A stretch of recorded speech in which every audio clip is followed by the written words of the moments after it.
My name's Dave, and I've been working as a ranger with the National Park Service for just over 12 years. I've done rotations in Montana, Utah, parts of Wyoming, and now California. Most of the work is routine: fire checks, wildlife tracking, trail inspections, helping lost hikers. Every now and then, you get the odd call that sticks with you: overdose in the woods, a body found days too late, signs of something strange. But most of the weirdest things don't happen while you're awake. What I'm about to write down isn't about what I saw on patrol or found while hiking. It's about a dream I had one night last year while camping in Sequoia National Park. That dream messed me up more than anything I've seen on duty, and I still don't have a good answer for it. I've never believed in the supernatural, still don't, but this dream made me think harder than I wanted to about the history of this place and what we leave behind when we walk into the woods. It was early October 2024. I was off shift for the weekend and figured I'd camp up near one of the backcountry ranger sites close to Mineral King. Nothing fancy, just a night in the truck, sleeping under the stars. I'd driven the winding road up early in the day, packed some sandwiches, my stove, a small pack, and the usual gear. Weather was dry, skies were open, and the stars were supposed to be clear. I didn't bother bringing a tent, just my truck bed, my pad, and a sleeping bag. That's usually enough. I parked near a pull-out spot off one of the fire roads, not too far from the Timber Gap Trail, maybe 2 or 3 miles from the usual traffic. It's quiet up there. You get the rustle of wind in the trees, sometimes a bear snuffling in the dark, but it's nothing you can't handle.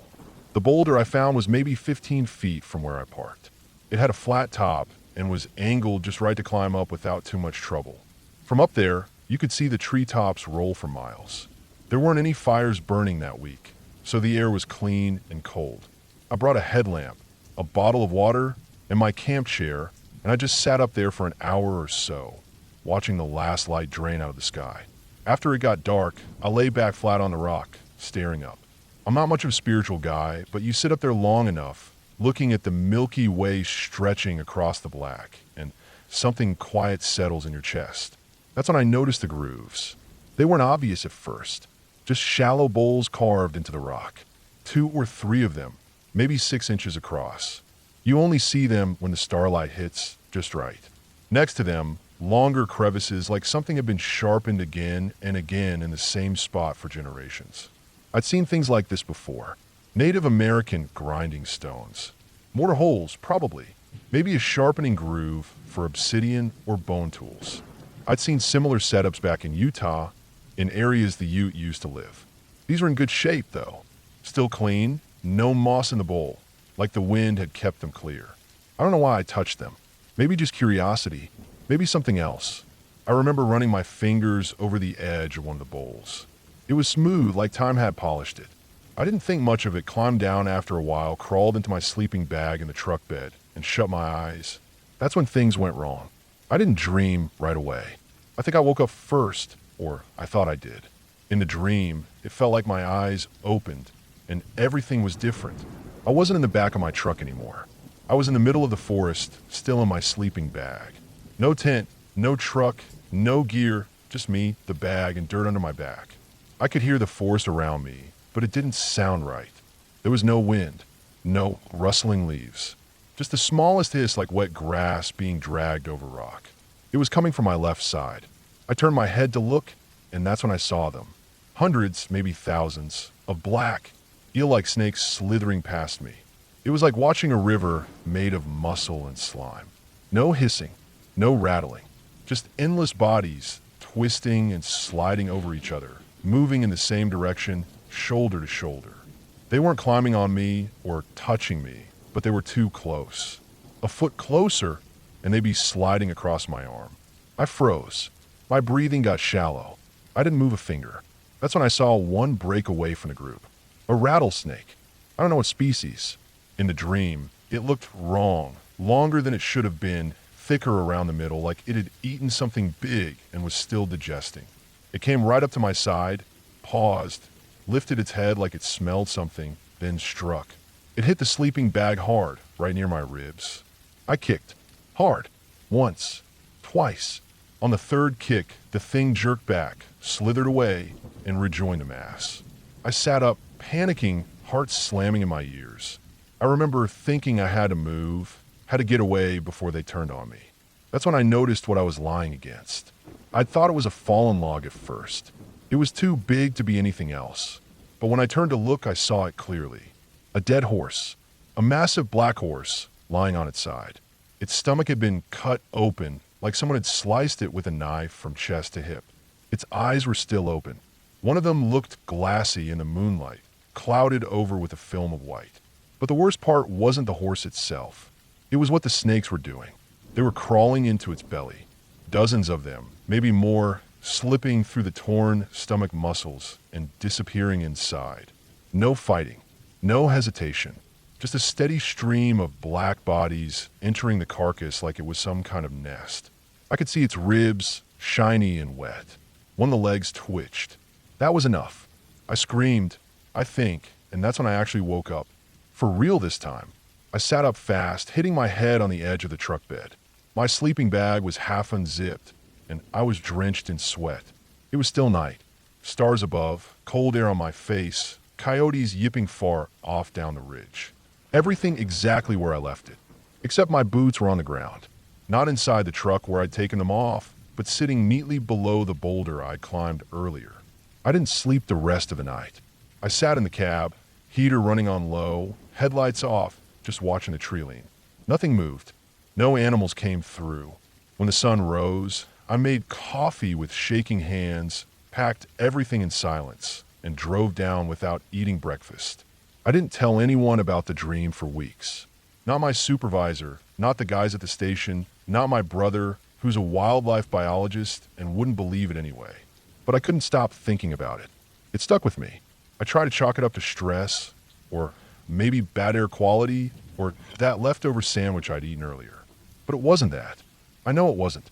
I went back to that same boulder 2 months later, middle of December. No tourists. Snow on the upper ridge, but the base was still dry. I climbed back up and looked at the mortar bowls again. They were there, same as before. Same smooth grooves, same sharpening lines. I found no signs of recent animal activity, no tracks nearby. But the bowls looked cleaner than I remembered. Too clean. Like someone had scrubbed them with steel wool. I don't know what any of it meant. I'm not superstitious, and I don't believe in spirits. But something about that night was off. Maybe my brain had dug something up from deep inside. Maybe those carvings triggered a memory or emotion I didn't know I had. Or maybe, I don't know, some part of me understood I was sleeping in a place older than I could ever grasp. A place where people had sat for thousands of years, grinding grain, sharpening tools, singing to their gods. I was just a visitor, a stranger lying in their shadow. Since that night, I haven't camped alone more than once or twice. When I do, I sleep light. I make sure I'm well fed, hydrated, and grounded. And I don't sleep near old stones anymore. Not because I think they're haunted. Not because I believe there's spirits watching. But because some part of me remembers what it felt like to rest my head against something warm, to feel the press of blood under my cheek, and to hear the sound of thousands of snakes slipping past me in the dark. I don't want to hear that sound again.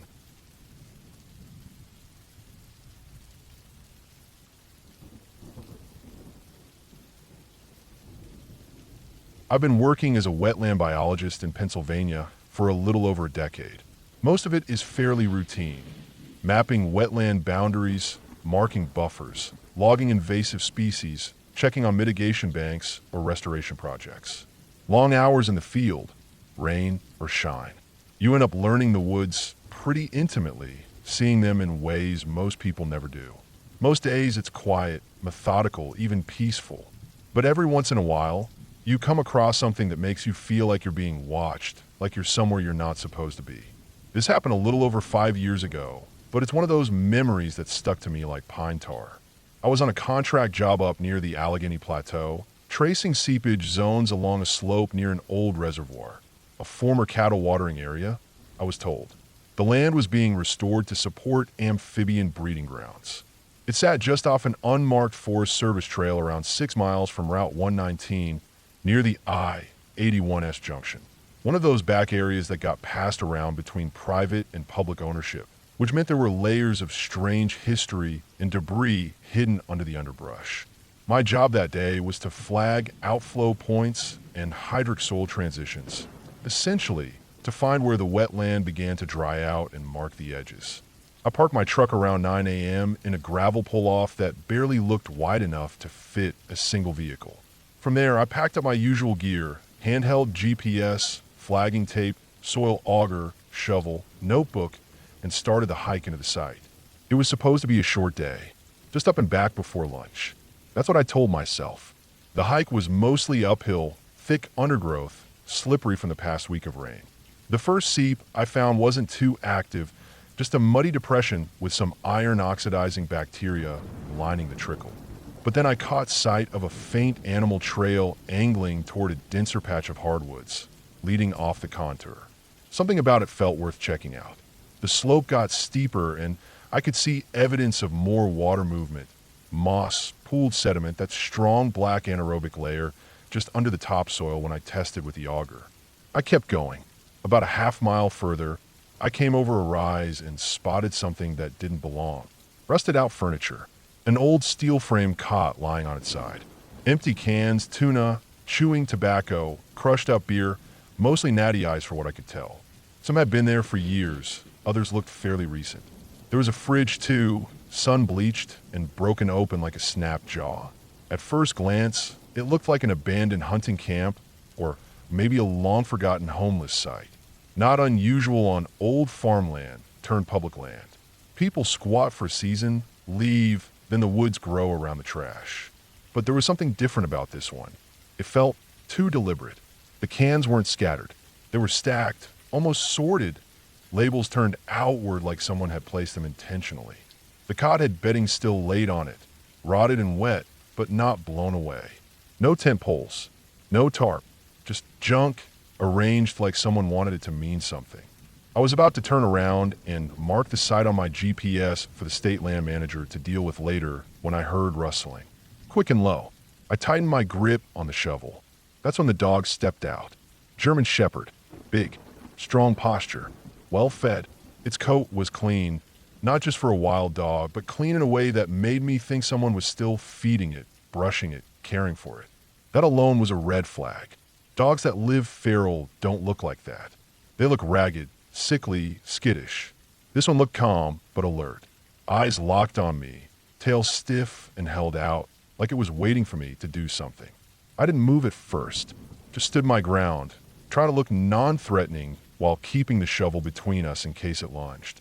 Then it turned its head slightly and started to walk away, slow, deliberate, stopping every few feet to look back at me.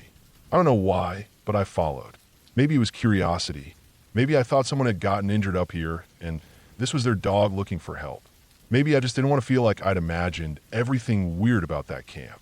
We walked further uphill through thicker brush. It was maybe 15 more minutes of hiking. No trail, just raw forest, wet moss, brambles. The dog moved silently, never running, never looking spooked.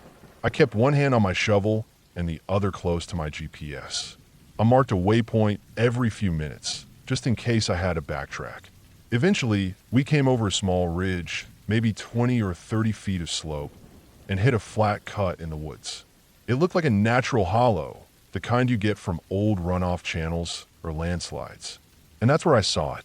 In the middle of the woods, no path in, no clearing around, there were dolls.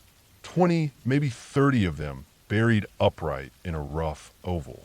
Each one had its neck just above the dirt, heads tilted slightly forward like they were watching something.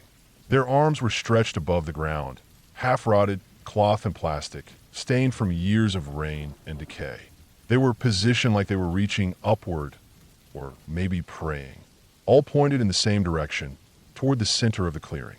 And in that center was the carcass of a deer, roped up into the fork of a tree. The rope looked fresh. Heavy-duty synthetic stuff, not the old hemp or jute you'd expect from years ago. The deer had been gutted, legs spread unnaturally wide, and its head twisted sharply back, like it had been turned after death. There were no drag marks, no scattered fur, nothing that looked like a predator had done this. This was human work. I didn't even stop to inspect it. No samples, no notes. I turned around immediately and started back down the hill. The dog didn't follow me this time. It stood there, still watching like it had done its job. I didn't look back again. It took me almost an hour and a half to hike back to the reservoir. I never paused. No food break, no water, nothing. I followed my GPS breadcrumbs straight out, skipping any detours. The sun was still high, but the air felt colder, heavier somehow. Every time the wind rustled the trees, I flinched like someone was behind me. But I didn't see anything. Not once. I made it to my truck, tossed my gear in the bed, and drove straight to the main ranger station. I thought about reporting what I saw. I even wrote out a field incident slip and put it in my pocket. But as I sat there, sweating through my shirt, watching a wedding countdown notification buzz on my phone, 29 days to go, I made the decision not to say anything. Whoever made that setup out there, the dolls, the deer, the clean dog, they weren't just fooling around. That wasn't kids or hunters or squatters. That was something darker, something practiced. If I had taken photos or tried to poke around, I don't think I'd be here writing this. I don't know if it was a ritual or some sick personal project, but it was deliberate, precise. I never went back.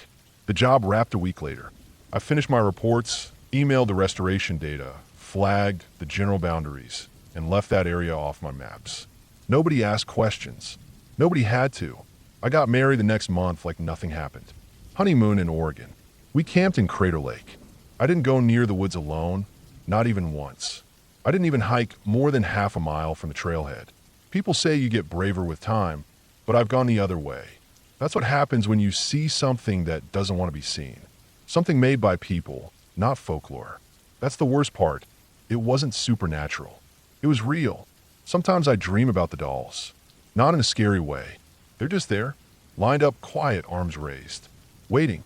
I've done hundreds of site visits since.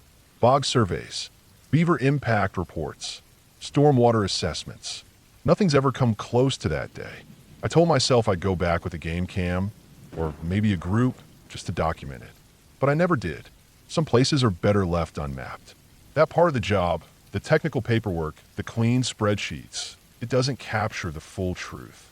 The woods are full of things you won't find in manuals. And sometimes the scariest things out there are the ones made by hands just like yours.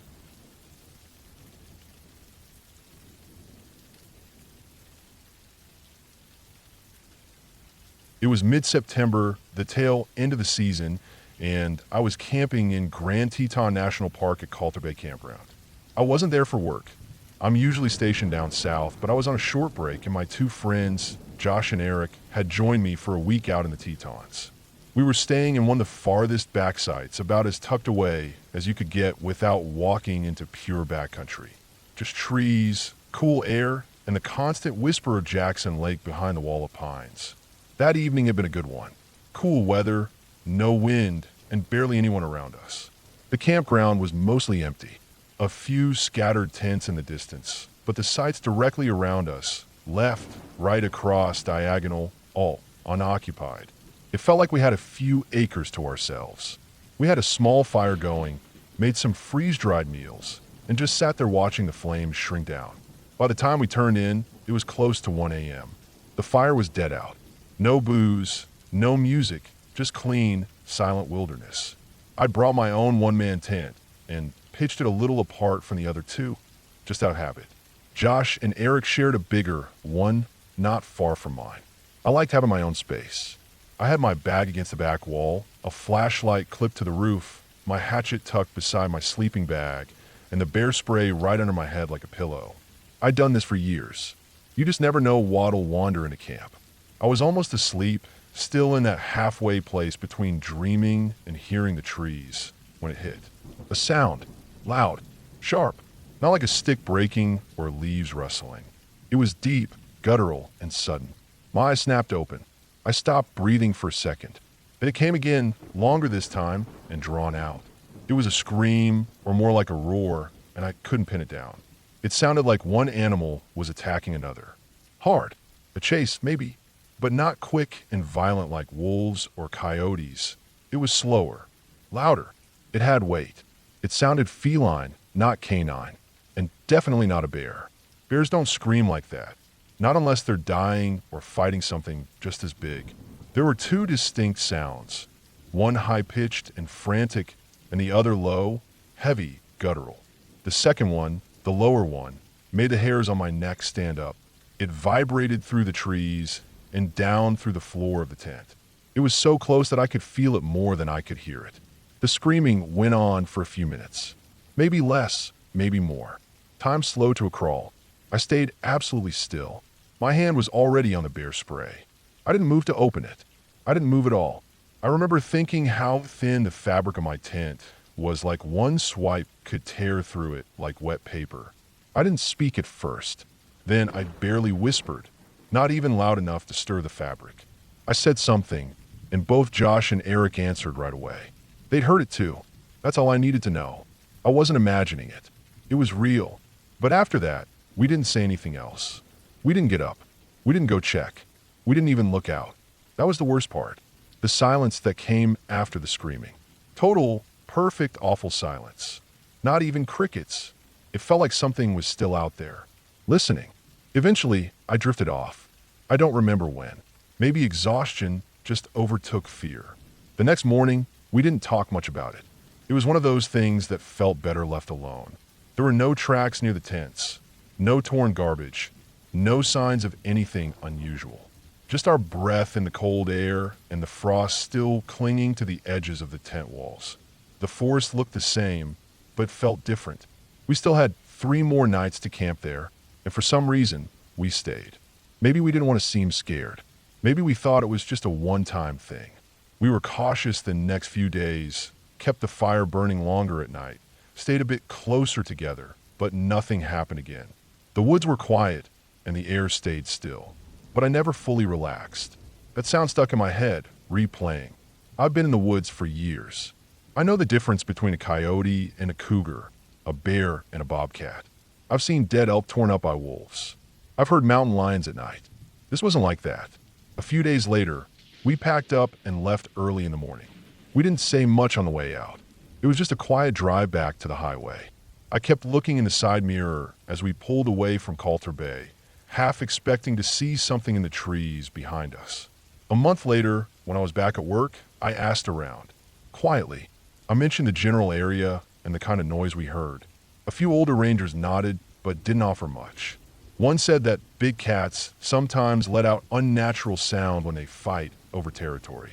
Another said a mountain lion killing a deer will sound like hell. But nobody gave me a straight answer. I went back to the Tetons the next summer, alone.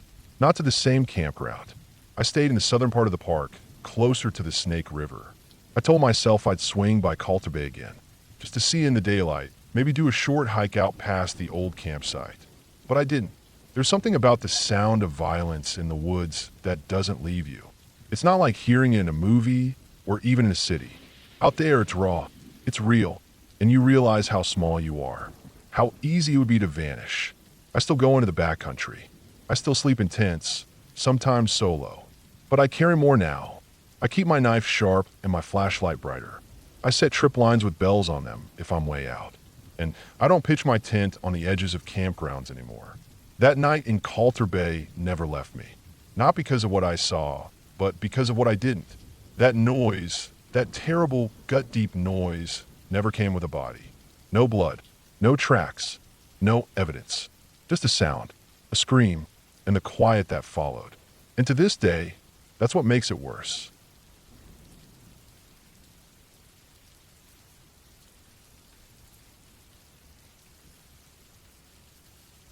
I've worn the badge of a ranger long enough to see more than most people care to.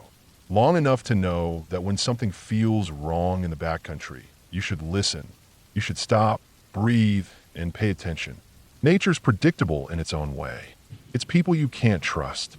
There's a lot I could write about. Storms that rolled in too fast, trails that crumbled underfoot, injuries miles from help. But when it comes to fear, real fear, it's always been about people.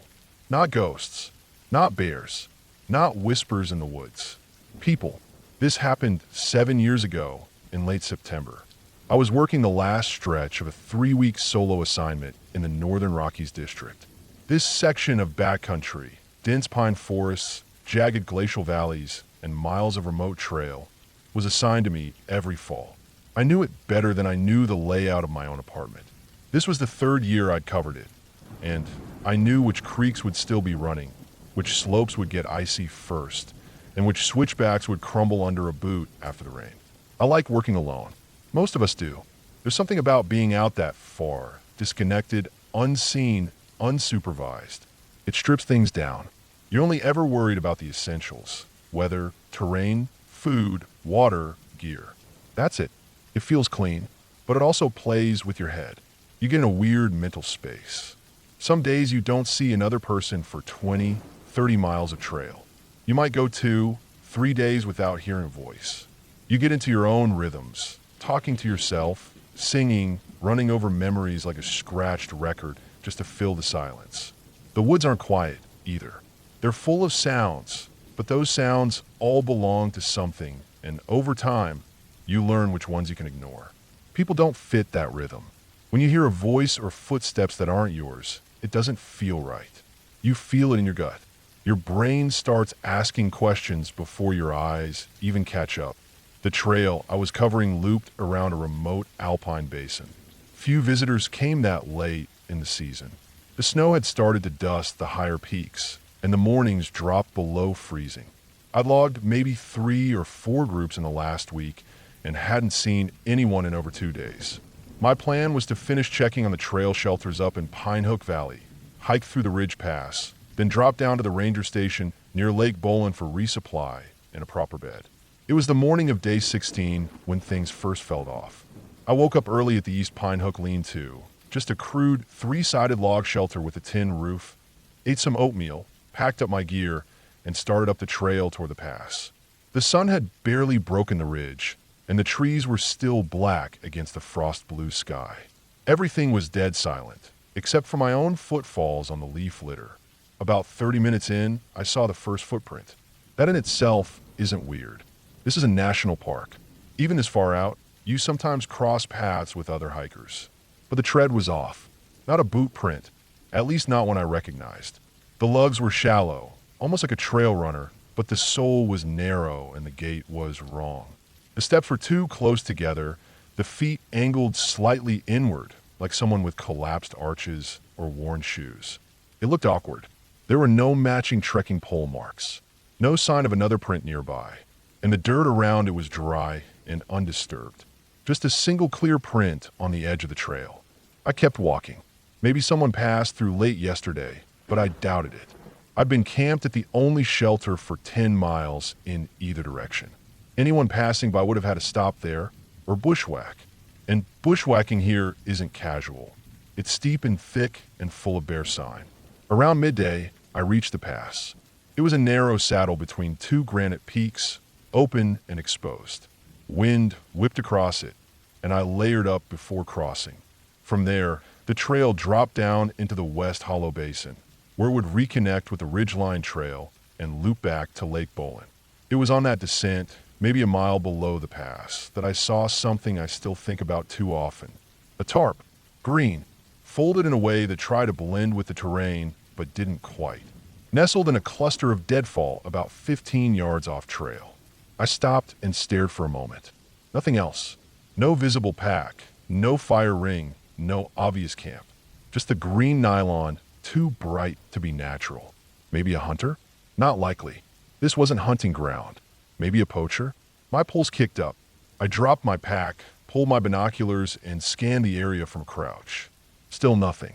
After a few minutes, I stepped off trail and made my way toward it slowly, eyes sweeping the area. As I got closer, I could see the tarp wasn't set up. It was just draped, haphazard, over what looked like a bundle of gear. A pack, maybe? I tapped it with my boot. Empty. Not a pack. Just an old tarp, wrapped loosely around some scavenged firewood. The wood was dry and gray, likely deadfall, and someone had clearly gathered it on purpose. But there was no axe or saw, no cord, no shelter. I turned a slow circle, scanning the trees. Still nothing. No sound. The air felt thin, like something was missing. After a minute, I stepped back toward the trail and kept moving. My pace picked up. That night, I stayed in one of the maintenance cabins near Slate Ridge. It was locked, but rangers carry keys, and I decided I'd earn one night indoors. There was a logbook in the drawer. Last entry, August 22nd. That was nearly a month before. No other rangers had passed through. I woke up around 1 a.m. to the sound of something moving outside. Not a bear, not four-legged. It was 2 steps, then pause. 2 more, then silence. My hand went for the bear spray instinctively, but I didn't move. The windows had no curtains. The moonlight outside lit the tree line, but I couldn't see anyone. After a few minutes, the steps stopped. Nothing else. I stayed still, breathing shallow, not moving until dawn. When I went out in the morning, the ground was frozen and undisturbed. No prints, no broken branches. I circled the cabin 3 times. Nothing. That day, I hiked hard. I didn't stop for lunch. I didn't take notes. I just walked. Every crow call made me flinch. I felt watched. I kept checking over my shoulder, trying to catch something out of the corner of my eye. I knew this trail, but it didn't feel like mine anymore. It felt like someone else had claimed it. Late afternoon, I found a second footprint. This one was in soft moss near a creek crossing. Left foot only. Same narrow tread. Same odd gait. It pointed uphill toward the ridgeline. No right foot. No stride. Just one clean print like someone had stepped there from a ladder and vanished. My brain started spinning. Maybe it was the same person from earlier. Maybe they were hiking the loop in the opposite direction. But I would have passed them. The trail doesn't offer many options. There's only one way through. That night, I made camp at Coldwater Shelter, a roof lean-to with a log bench and fire ring. I built a small fire, but I didn't cook. I wasn't hungry. I kept the fire low and stayed close to my gear. My headlamp battery was low, and I didn't want to dig out the spare. I just sat there in the half-dark, listening. At some point past midnight, I heard singing. It was far off, faint, tuneless, just a rise and fall of vowels, no melody. It didn't sound drunk. It sounded deliberate, repetitive, almost mechanical. My scalp went cold. I didn't move. I didn't breathe loud. I sat there for what felt like an hour, bear spray clutched in my hand, waiting for the sound to get closer or stop. Eventually, it stopped. In the morning, I hiked out fast. It was the last leg, 15 miles to Lake Bolin. I knew the trail like the lines on my palm, but I kept checking over my shoulder the entire time. At one point, I found a bootlace tied around a tree branch about 6 feet off the ground. No boot attached, just a lace tied tight, looped around a dead limb. Like a marker. I passed a trail junction around midday. The sign was tilted. Someone had pried it loose and rotated it about 90 degrees. Not enough to be obvious. Just enough to throw you the wrong way if you didn't know better. I fixed it. Near Lake Bolin, the trail widens and flattens. You start hearing distant engine hum from the staff lodge and sometimes see float planes on the lake. It feels like civilization. When I reached the lodge, I signed in and checked my messages. No reports of missing persons. No hikers overdue. No alerts. I filed my log and asked the other rangers if anyone had been out near Pine Hook. They said no. Nobody had. I slept that night in a proper bed. Locked the door. Closed the blinds. I didn't tell anyone about the footprints or the singing or the tarp. I didn't know what to say. None of it was illegal. None of it was a clear threat. But it stayed with me. 2 days later, after a full resupply and a gear check, I got a call. A pair of day hikers had reported someone acting strangely along the Coldwater Ridge Trail. Said he was just standing there, not moving, no pack, dirty clothes, watching them. When they waved, he turned and walked straight into the woods. I was flown out by chopper the next morning. We hiked in. No one was there, but we found the tarp. This time it was over.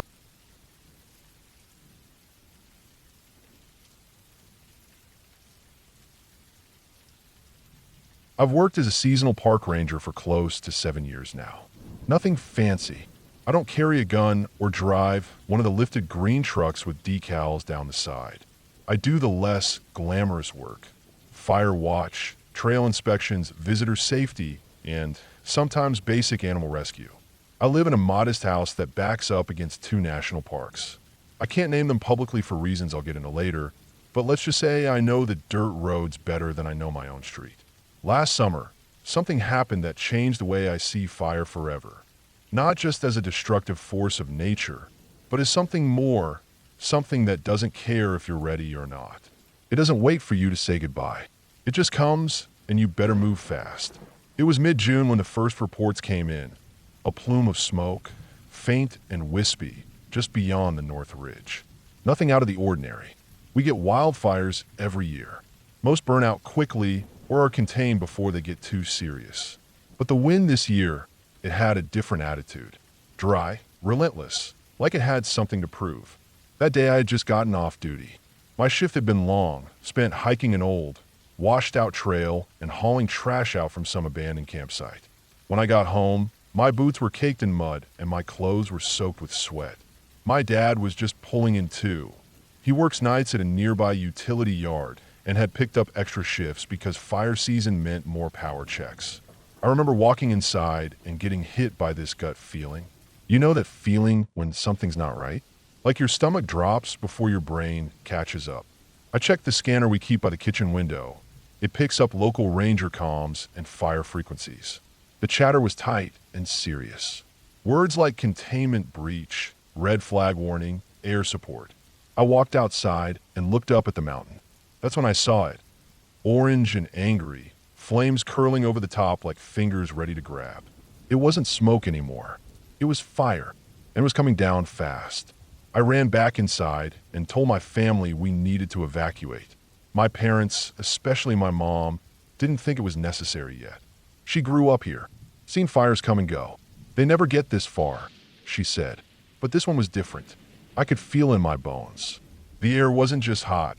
It was charged like a wire had snapped in the sky and was waiting to lash out. First thing I did was get our legal documents. We kept everything in a plastic bin under the bed: birth certificates, insurance papers, medical records. It took me half an hour just to sort through it, making sure we had what we needed. Every minute felt like it was being shaved off the clock. My hand was shaking so bad I could barely zip the folders shut. Next was my little sister. She was only 8 at the time. Sweetest girl you've ever met, but sensitive. Fire scared her. Sirens scared her. She didn't understand why we couldn't take all her toys, all her animals. She had dozens of stuffed animals, lined up on her bed, on her shelves, even a few hanging from the ceiling in a hammock net. I had to crouch beside her and explain, softly but firmly, that she could only bring a few. She broke, like completely broke. Her little body just folded, and she started crying so hard I couldn't understand her words. I hated it. Hated myself for saying no. Hated the fire. I ended up packing for her while she clutched a little gray elephant she'd gotten after a car accident years ago. The EMTs had given it to her in the back of an ambulance. It was the only thing that calmed her then and now. I made sure it went in her bag first. My other sister, older 12, was oddly calm, like ice cold. She had a small duffel and had already packed what she wanted before I even checked on her. She didn't say much, just nodded when I asked if she was okay. That scared me more than anything. That kind of calm in a kid means something's not registering. It's a defense. I went upstairs to pack my own stuff. It was like walking through molasses. My room was small but full. Art supplies, canvas sheets, books, old sketch pads I hadn't touched in years but couldn't let go of. I focused on anything expensive or irreplaceable. My purse collection, my drawings, a box of old photos. But halfway through I started overheating. My room's on the top floor, and we don't have AC, just a little desk fan. It was 96 degrees outside, and with the fire nearing, the heat in my room felt like a furnace. I remember standing by the closet, holding a pile of clothes, and suddenly I just dropped everything. My legs gave out. I sat on the floor and just stared. The walls were starting to glow, faintly orange from the reflection of the flames through my window. I felt like I couldn't breathe. My chest was tight. My hands were tingling. I didn't cry. I just sort of shut down. Eventually, I forced myself to move. I had animals to help with. We had 2 guinea pigs, 2 dogs, and a dozen hens. I packed their food first: pellets, kibble, hay bedding. My hands moved automatically like I was just watching someone else do it.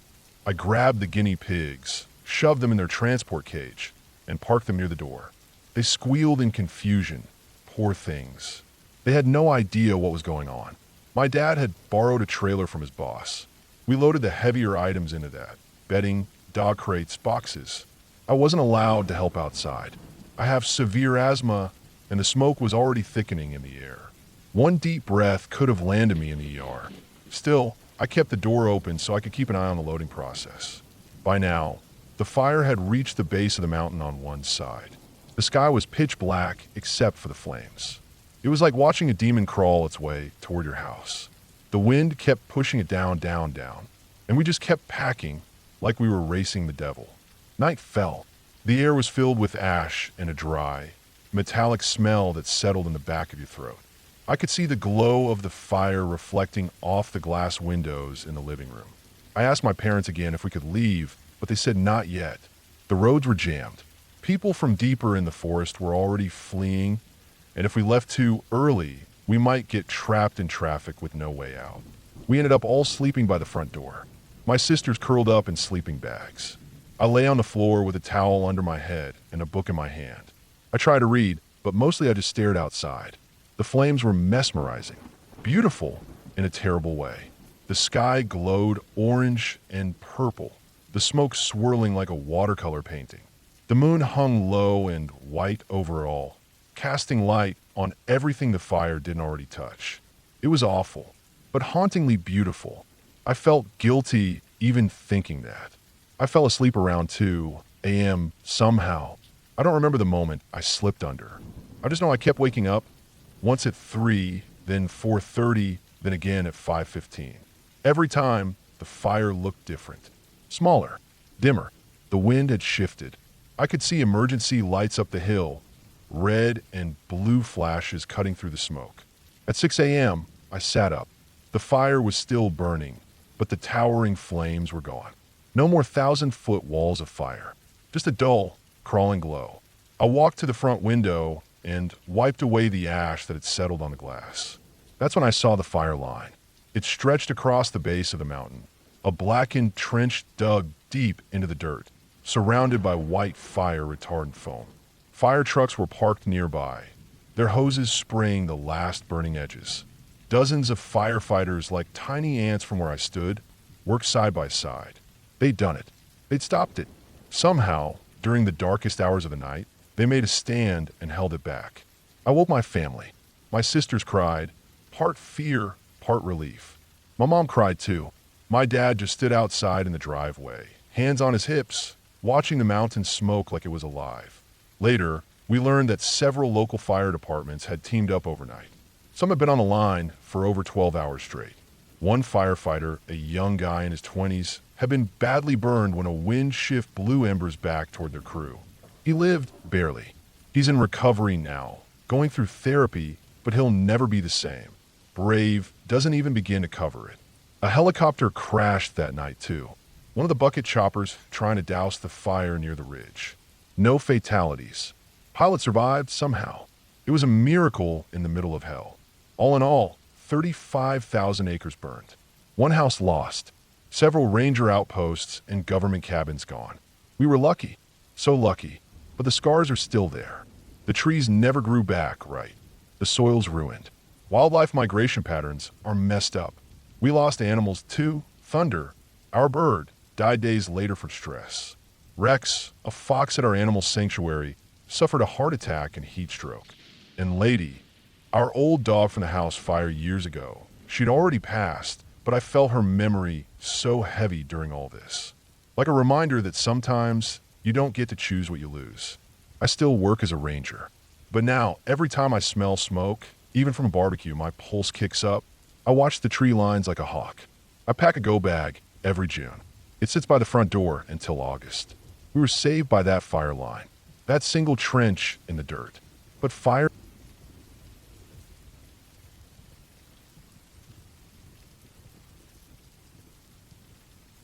I still remember the way the air smelled that night. Crisp pine, cool soil, and a bit of smoke from the dying fire. I was just a kid back then, maybe 9 or 10. It was the summer my friend Sarah and I went camping with her parents in the northern end of the state forest. Her folks had a nice setup, a sturdy canvas tent, proper sleeping bags, and all the gear that made you feel like you were doing something adventurous while still being close enough to safety if anything went wrong. That mix of freedom and protection. At that age, it made us feel like we could explore anywhere.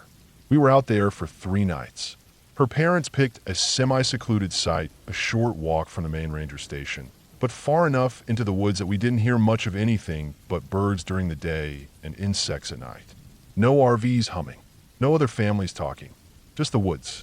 Thick pines all around us, dense underbrush, trails that stretched into the dark, places that hadn't been cleared in years. On the second night, after we'd roasted marshmallows and told each other dumb stories about bears and escaped prisoners, Sarah and I decided we wanted to walk around a little before going to sleep. Her parents were already dozing, half zipped in their bags. I remember Sarah saying we should try walking with our flashlights off to see if we could still find our way. She was always braver than I was. So we did. We tucked our lights into our jackets and started walking along one of the trails leading away from the campsite. It was only supposed to be for 5 minutes, just far enough that we could look up at the stars without the campfire glow messing with our eyes. It was so dark, but the kind of dark that comes alive once your eyes get used to it. The trees opened up just enough above us for us to see the sky, wide and full of stars. It felt like something out of a movie, just standing there in the middle of the trail, looking up at that huge sky. Somewhere nearby, we could hear frogs, maybe a toad. Every now and then a branch creaked under some small animal, but it wasn't scary. It was the kind of night that made everything feel calm. But I remember getting a weird feeling. Not like panic. Not yet. Just a sense that we'd walked far enough. So I told her we should go back. I don't know how many minutes had passed. Maybe 10. Maybe more. Time feels different when you're surrounded by trees in the dark. I turned around and started walking back the way we came, listening to the crunch of our sneakers over twigs and dirt. That's when I heard it. It was faint at first, like a second set of footsteps, but not quite right. They weren't in sync with ours. If we stopped, it stopped. If we sped up, it did too. But it wasn't just walking. There was weight behind it. Something a little heavier than us, maybe dragging a bit, maybe stepping on brush without caring how much noise it made. I told Sarah to shine her light behind us. Just quick. I didn't want to stop walking. I just needed to know if something was there. When her light flicked on and pointed down the trail behind us, I saw something.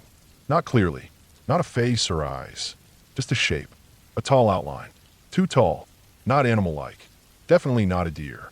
It wasn't on 4 legs, and it wasn't standing still like wildlife usually does when caught in light.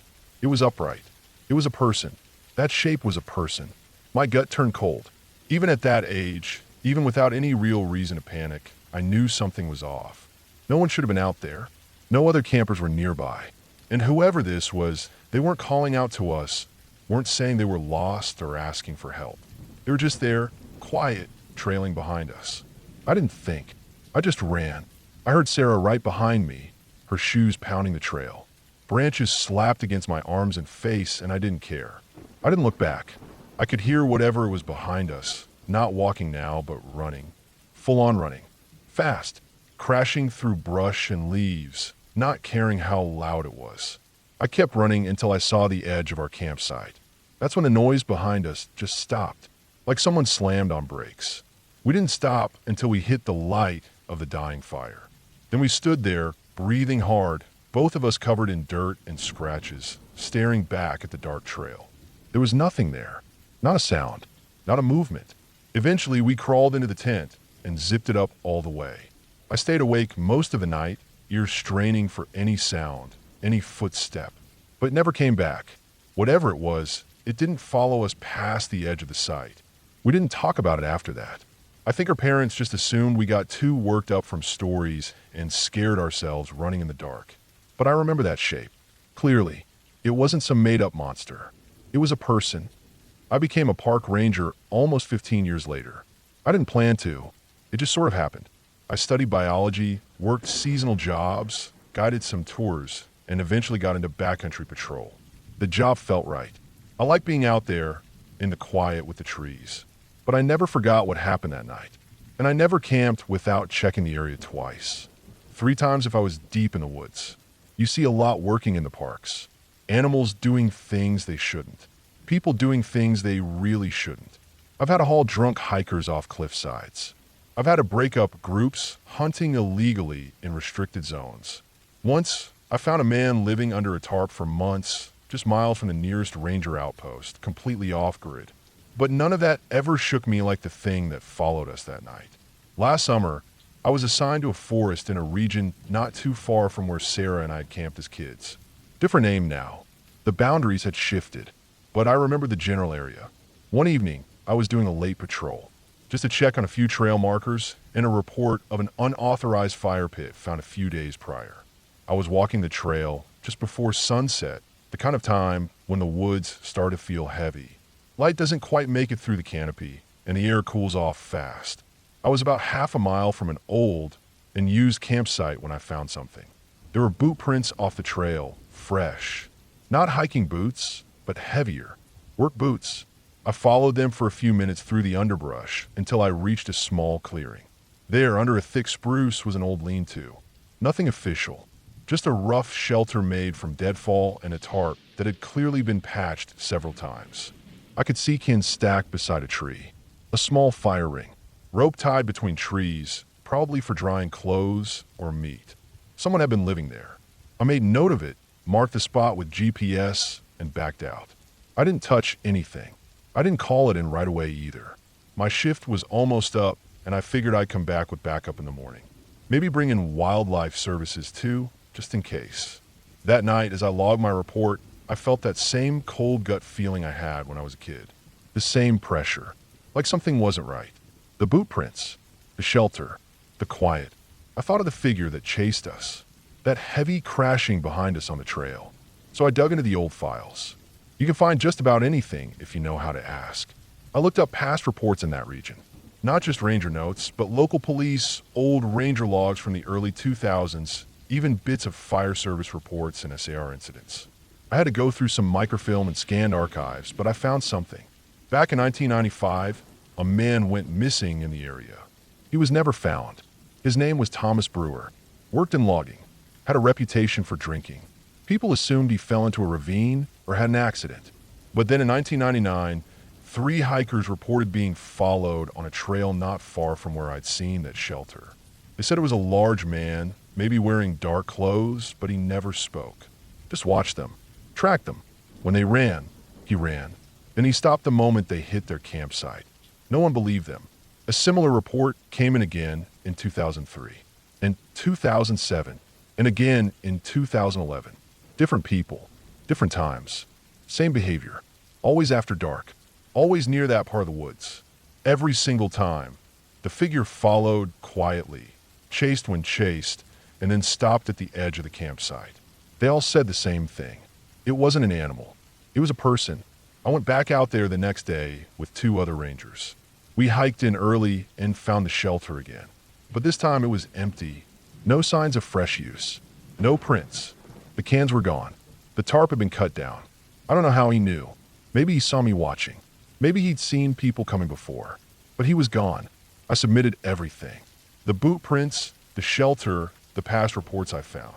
But there wasn't enough for the higher-ups to issue a full-scale search. No crime had been committed. No evidence of danger. Just stories. A man living off the land, maybe a bit unstable, maybe not. A shadow. A memory. But I remember that night like it just happened. I remember the fear. I remember the outline of a man in the dark woods, moving fast, silent, close. And I know, somewhere out there, he's still watching. Still waiting in the tree line. Still stopping just short of the firelight.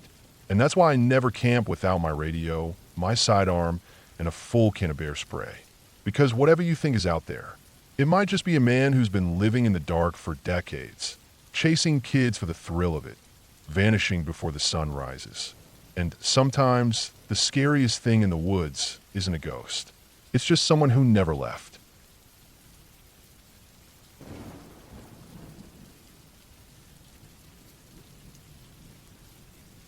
Back in 2010, I took a solo bike camping trip through Gifford-Pinchot National Forest in Washington State. I was following a route known as the Baby Shoe Pass, a rugged network of forest roads and old trails that connect Portland to Seattle, mostly through the backcountry. I had a rough plan. Ride until evening, find a jeep trail, push in a mile or so, and Set up camp far enough from the road to feel isolated, but not so far that I'd regret it with sore legs the next morning. I had no GPS tracker, no satellite beacon, and no tent, just a bivy sack topographic map and the kind of naive confidence you only have in your 20s. It was late June, and the snow line was retreating. The higher elevations still had patches of it clinging to the shaded slopes, but the roads were open. I was probably 70 or 80 miles into the forest at this point, having crossed the Lewis River area the previous day. The mosquitoes were fierce, but I was used to that. I knew if I could get high enough in elevation, somewhere above 4,000 feet, I'd be in their worst zone, and that's exactly where I was heading because most of the Jeep trails were in that range.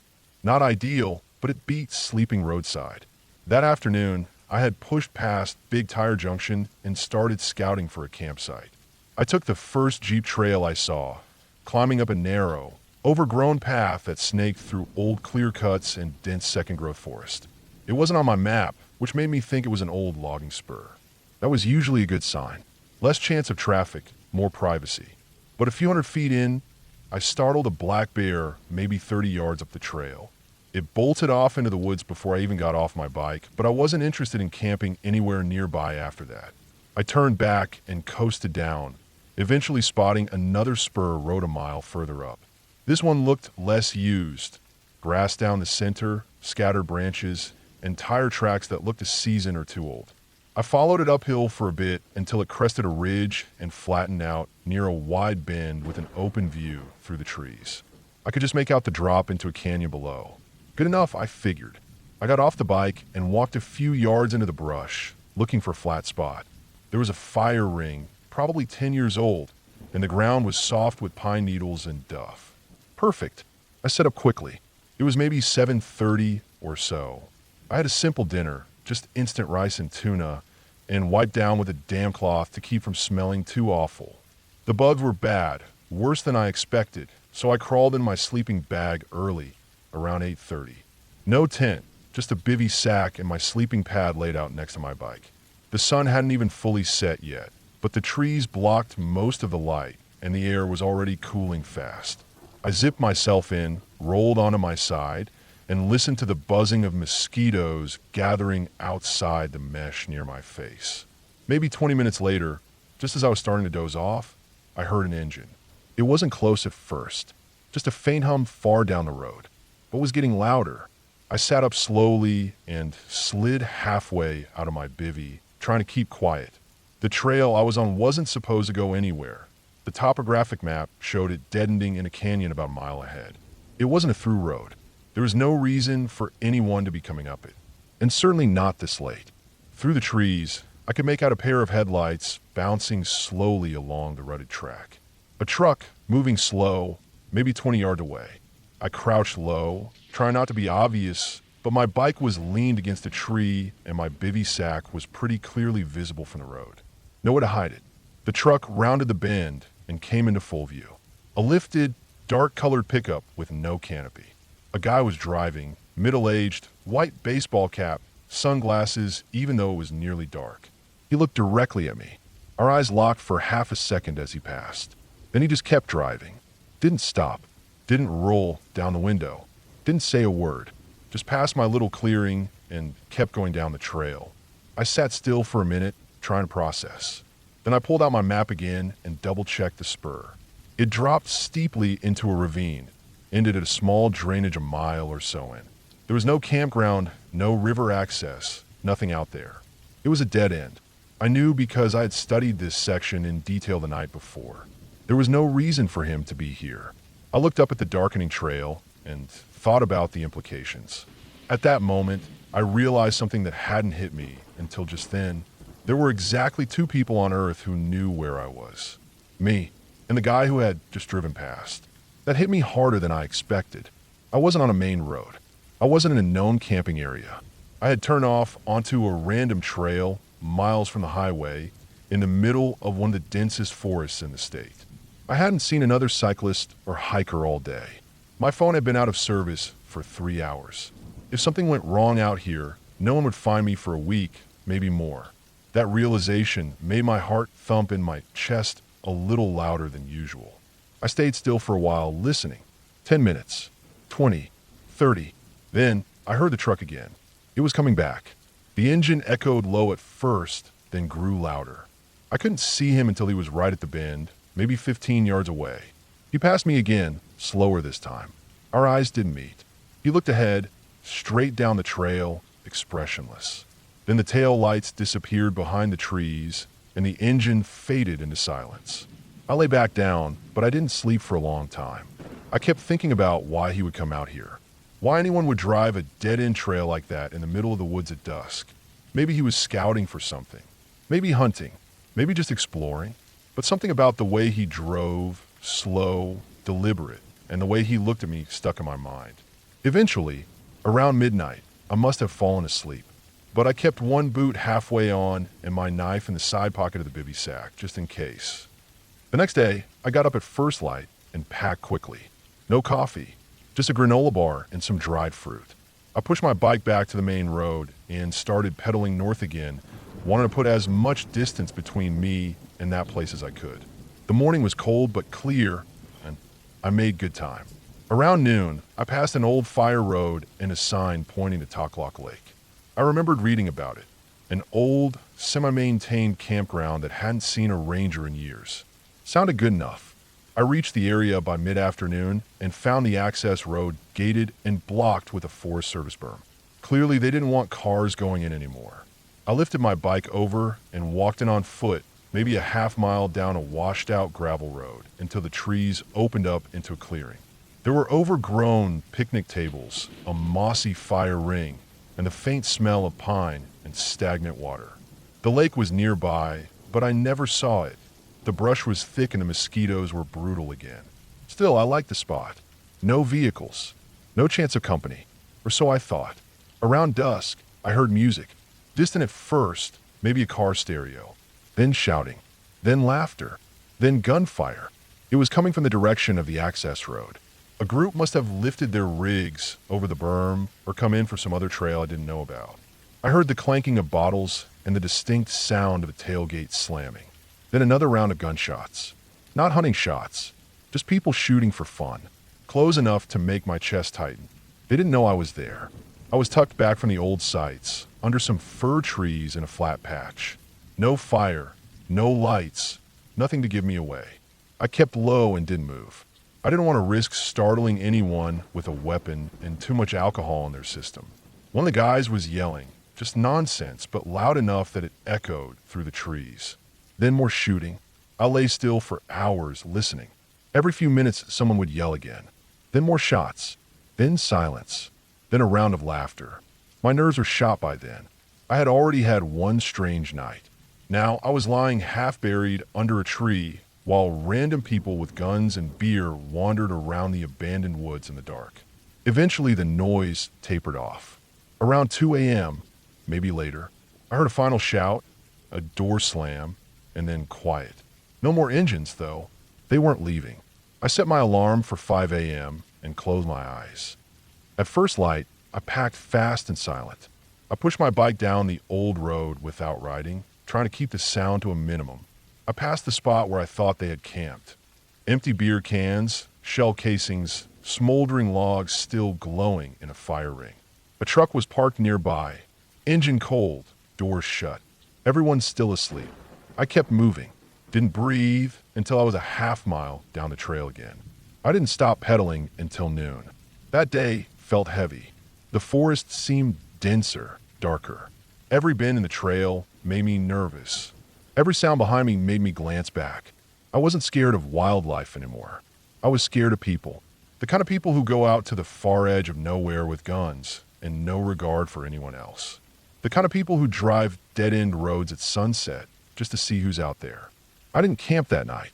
I rode until I hit a paved forest road near Randall, then followed it until I saw a gas station with a food mart and a payphone. I called a friend and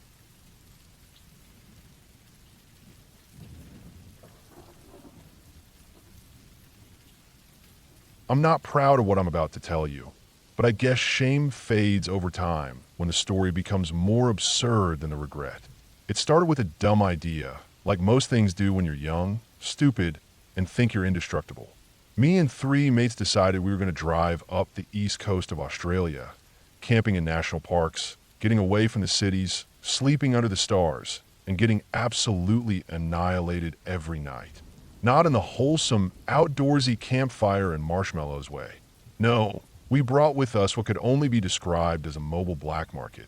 We had so much booze we had to shift it around the gear, so it didn't bust the suspension spring.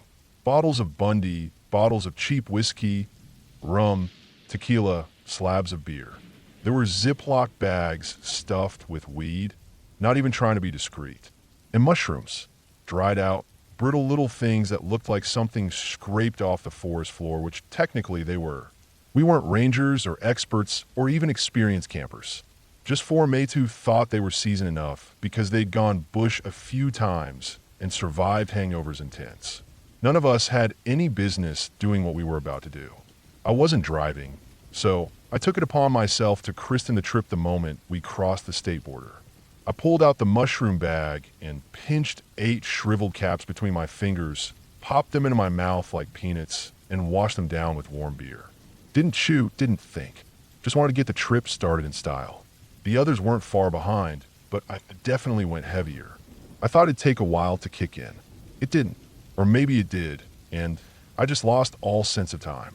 By the time we reached the national park, a sprawling, half-wild pocket of forest and riverland tucked hours inland, I was already spinning.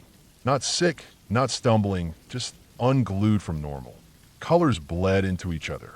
The trees stretched taller than they should have, like they were leaning down to inspect me.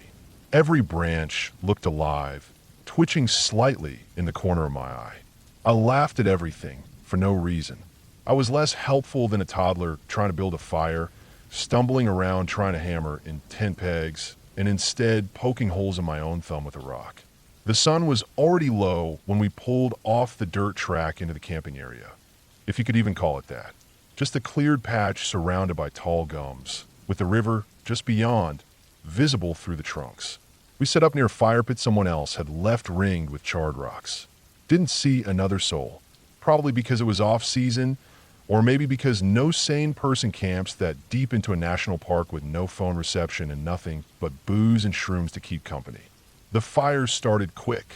One of the boys had bought fire starters and dry kindling, and before long the flames were crackling loud against the quiet of the bush. Whiskey was passed around, then joints. Big, fat joints, full of sweet-smelling bush we'd bought from some guy's cousin back home.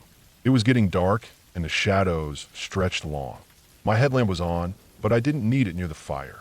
I just kept laughing, crying from laughing, watching the sparks shoot up and become fireflies, or maybe actual stars, I couldn't tell. I don't know what time it was, but it was definitely full dark. Midnight, maybe later. We were drunk, stoned, tripping, and entirely detached from reality. That's when it hit me, the gut cramp, the bubbling. A body reminder that despite the drugs, my organs still had a job to do. We hadn't looked for a toilet.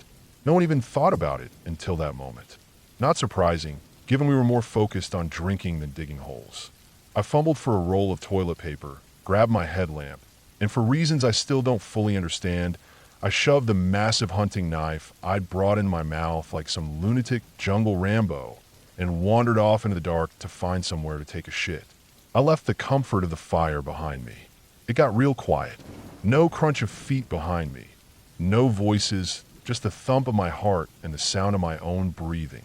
The light from my headlamp cut through the dark in a jittery cone, making everything seem more distant and alien. Every tree I passed felt like it leaned toward me. Every rustle in the underbrush sounded like something watching.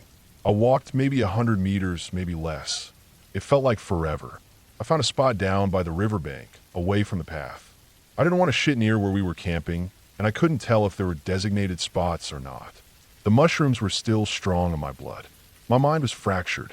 I saw things, shapes that didn't belong, faces in the bark, eyes between reeds. I pulled down my pants, squatted, clutching the knife with white knuckles. I'd taken it out of my mouth at that point, but was gripping it tight, like that'd save me if anything tried to drag me off. The toilet paper roll sat precariously in the crook of my arm. Then the real horror started. Everywhere I pointed the light, I saw them. Rotting things, human-shaped. Sagging skin, torn clothes, dragging limbs. Zombies, my brain told me. The Walking Dead. Not real, but my eyes weren't taking suggestions from logic.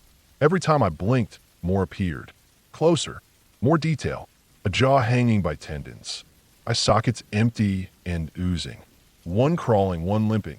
Every one of them dead and moving. I froze mid-shit, unable to move, the knife shaking in my hand.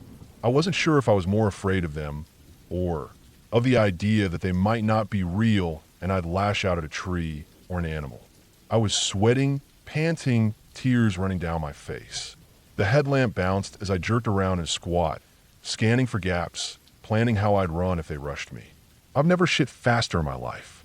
Wiped in one swipe, left the paper behind, stumbled with pants barely up, ran back up the path, knife in hand, tripping over roots and gasping like I'd seen death itself. Back at the campsite, the fire was still burning. The others were passed out or glassy-eyed and too baked to notice I was a pale wreck. I didn't sleep. I just sat by the fire, knees to chest, holding the knife, still seeing the shadows of those things lurking just out of range. Morning came eventually. The fire was mostly ash. My head was pounding. My mouth tasted like battery acid and bad beer. My stomach churned with leftover fear and a bad diet of mushrooms and whiskey. I crawled out of the tent, needing to piss. And that's when I saw it. 50 meters from where we'd set up camp. Just through a patch of bush, barely hidden. A public toilet block. Concrete, clean, with signs and proper plumbing. A perfectly functioning outhouse with a light, toilet paper, and probably even a working tap. I stood there, hands on hips, still half hung over, looking at it like it was some ancient monument. I laughed. I laughed harder than I have in years. Laughed so hard I fell to my knees in the dirt, gasping, tears pouring down my face. All that horror, all that panic, that goddamn shit in the wilderness moment.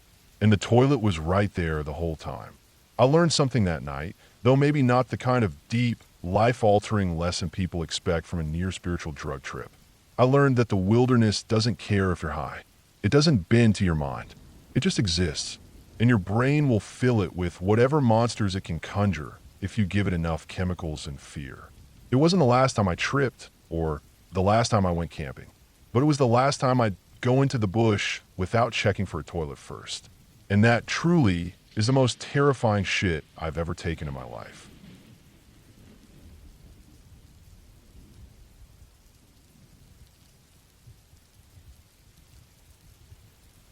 I've spent most of my adult life working as a park ranger. Been in the service almost 20 years. And in that time, I've seen all kinds of weird. I've been stationed in Yellowstone, Denali, and down in the Southwest during wildfire seasons. But nothing comes close to the strange and downright disturbing few days I spent in the wilds of West Virginia with a man I barely knew. It started simple enough, just a recreational hike during my break. But the events that followed have stuck with me ever since. It was early fall. The leaves had just started turning in the Appalachian woods, and the nights were getting cold. I had about a week of leaves saved up, and I decided to spend it hiking the more remote backcountry trails that thread through the Monongahela National Forest. I'd heard good things. Clean trails, solid elevation, enough isolation to clear the head, but not so remote that you had to pack a firearm or prep for weeks in advance. I didn't plan to hike alone. A guy named Troy had been hanging around the ranger station the past few months, an acquaintance at best. He wasn't officially with the service, more like one of those trail volunteer types who shows up often enough that you stop questioning why he's always around. Early 30s maybe, average build, kind of quiet, but with a strange energy to him. Always polite, helpful, but the kind of guy who you'd catch staring at things too long. He never talked much unless you asked him something first. Anyway, he heard I was heading out for a multi-day solo hike and asked if he could tag along. I didn't see the harm in it. He said he'd been in that area before and knew a few side trails and scenic spots that weren't marked on the usual maps. I figured what the hell. Company's better than nothing when you're out in the sticks for 5 days.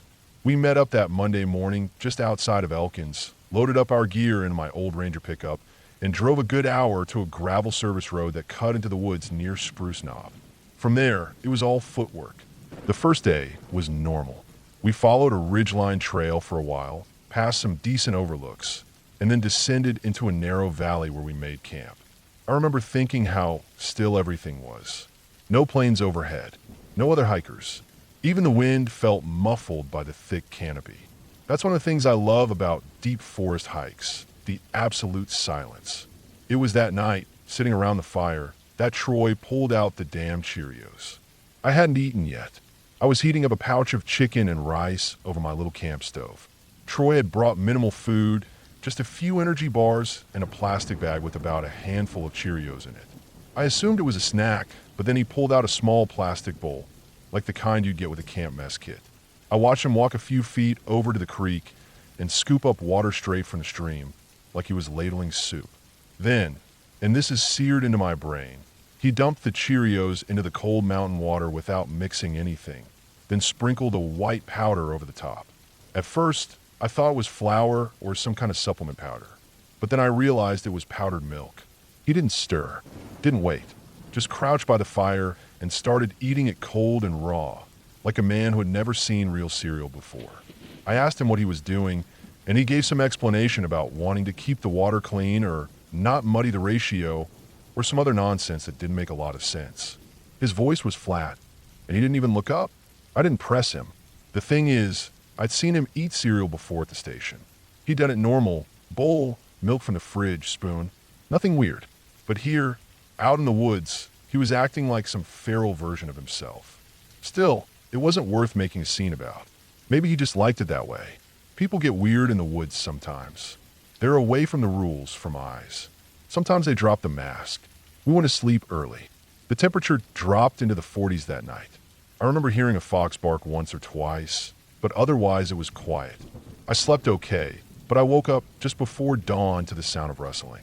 When I peeked out of my tent, I saw Troy crouched by the creek again. Same bowl, same posture, just staring at the water. He wasn't doing anything, just staring. His pack was still zipped up, and he was in the same clothes from the day before. I didn't say anything, just laid there watching for a while. Eventually, he stood, walked back to camp, and sat by the cold fire pit. We broke camp and moved out a few hours later. Hiked about 9 miles deeper into the forest. We passed no one, not even prints. The only real signs of life were deer tracks, raccoon scat, and a distant hawk that screamed now and then overhead. By the third day, I was starting to notice other odd things. Troy stopped filtering his water. He just drank it straight from the creek. Said his stomach had adapted or something. He also didn't seem to eat anything else. Just more of those damn Cheerios. Ration out weirdly like he was following some kind of pattern. That night he started pacing.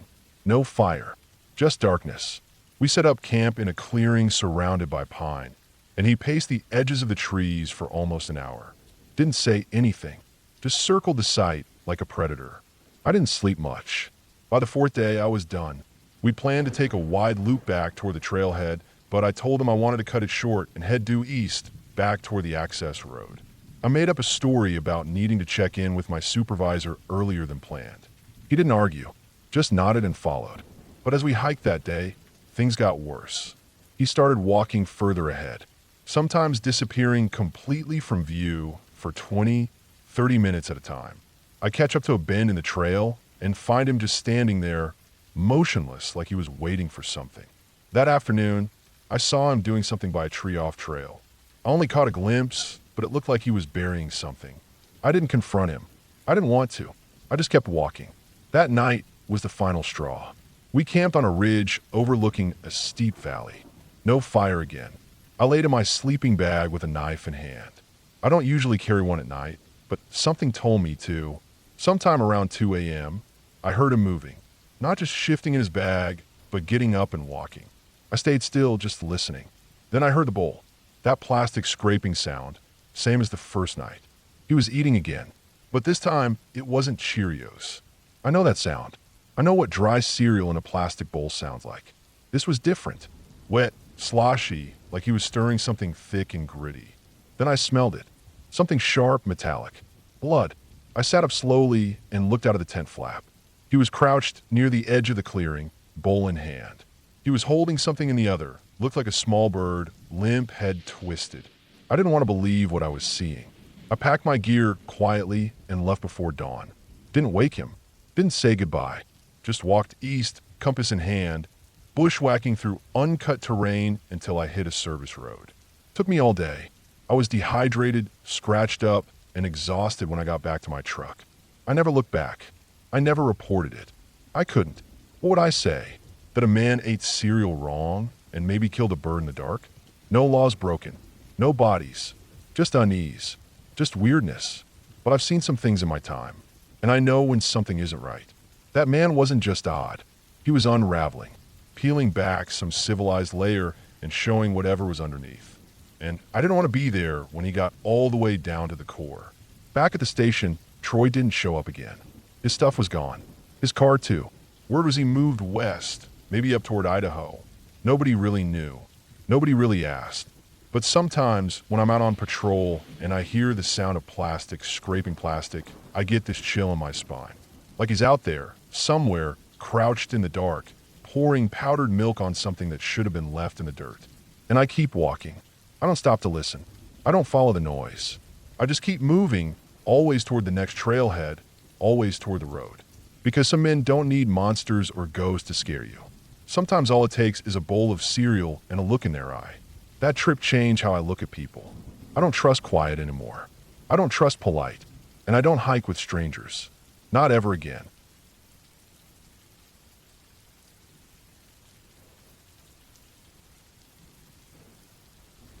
I've worked as a ranger for close to 12 years now, mostly in the northern stretches of the state, where the forests start to feel old and forgotten, where you can hike a full day without seeing another person. That's part of why I love this job. I like the quiet. I like being out where the roads turn to dirt and then disappear altogether.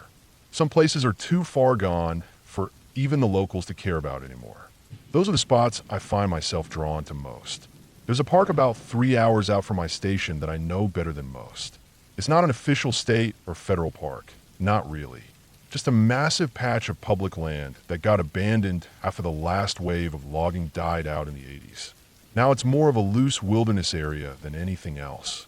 No signage, no clear trails, but word got around and eventually folks started treating it like a backwoods getaway. I've been out there plenty over the years, usually to check in on campers who don't realize how far they've wandered or to log fallen trees and washed out logging roads. When I was younger, probably around 13, my family used to camp in that same area. It wasn't an official campground, which we liked. We had our own traditions, go out past the last road marker, then take the old skid path that branched off into the hills. We didn't use GPS or maps, just memory, landmarks, and a healthy sense of direction. You'd follow the logging road for a few miles. Eventually, it started to disappear into thick brush, tall grass, down trees, and wide puddles that never seemed to dry out. At the end of that road, if you could still call a road, there was a little stretch between two long, narrow ponds. That was our spot. That summer, the weather was cooler than usual. Nights dipped low enough to keep the bugs manageable, and the stars came out thick over the trees. It felt remote, peaceful, like time stopped a few decades back and never restarted. We hiked in that year because Dad's old truck didn't have four-wheel drive.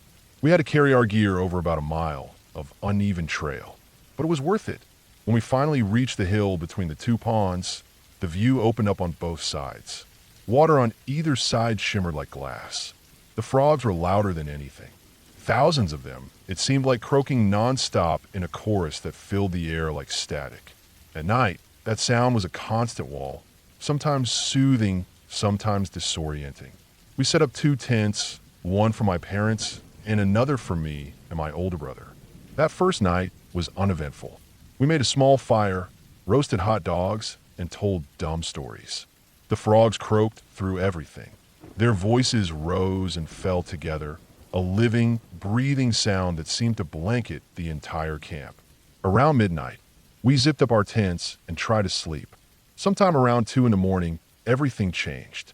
I woke up not because of a sound, but because of a sudden silence. The frogs had stopped. At first I didn't notice. It was that subtle. One moment you're sleeping through noise, the next your brain realizes it's gone. And when you live in the woods or camp often, you know that silence in a place like that is never normal. Then came the sound of engines. Deep, low rumbles bouncing off the trees. Two trucks, maybe three, crawling up the same trail we had hiked just the day before. They were loud enough to hear, but slow enough that it seemed like they were trying not to be. I sat up in the tent. My brother was already awake. We both looked at each other, eyes wide. He pulled the zipper back just enough to peek through. I followed. What we saw didn't make sense. Two huge black trucks crept up the overgrown path like they'd done it 100 times. No headlights, no running lights, just silhouettes gliding over the uneven ground. They rolled up just past our tents, onto the narrow stretch between the two ponds. They didn't stop to say anything. They didn't even look in our direction. Then, one by one, people started climbing out of the trucks. I lost count, but there had to be close to a dozen. Maybe more. All men, from what I could tell. No one said a word. No flashlights. No gestures. No talking at all. Each of them walked toward one of the ponds with large fishing nets. Not rods. Not traps. Nets. Like something you'd use to skim leaves off a pool. One guy walked straight into the water and started sweeping the net in long arcs. Then another. Then another. Within minutes, every man was waist deep in water, silently skimming the pond for frogs. I'm not exaggerating when I say they moved like they'd done this before. No hesitation, no fumbling, no noise. Just a silent, precise sweep of both ponds, as though they were harvesting something. No one from our camp said a word either. My dad stepped out of the tent and tried to wave them off at one point, but they ignored him completely. Just kept working. They stayed for just over an hour. When they left, they piled the nets, full of frogs, into the truck beds. Then they climbed back in, one after the other, and rolled off down the trail, same way they came. No lights, no voices. After that, the ponds went dead quiet. We sat around the fire in the morning, trying to make sense of it. It was like something out of a dream. But the only proof it wasn't was the silence. The frogs never came back. Not that trip, not even during the day. It was like someone had reached down and erased them from the ecosystem. We did find one survivor, though. A single frog, hobbling along the edge of the pond. Its back leg was bent unnaturally, like it had been crushed or twisted. My brother picked it up and set it back in the water. It floated there a while, then disappeared under the surface. Still, the rest of the trip, the pond stayed dead silent. No calls, no movement, just two still bodies of water where there had once been thousands of voices. That was the end of that story, or so we thought. The next summer, we came back to the same park but camped in a different area, more wooded, up on a ridge a few miles from those ponds. It was late June. The days were hot and humid, and the nights were just cool enough to sleep with the tent flaps open. We'd spent most of the day hiking along the dry creek beds, following deer tracks and looking for signs of bear. There were plenty too, prints, claw marks on trees, scat, normal stuff. That night, we were more careful with our food than usual. We'd seen what a black bear could do to a cooler before, and no one wanted to wake up to a destroyed camp. Someone had left a half-eaten bag of marshmallows open in the cooler, but the lid was shut. At least, that's what we thought.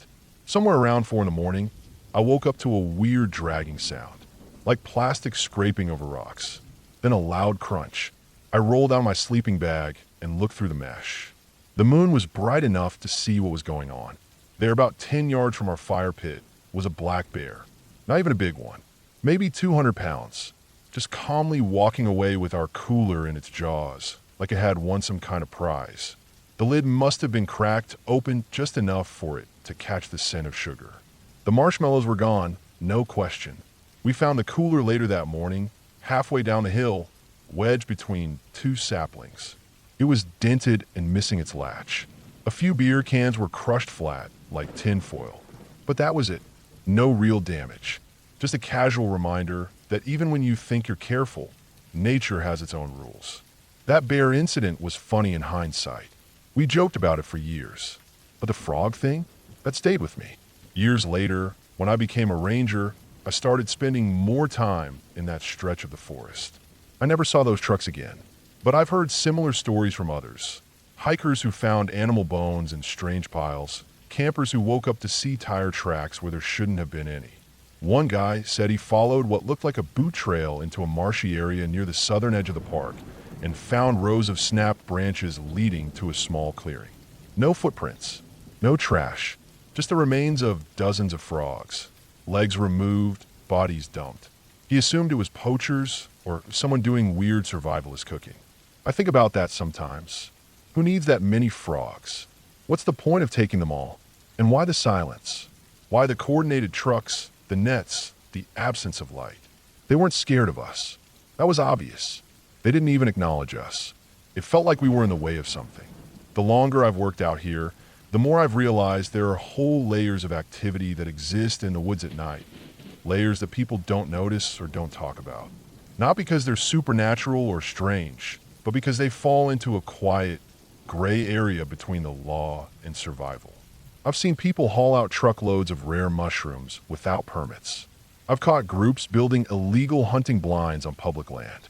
One guy had an entire unregistered still buried under a brush pile that had been there for over a decade. And once, deep in a ravine, I found the rusted frame of a truck with a winch and a net still draped over the tailgate. Nature had grown around it like it was swallowing a memory. But I never saw those frog hunters again. Not once. The ponds? They're different now. I went back this past spring and sat alone between them. I watched the water for nearly an hour. I didn't hear a single frog. Not one croak. It's like something reset that little corner of the forest and never turned it back on. When I left that day, I found a new sign at the base of the hill. Just a handmade plank nailed to a post. It had no words.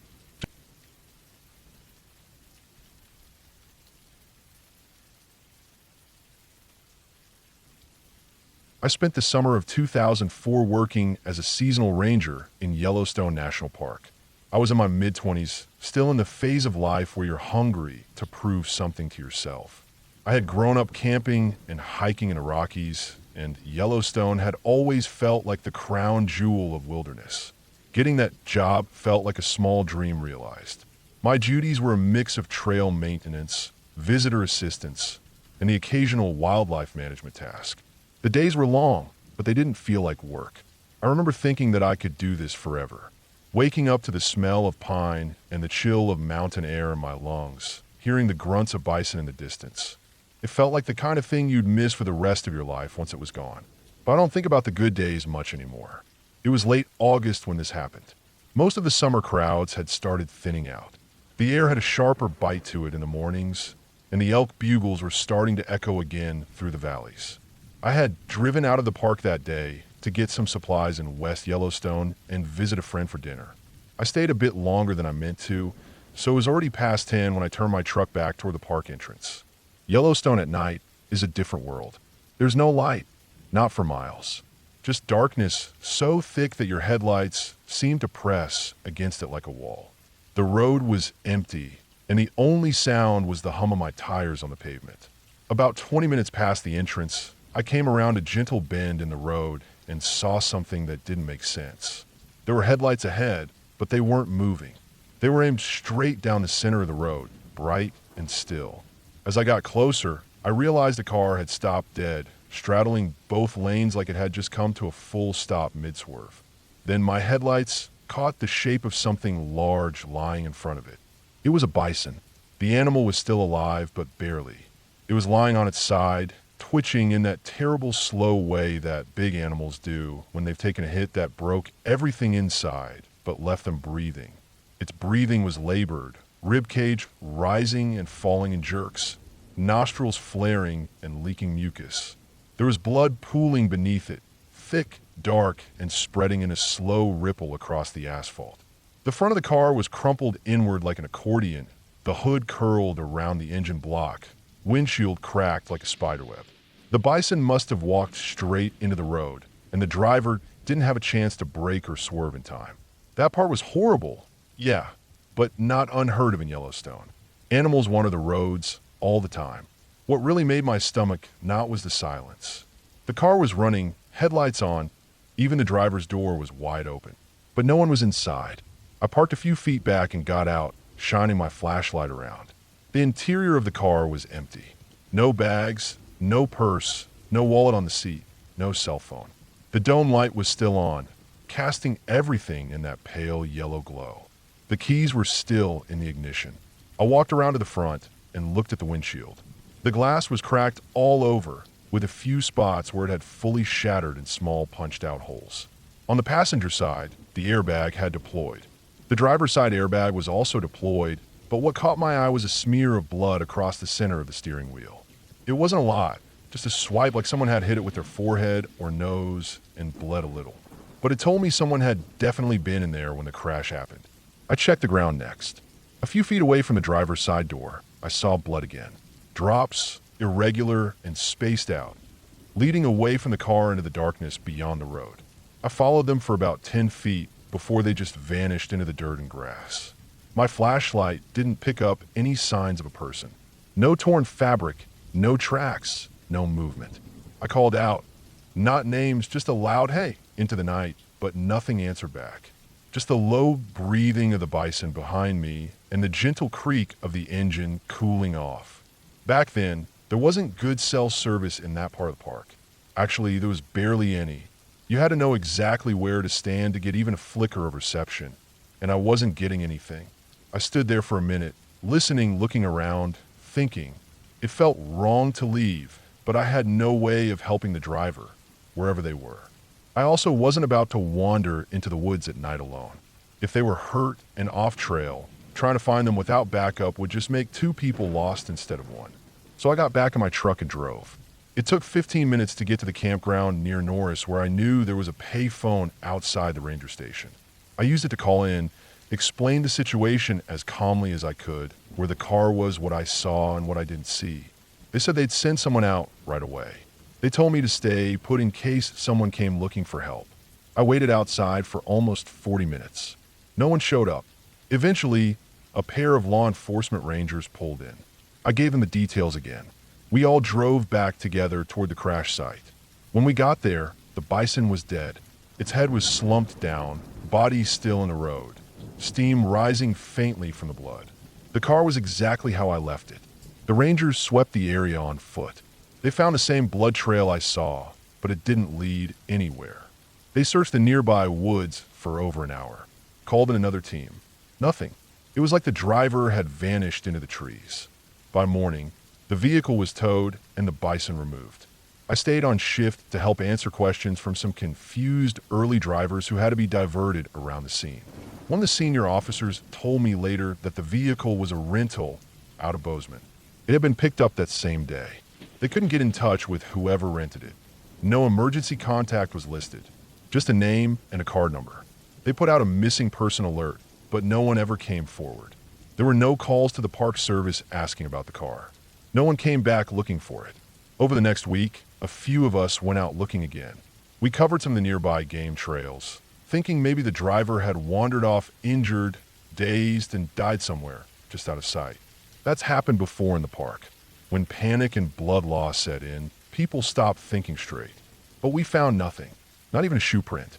A couple of days later, I was helping to clear some debris near the Gibbon River when I spotted a shirt snagged on a tree branch. I thought maybe it was from the driver. It looked like it had been there a while, dirt-stained, torn at one shoulder, with a faint rust-colored blotch down the front. But it could have belonged to any hiker. I logged it with lost and found. That was the last thread. Weeks passed, then summer ended. I stayed through mid-September, then packed up and left when my season ended. I thought about the car almost every day for a while.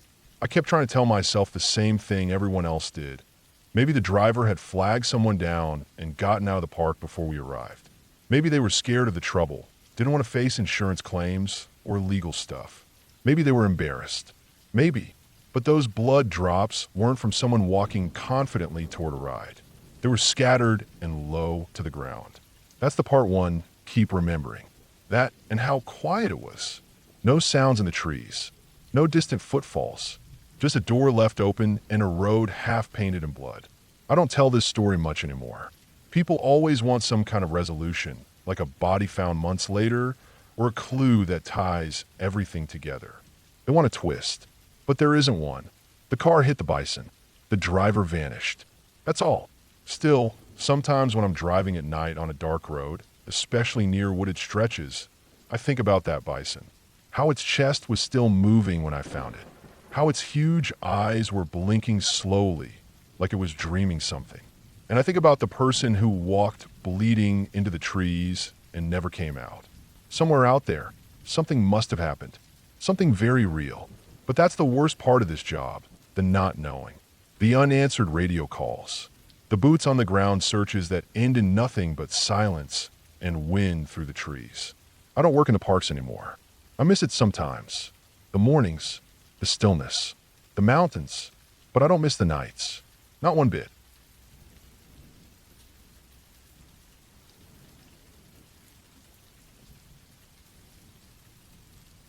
I've worked as a ranger in Colorado for over a decade now, mostly in and around the Pike National Forest. I've seen fires break out and swallow up everything in sight. I've seen hikers go missing, fall from cliffs, and get swept away in rivers during spring melt. But there's one experience that still shakes me up, not because of what happened, but because of what could have happened. And it started on a day that seemed like any other. It was late September, just past peak foliage season in the Kenosha Pass area. Most of the tourists had come and gone by then. The air was crisp, cool enough in the mornings to see your breath, but still warm by midday. Golden aspens were still clinging to the last of their color, and the valleys had that dry, spicy scent of decaying leaves and pine needles. That smell always hits me right in the gut. It's the smell of things getting quiet, of the forest settling in for winter. But that year, something about it made me uneasy. I didn't know why at the time. I know now. We were wrapping up a long week of routine patrols, checking trailheads, clearing out fire pits, tagging abandoned vehicles. Nothing glamorous, just the usual work. That morning, I met up with Kevin, a seasonal ranger from out east who was finishing his last week before heading back to Virginia.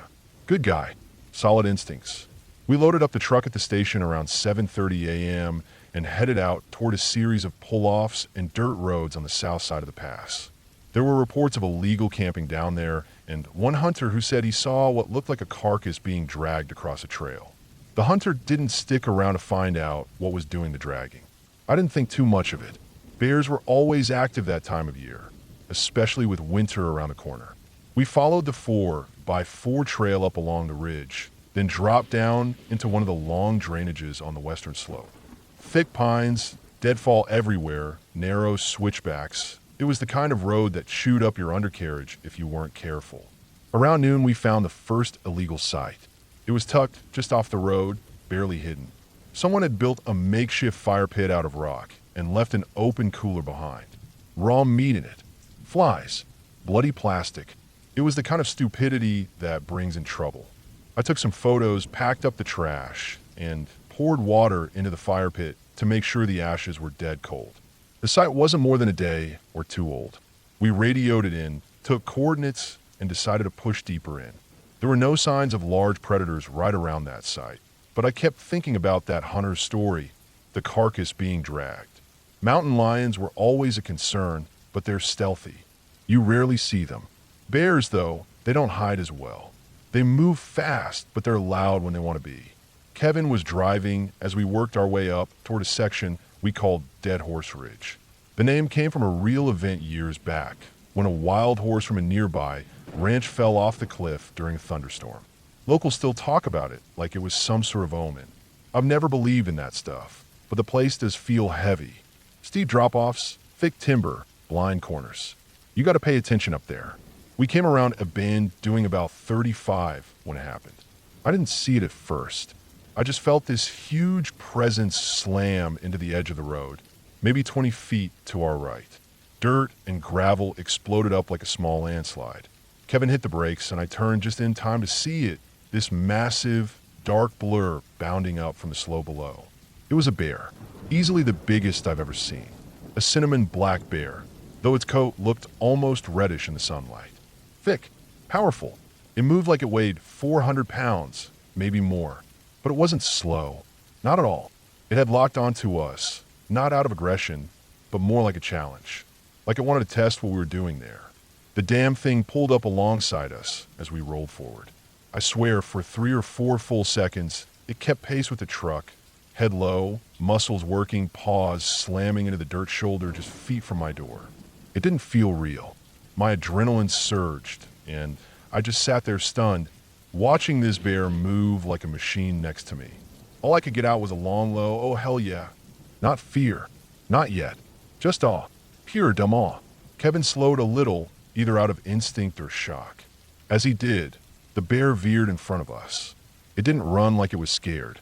It slowed to a trot right in the middle of the road and turned its head like it was studying us. Judging. I've never seen an animal look at me like that. Like it was thinking. Like it had already figured us out. Then, without warning, it surged forward again, legs pumping, claws digging in. It powered straight up the opposite embankment, tore through some brush, and vanished. Just like that. Gone. We sat there for a few seconds, not speaking.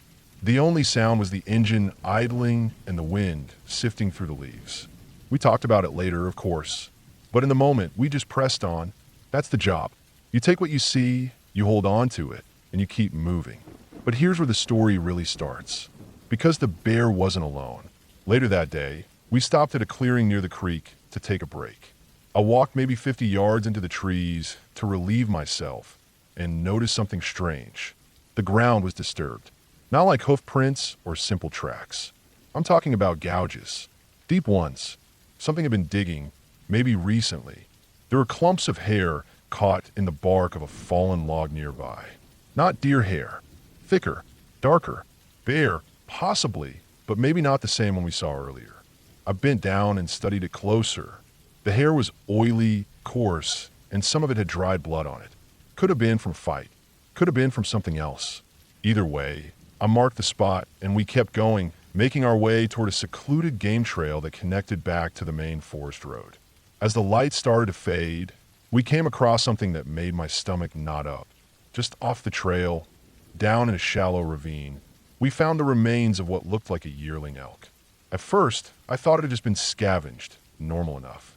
But then I saw the pattern of the wounds. It had been killed fast. Neck broken, limbs twisted, and large pieces of meat removed. Not eaten there, but taken. Dragged.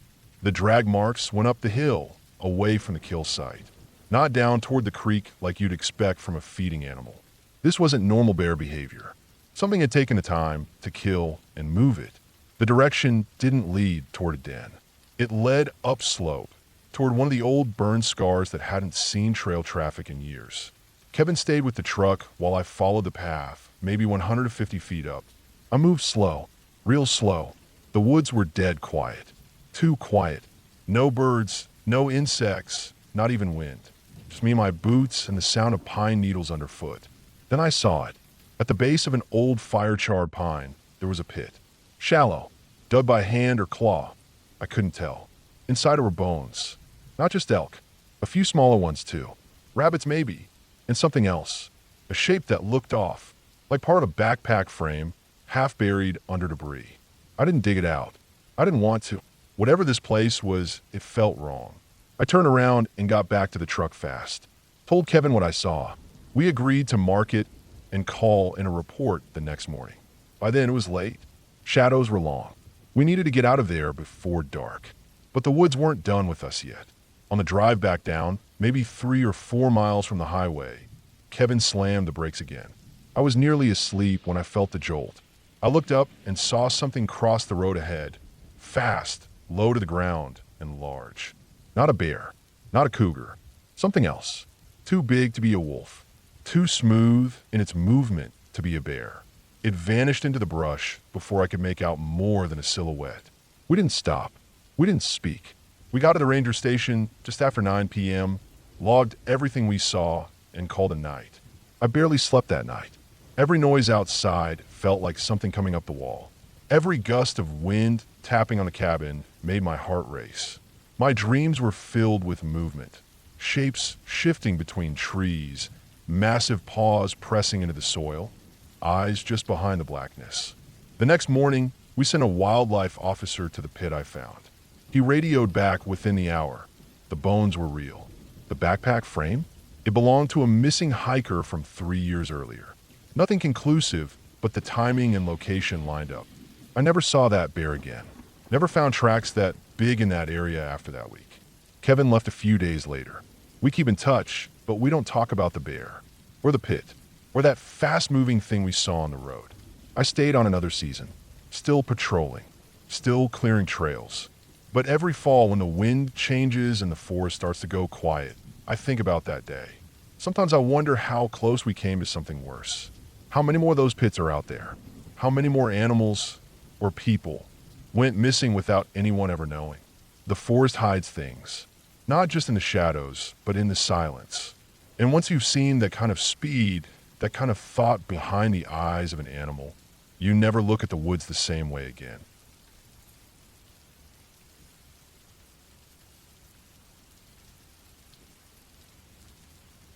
It was late August when I took a week off to head into Olympic National Park with two of my buddies, Andy and Cole. We had planned it for months, 7 days of backpacking through the backcountry trails on the west side of the park. I worked as a ranger for 6 years by that point, and I knew Olympic like the back of my hand. I'd seen bears before, but this trip would be the one that changed the way I thought about them for good. The morning we left, the air was cool, heavy with the smell of wet pine and damp soil. We loaded our packs into the back of my truck, a beat-up silver Tacoma with a winch on the front and mud caked around the wheel wells from the last off-road trip.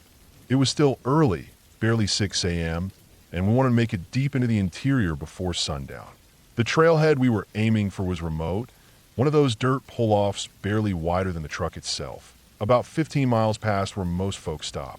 We'd be starting from a spot near the Hoh Rainforest entrance, but planned to veer off the main trail networks onto some of the less traveled routes that looped north through the Bogachiel area. A lot of that region is barely marked, and after a few miles, cell signal is long gone. But that was the appeal for us, real wilderness. No crowds, no noise, just trees, water, and whatever the land decided to throw at us. The first part of the day was spent driving slowly along that Forest Service road, gravel, full of potholes, winding between thick woods on either side. Andy sat up front, Cole sprawled out in the back seat half asleep. I kept my eyes on the road, sipping lukewarm gas station coffee as we passed dense green underbrush and mossy trunks. Light streamed through in beams here and there, but most of it was shaded. Those woods eat sunlight like a sponge. We weren't talking much. Just the occasional grunt or pointing out a distant deer, nothing serious. That's when it happened. We were doing about 25, maybe 30 miles per hour, crawling around a bend in the road when the underbrush to our right exploded. I don't mean it rustled or swayed. I mean it exploded. A massive black bear tore out from the trees, maybe 15 feet in front of the truck. All I saw at first was motion. Dark fur, thick shoulders, a head too big for my brain to process at that speed. I slammed on the brakes out of instinct. The tires locked up for a second and skidded a little in the loose gravel. Andy sat up ramrod straight, and I saw Cole's legs jerk from the back as the jolt woke him. The bear didn't stop. It never even looked at us at first. It hit the road with both front paws, then pivoted and ran, straight up the middle of the road. I kept my foot off the gas at first, still stunned. My brain struggled to catch up. It felt like I was watching a dream, like those weird scenes you get in slow motion before something bad happens. But the bear wasn't running like you'd expect a bear to run. It was sprinting, all power, all muscle like a freight train with fur. It moved with this terrifying smoothness. No lumbering, no wobble. Just long, quick strides that kicked up dust behind it like a horse on hard ground. It looked like it had done this before, like running was what it was built for. I tapped the gas again, just curious. I want to see how fast it was going. The truck eased up to about 30 miles per hour again, and for maybe 5 or 6 seconds, I held that speed. The bear didn't just stay ahead of us. It pulled away. Effortlessly. It didn't look back at first. It was focused forward, ears perked, front legs piston pumping in perfect sync with its back ones. But then, after maybe 10 seconds, it turned its head just slightly. I'll never forget that moment. It looked over its shoulder, directly at us. Its eyes met mine for half a second, calm, focused, almost smug. Then it angled its body, bounded toward the brush on the left side of the road, and vanished into the trees without a sound. Just like that, it was gone. I pulled the truck over, turned the engine off. The silence was loud. Andy muttered something under his breath, probably just as stunned as I was. Cole leaned forward and just stared out the front windshield like he didn't believe what he saw.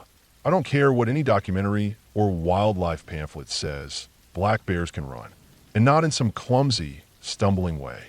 That bear was easily 300 pounds, maybe more.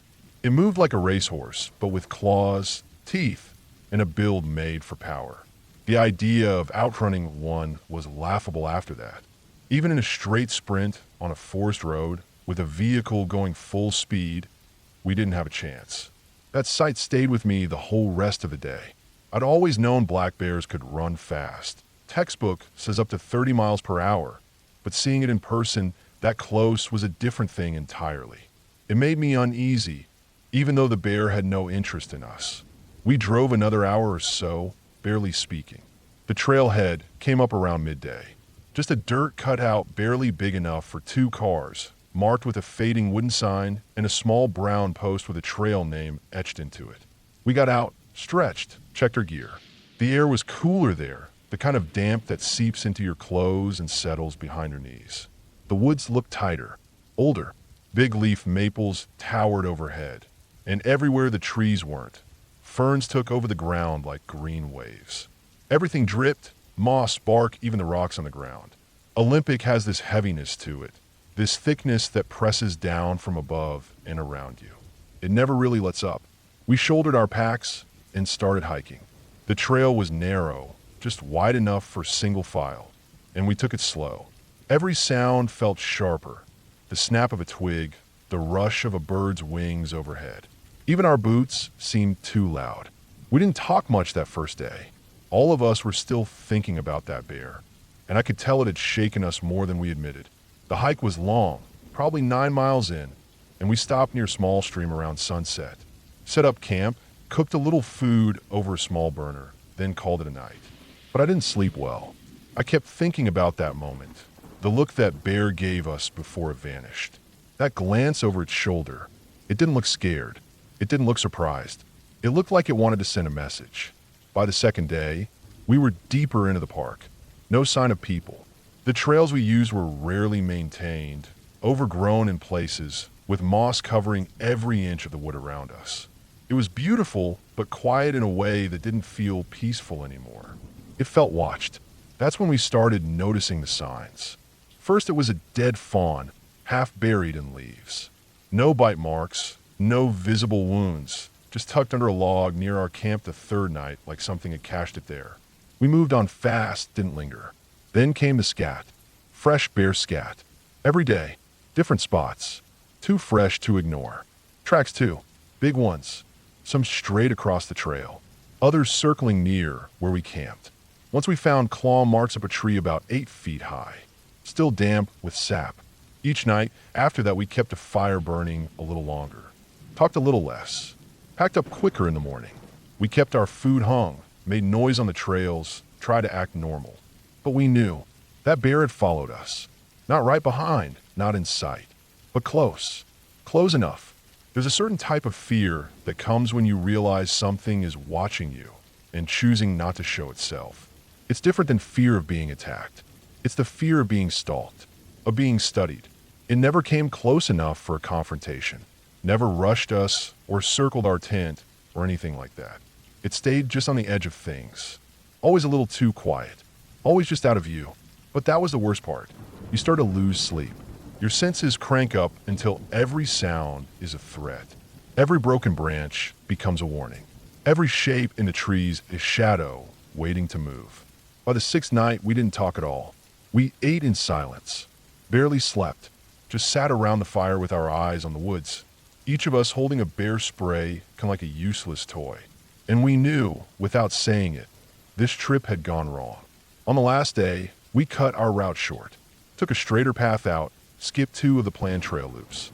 We didn't want to be in those woods any longer. We made it back to the truck by early evening. The sun was low, air cold, windless. I took a last look at the trees before I turned the key in the ignition. We drove out slow. Nobody said a word until we hit pavement again. The whole way back, I kept thinking about that first moment. The bear sprinting up the road, the way it looked at us, the quiet confidence in its eyes. That bear never meant to scare us. It didn't have to. It just showed us something we didn't want to believe.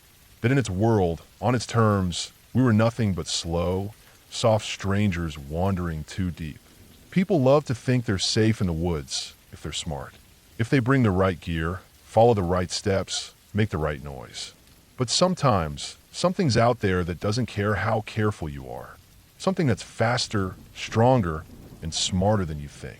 I've been back to Olympics since then, but I never go past that trailhead alone. And when people ask me if bears are dangerous, I don't give them the usual line about keeping food hung or avoiding cubs. I just tell them what I saw. A 300-pound black bear running faster than my truck. Watching us, remembering us, and letting us go. For now.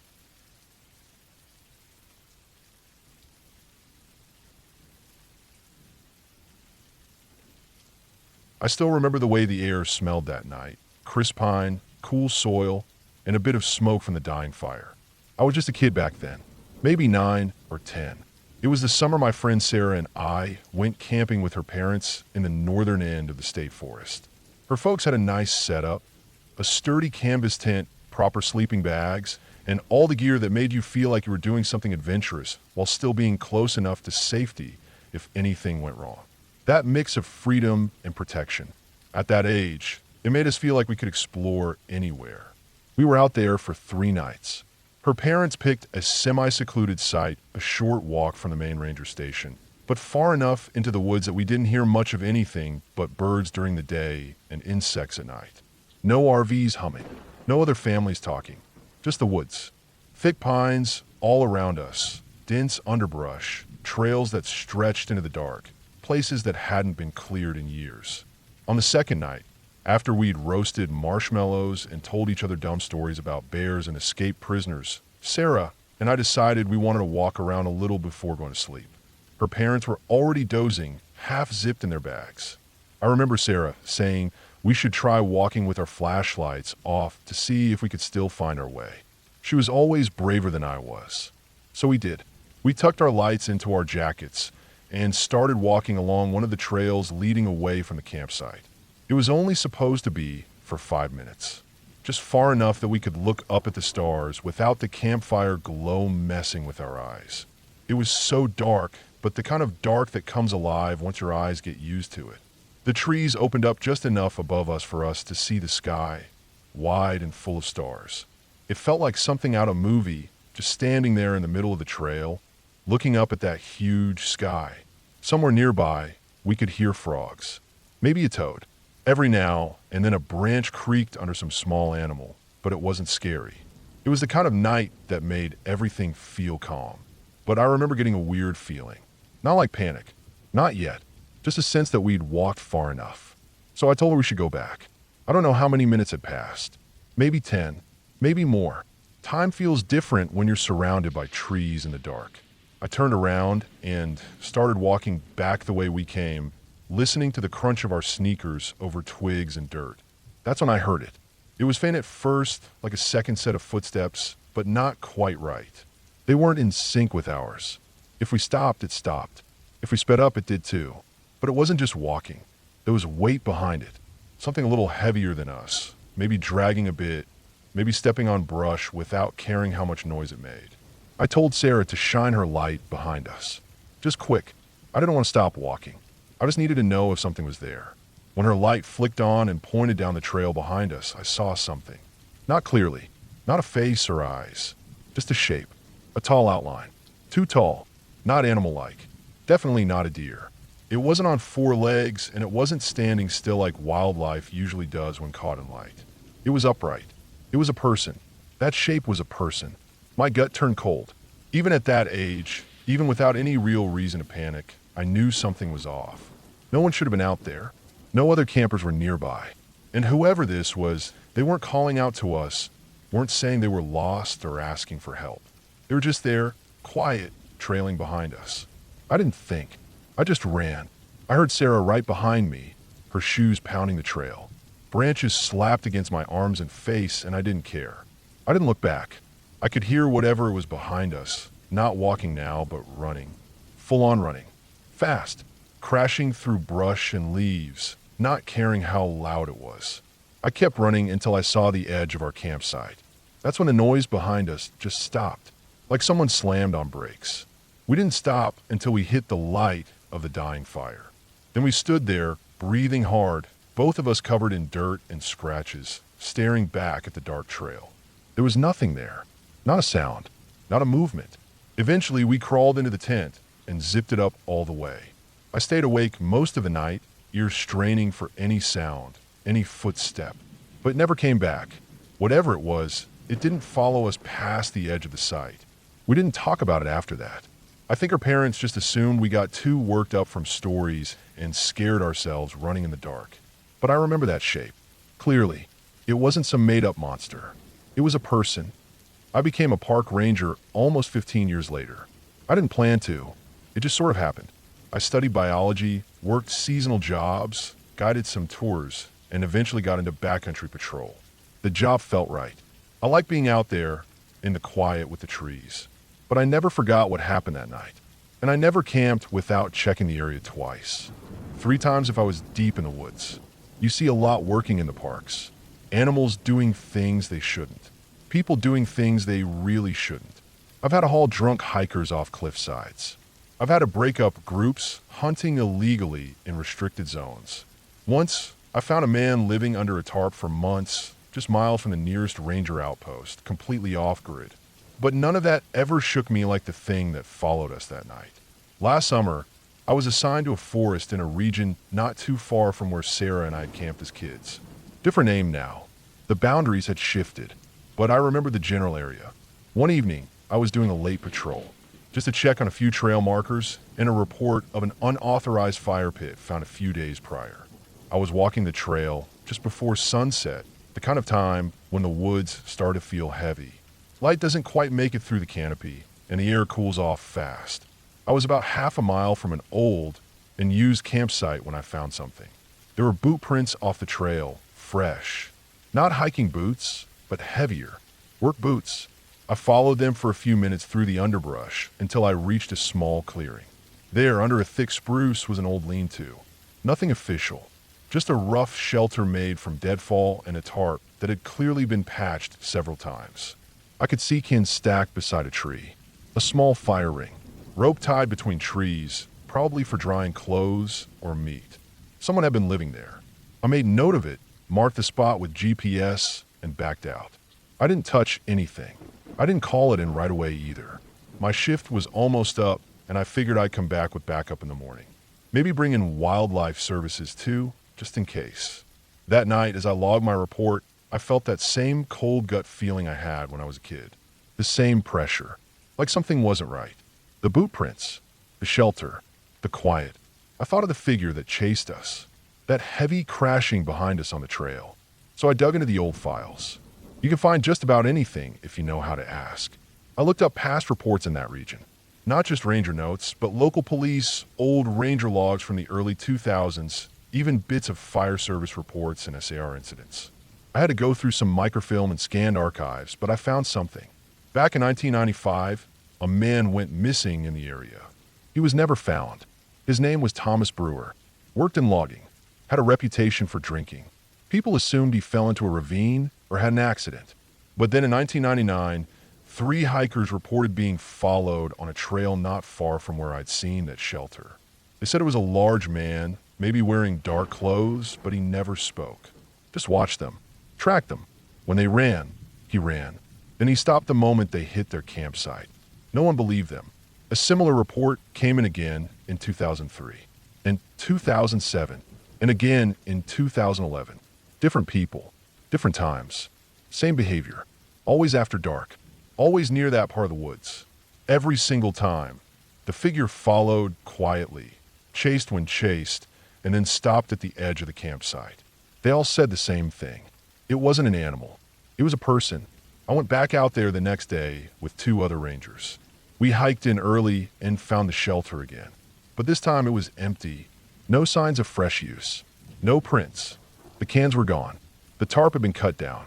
I don't know how he knew. Maybe he saw me watching. Maybe he'd seen people coming before. But he was gone. I submitted everything. The boot prints, the shelter, the past reports I found. But there wasn't enough for the higher-ups to issue a full-scale search. No crime had been committed. No evidence of danger.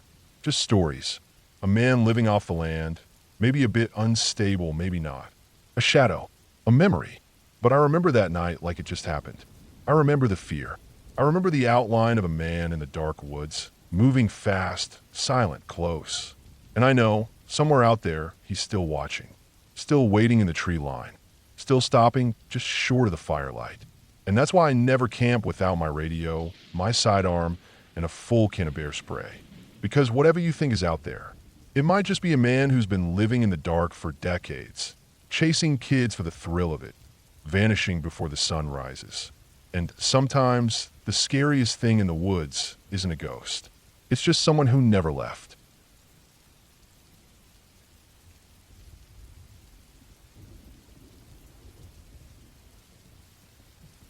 I've worked as a park ranger for almost 15 years now.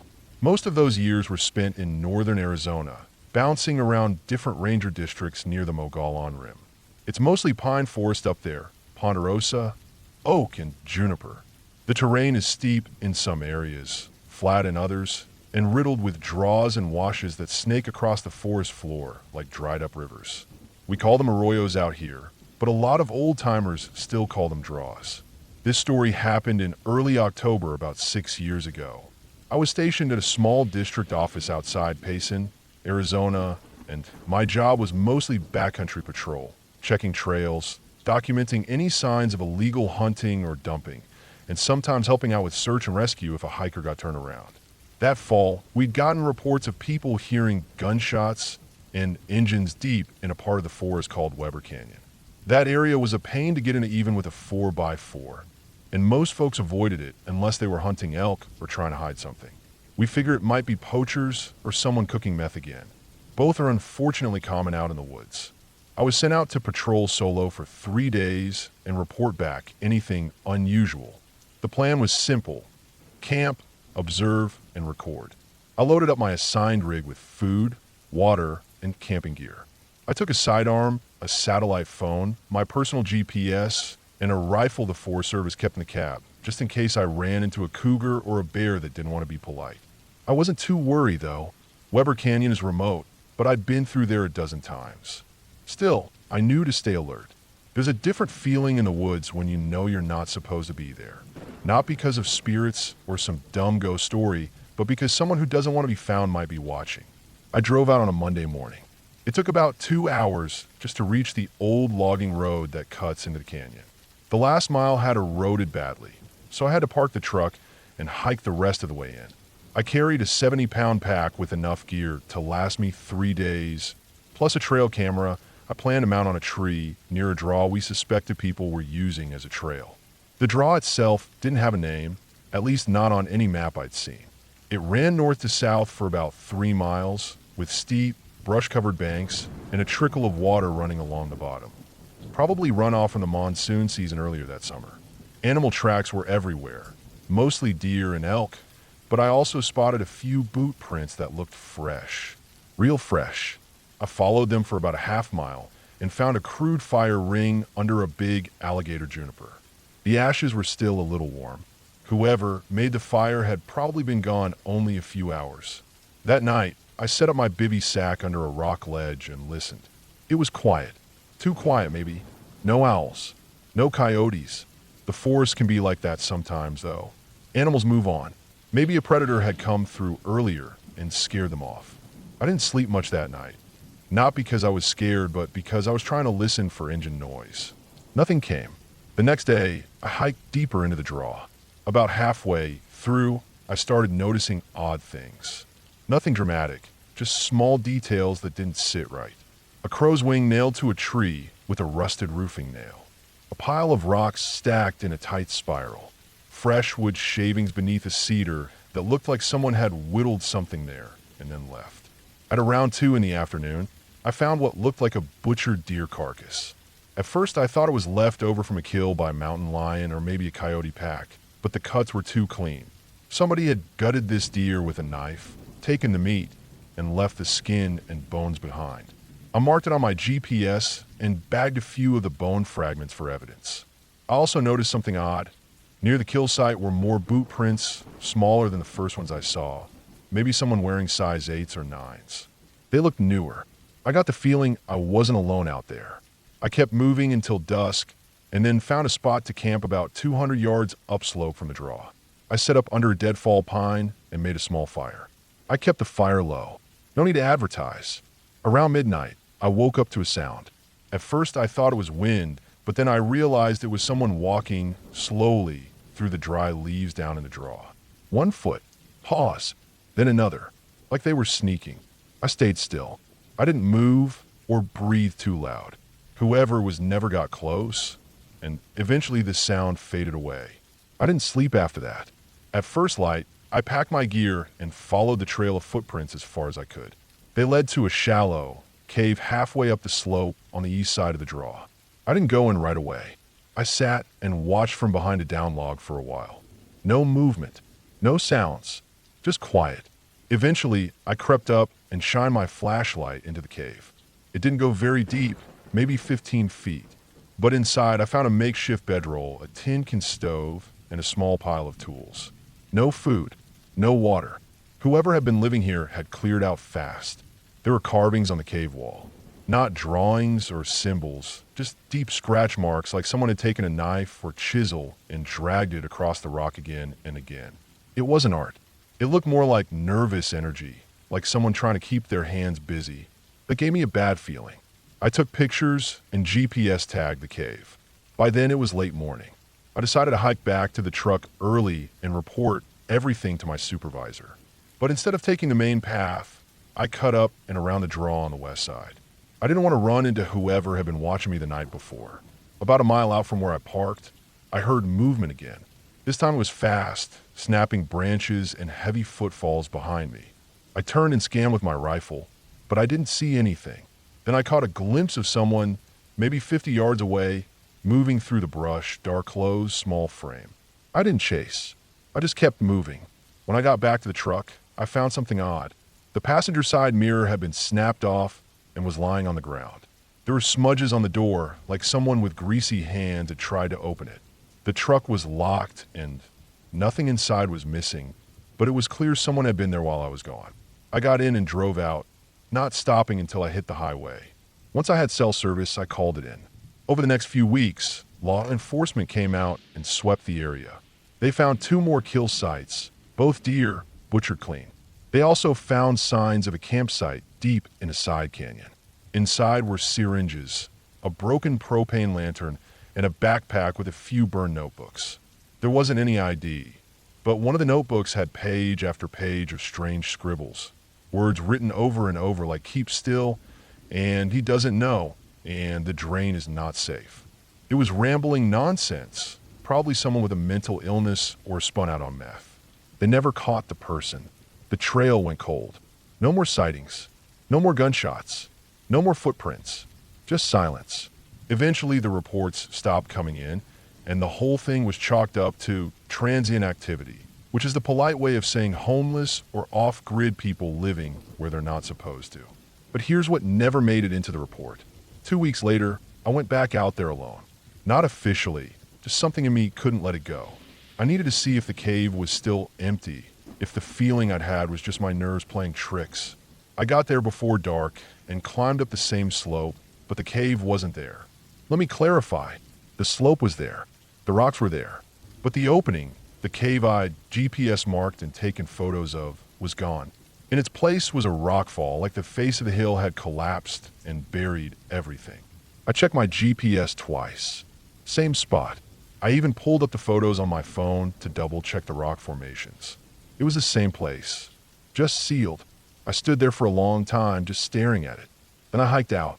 I didn't report that second visit to anyone. I still have the photos from the first trip, and they clearly show an open cave. But if I brought it up now, they'd probably say the rocks just shifted or that I had the wrong location. I've thought about it a lot since then. Whoever was living in that cave, they knew how to hide. They knew the land better than most of us, and they didn't want to be found. Sometimes I wonder if I walked past them more than once. If they were watching me every night from the trees, or listening when I was eating or writing in my log. That's the kind of thing that sticks with you. Not ghosts or monsters, just people. People hiding in the woods. People who don't want you to know they're there. And the scariest part? You don't. Not until they let you.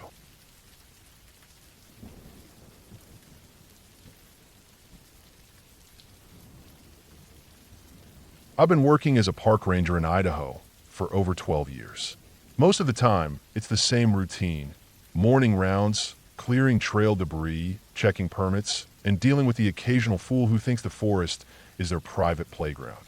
The backcountry stretches wide here, thick with pines and long valleys carved by glacier melt. It's not the kind of place where you see people often unless they mean to be there. And that's what always made me feel safe. But last summer changed the way I think about being out there alone. It was late July, and we had a pretty dry season. Wildfires hadn't broken out yet, but every ranger station was on high alert. I was posted at a remote fire lookout tower near the southern edge of the park, close to where the maintained trails start to thin out and disappear into old wilderness. The tower sat up on a ridge line that overlooked miles of dense, uneven terrain: rock shelves, wooded hollows, sharp gullies, places no sane hiker would venture into without experience, and a damn good reason. It was a 7-day solo rotation. Standard. I'd driven in with a 2-week supply of water, food, fuel, and my gear. The tower had solar panels, a weather radio, and backup batteries. I carried a sat phone and a bolt-action .30-06 rifle. Not because I expected trouble, but because it was regulation when you were alone for that long. In that part of the forest, we had mountain lions, black bears, and the occasional rogue wolf that wandered down from the north. The first 3 days were calm. I did my usual patrols, short loops around the tower, checking the weather station and the old fire breaks from the 90s that we kept partially clear. There was no cell signal out there, just static on the regular radio most of the time. I liked the quiet. I liked hearing my own boots crunch against the dry dirt, or the breeze rustling through the high trees, or even just the creak of the tower as it shifted slightly during a strong wind. That first half of the rotation passed without anything odd. No storm, no wildlife incident, nothing. But things started to shift on the fourth morning. I'd woken up a bit before dawn, same as always, to log weather conditions and glass the valley below with binoculars for any sign of smoke. I remember feeling like the air was heavier than usual. Not quite humid, just thick, stale, like it hadn't moved all night. The sun came up behind a thin veil of clouds, but I couldn't spot any fires. I chalked it up to the pressure system and moved on. Around noon, I went for my routine perimeter check, about 2 miles east and back. There's a narrow trail along the ridge edge that loops down near a dried-up creek bed. It cuts close to a rock outcrop we call Dead Horse Ledge. The place got its name from a pack mule that fell off during a supply run decades ago. There's nothing dangerous about it now, just steep and a bit unstable. I'd passed that spot 100 times without thinking much about it. But that day, I noticed something weird. Below the ledge, maybe 40 feet down the slope, I spotted a narrow opening in the rock face I'd never noticed before. I stopped and stared for a long time. The shadow in the stone looked just wide enough for a person to squeeze through. I dropped down a bit to get a better look. The slope was loose, and I had to brace myself on a root and edge closer. Sure enough, it was a small cave. The mouth wasn't more than 3 feet across, but it had depth to it. I knelt beside it, shining my headlamp inside. The beam only made it maybe 15 or 20 feet before it disappeared into darkness. Cool air drifted out of the gap, dry and sharp smelling. I wasn't aware of any caves mapped in that section. I'd looked at old topographical maps and fire grids plenty of times, and nothing marked a cave system there. I stood there a while, making a mental note of the location. My gut said don't mess with it. But the ranger in me figured I should at least make a note for the survey team to check it out later in the season. We logged everything like that: new deadfall, trail washouts, animal dens, and especially hidden caves. Places like that could be dangerous for lost hikers or even poachers. Still, I didn't go inside. I left a flag marker on a tree branch above it, jotted the GPS coordinate in my notebook, and backed out of the area. I finished the loop and returned to the tower by mid-afternoon. That night, I had a hard time sleeping. Not because of anything obvious. There was just a low-level pressure in my chest, like how it feels before a storm rolls in. Only there weren't any clouds. The barometer didn't budge. But I kept waking up every couple of hours with this sense that something wasn't right outside. By the 5th day, I started hearing things. I was halfway through my morning patrol when I thought I heard metal scraping metal. Very faint, very far away. Not clashing, more like dragging. Like a steel pipe sliding slowly across rock. I froze, trying to trace it, but it only lasted a second. It was gone before I could pinpoint a direction. I told myself it was just wind echoing weird off the rocks, or maybe a falling branch catching the right angle. But the sound came again later that evening. Same faint metallic drag, followed by what I can only describe as a low, pulsing hum. Not mechanical, not like an engine or generator. More like the vibration of something very large, very deep underground. I didn't sleep that night. I stayed up in the tower with my binoculars, scanning every inch of forest I could see. I kept the rifle loaded and leaned against the wall beside me. I didn't see any movement, no animals, no people, nothing. On the sixth day, I made a mistake. I decided to go back to that cave. I don't even know why I did it. Curiosity, maybe. I need to understand what I'd heard. I packed my day gear, flashlight, spare batteries, flag markers, chalk, field knife, rope, and water. I didn't plan to go deep, just a peek. When I got back to the ledge, the cave looked the same. Nothing around it had changed, but the air felt worse, thicker, heavier, almost greasy. I dropped to my knees and slid into the entrance. The rocks scraped my shoulders and hips, and I had to crawl for the first 15 feet. Then it opened into a small chamber about 8 feet wide and maybe 10 deep. The floor sloped slightly downward. It looked like water had once flowed through there long ago. The walls were dry, lined with quartz veins and dirt clumps, but something about them fell off. There were scratches along the inside of the rock. Parallel grooves, jagged and uneven. Not natural. They weren't tool marks either, too random and rough. Some of them looked fresh, like whatever made them had done it recently. I backed out immediately. My flashlight flickered as I turned. That was enough for me.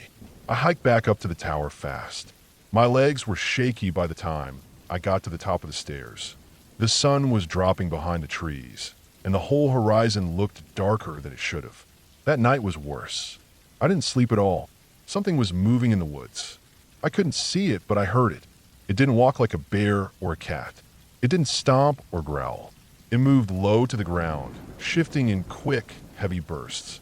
I could hear the pine needles rustling in its wake, like it dragged itself forward, stopped, then dragged again. Over and over. Around 2 a.m., I heard the first knock on the bottom of the tower. 3 slow thuds against the metal staircase. Then silence. I waited with the rifle aimed at the trapdoor, but nothing came up. I stayed that way till sunrise. When light finally broke, I climbed down and swept the base of the tower. Nothing. No tracks, no prints, no sign of any kind of animal. But I found something worse. About 30 yards from the tower, one of the trees had been gouged. Deep claw marks, 5 of them, spaced wide apart, dug into the bark like a hand the size of a shovel had raked across it. I've seen bear claw marks. I've seen mountain lion marks. These weren't those. I called it in. Sat phone. Emergency line. I kept it brief, possible threat, requesting extraction. They said it would take until evening to get a chopper out there. That whole day, I stayed in the tower, armed and waiting. I didn't hear anything, but I could feel it, whatever it was, still out there, still watching. The chopper came at 6:12 p.m. I didn't even wait for the crew to land. I flagged them, threw my gear into the basket, and was out of there in less than 2 minutes. When I got back to base, I filed my report. They logged it, but I could tell nobody wanted to dig into it. Too vague. No visual confirmation. No injuries. They marked it as an unidentified environmental concern. I put in for reassignment the following month. I don't go back to that part of the park anymore. Nobody does. The cave wasn't listed on any follow-up surveys. The marker I left was gone when a junior ranger hiked through that zone in August. She didn't find the opening. They say the land shifts up there, collapses, swells, fills itself in. But I know what I heard. I know what I felt. And I know that some hollows in the woods were never meant to be found. I don't need to go back. I've already seen enough.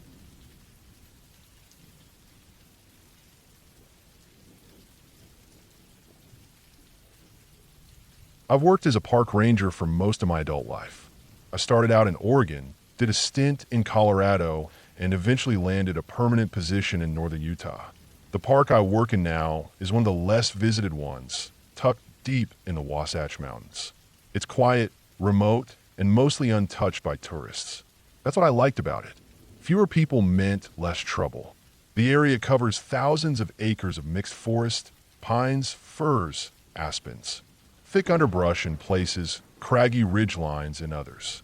Elevations go from around 6,000 feet at the valley floor up to 11,000 at the peaks. We got alpine lakes, deep canyons, and long stretches of trail where you can hike an entire day and never see another soul. I was assigned a backcountry station located about 20 miles from the nearest road. It's accessible only by horseback or hiking in with a heavy pack. My job was mostly patrol, making sure campsites were clean, fires were put out, trails were passable, and no one was doing anything illegal. Poaching, drug operations, that sort of thing. A lot of people think being a ranger is peaceful, just nature walks and sunrises. But out here, things can get uncomfortable. The isolation gets to some people. You hear things you can't explain. But the scariest moments are always the ones that come from other people, not the forest. There was a trail that ran north from my station, marked as Trail 219 on the maps. It was an old logging path from the early 1900s, barely used anymore. The only reason it was still on the maps was because it hadn't officially been decommissioned. It cut across the steepest part of the mountain, a narrow switchback that climbed 3,000 feet in 4 miles. No one used it because a better maintained loop went around the other side of the ridge. But part of my job was to check every trail in my zone, even ones no one hiked anymore. So in early October, I decided to do a full sweep of Trail 219. I left just after dawn, packed light, just food, water, first aid, GPS, and my standard issue Glock. The morning was crisp and clear, maybe 38 degrees, and I figured I'd be done before nightfall. The first 2 miles were fine, overgrown but passable. I kept stopping to clear fallen branches and mark points where erosion was eating into the trail. By mid-morning, I reached the first switchbacks. That's when I noticed the signs that something wasn't right. There were fresh boot prints on the trail, deep, spaced far apart like the person had been moving fast, maybe even running. The tread wasn't from any known hiking brand. The soles were flat with a crosshatch pattern. Looked more like work boots. That by itself wouldn't have meant much. Hunters sometimes used unmaintained trails to avoid crowds. But what bothered me was the direction of the tracks. They went uphill, fast. I paused to scan the surrounding trees. Nothing moved, just birds, a squirrel. Everything was still. Too still, maybe. The air felt heavy, not in a supernatural way. Just like a storm was coming, even though the sky was still bright blue. I kept going. About an hour later, I came to a stretch where the trail narrowed against a steep drop. Below me, maybe 300 feet down, was a dry creek bed filled with old talus and fallen trees. I stepped carefully. That's when I found the first piece of gear. It was a torn glove, wedged between 2 rocks on the trail's edge. Black leather, worn at the knuckles. No tag or brand name. Looked like something you'd use for construction or riding motorcycles, not hiking. I picked it up and turned it over. The inside was dark with sweat and dirt. The fingertips were shredded, like they'd been clawing at something rough. It hadn't been there long, maybe a day or 2 at most. A few hundred feet later, I found a second glove, this one farther off the trail, caught in the branches of a dead bush about 10 feet down the slope. There was no sign of a fall, no scuffs or skid marks, just the glove, sitting there like it had been tossed. That was when I started feeling uneasy. I continued up the trail, more alert now. I unlatched the safety strap on my holster. The prints were still there, now joined by another set. These were smaller, lighter, and spaced irregularly, like the person had been stumbling, maybe injured. Both sets of prints headed in the same direction, uphill. Around the 3-mile mark, the forest thickened. The trees leaned in tight here, blocking out most of the sun. The underbrush grew up almost to my knees. I pushed through carefully, checking every few steps. That's when I found the tarp. It was green, faded, and half buried in pine needles. Looked like it had been dragged off the trail and tossed under some branches. I pulled it out with my boot. Underneath were 2 empty water bottles, a torn backpack strap, and something that looked like part of a belt. No food wrappers, no clothes, no sign of whoever left it. But the weird thing was everything looked clean, like it hadn't been out there more than a couple days, maybe less. I marked the GPS coordinates and took some photos. My plan was to finish the trail and come back this way. I radioed it in, but got nothing. Not unusual. This side of the ridge had dead zones. I'd have to wait until I hit the summit to make contact. The trail steepened after that. I kept climbing, watching for more signs. The prints grew more erratic, sometimes splitting off, sometimes doubling back, like the people had gotten lost or changed their minds. The ground here was rocky, so they faded in and out. I stopped to eat around noon, sitting on a fallen log. The forest was quiet. No wind, no bird song, just the sound of my own chewing and the occasional creak of trees settling. It felt wrong. When I finally reached the summit, the sun was already dipping west. I checked my GPS. It was later than I thought. The trail had taken longer because of all the searching. I tried my radio again.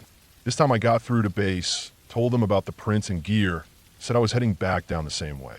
They logged it and said they'd check in again in an hour.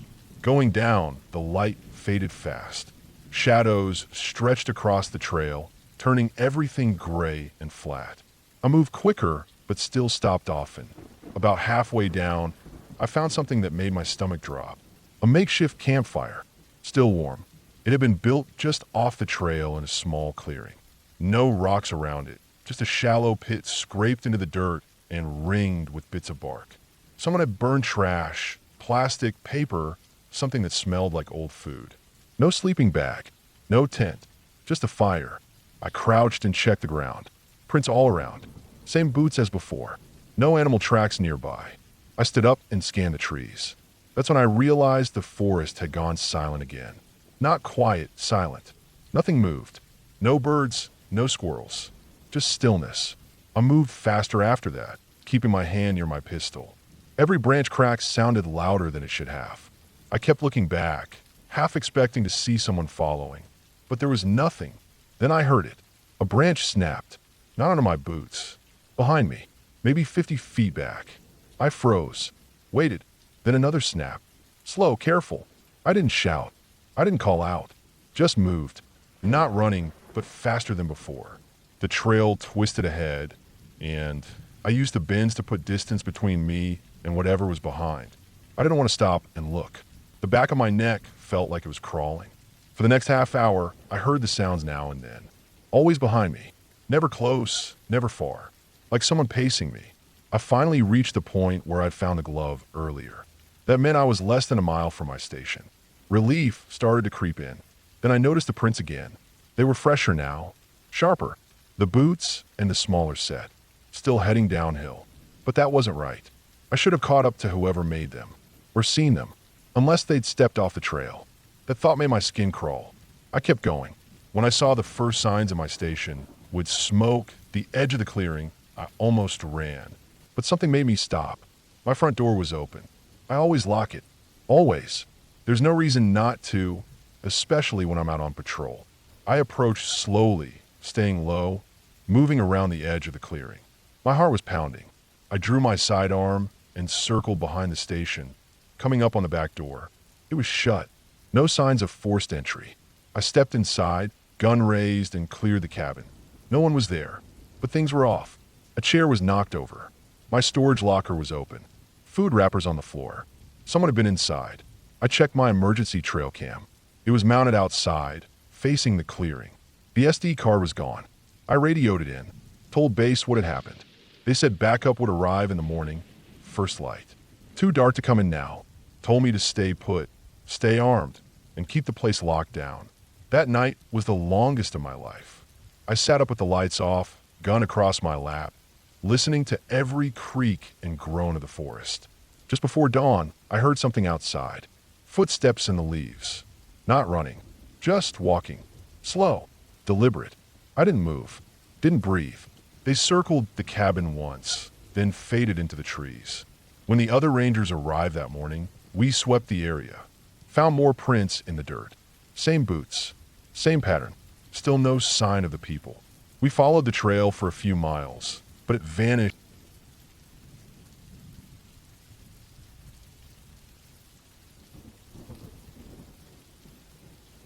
I've worked as a park ranger for a while now.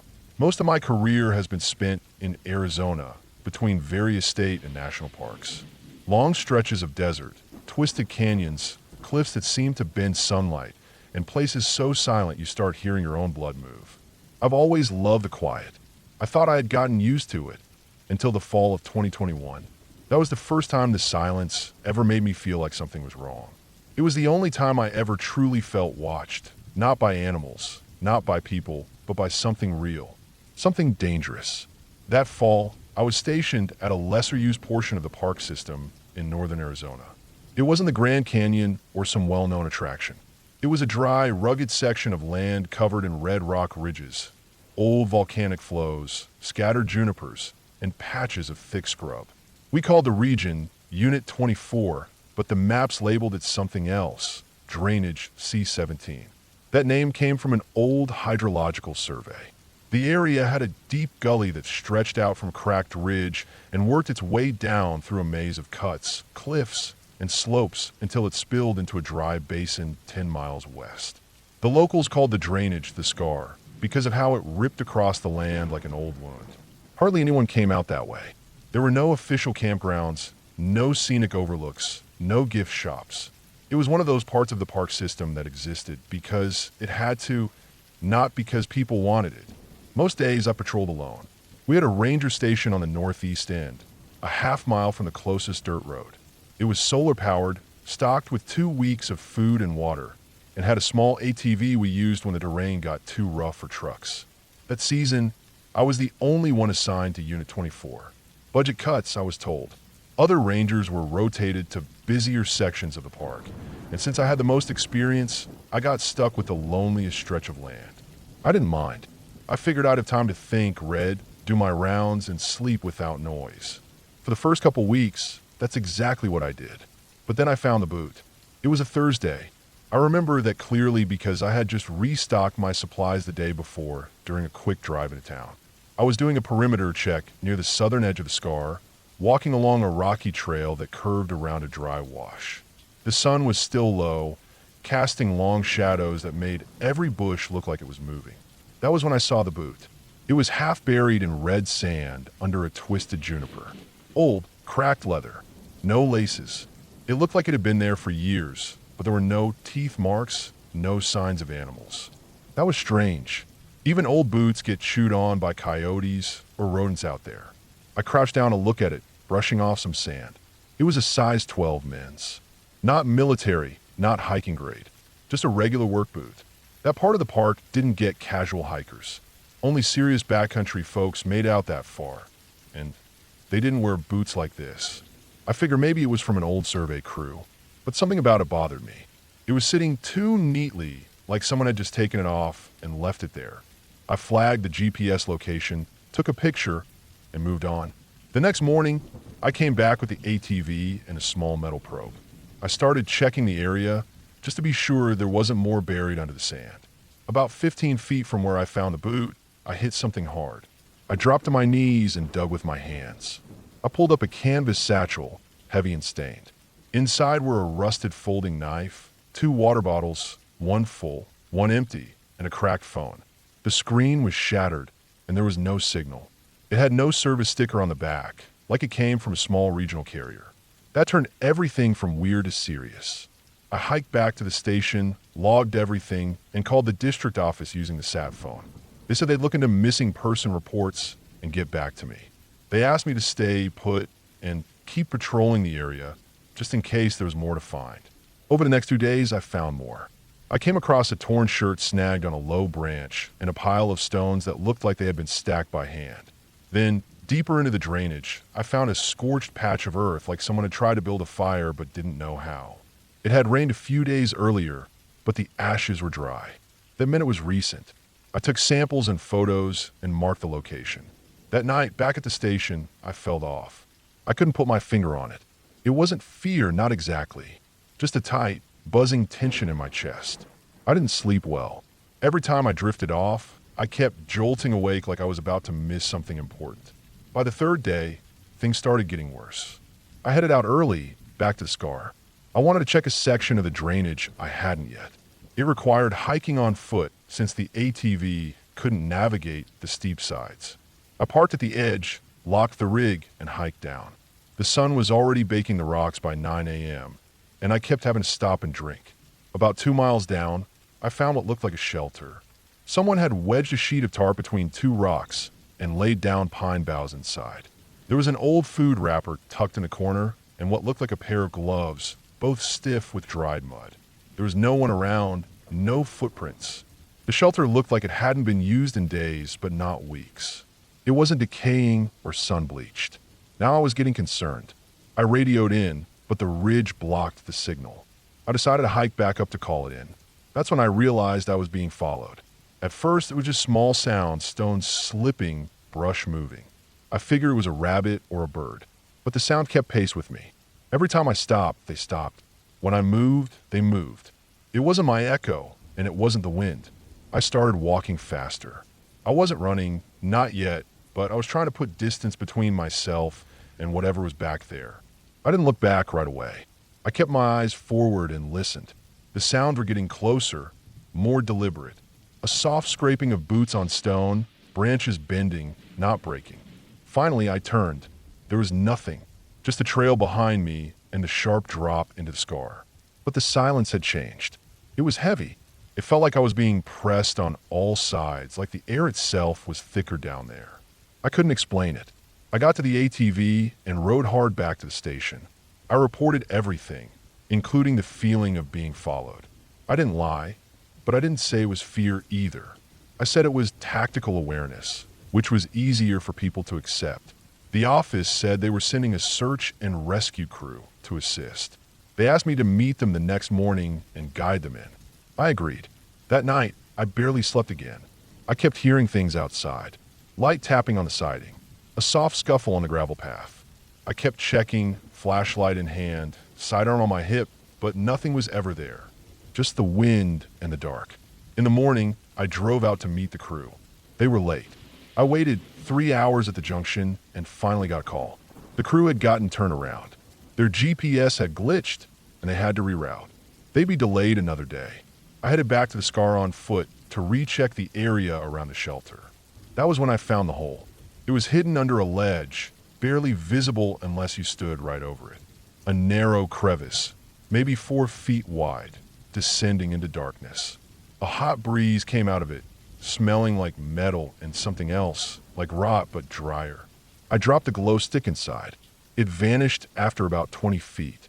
I didn't go in. I flagged it, took photos, and climbed out. Back at the station, I sent a full report. That night, just after sunset, the power cut out. Not just a flicker, a full blackout. The solar battery was full. I had checked it earlier. I tried the radio. Nothing. My sat phone was dead. No lights. No signal. I locked the doors. Around midnight, I heard footsteps outside. Not animals. Not the wind. Slow. Deliberate. Boots on gravel.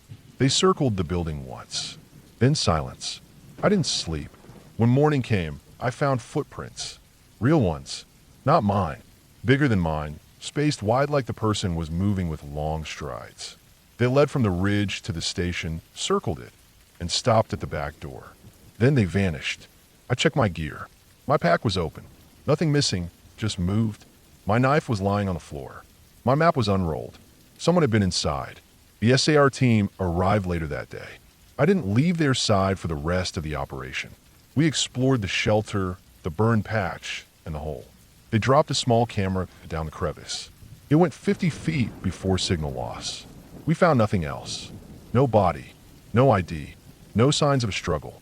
The final report listed the incident as unresolved contact and marked the region as restricted for hazard review. I asked to be transferred. Now I work closer to town. More visitors, more noise. But every now and then, late at night, I remember the silence of the scar and the footprints that stopped at my door. And I wonder if someone or something was trying to tell me they didn't want to be found.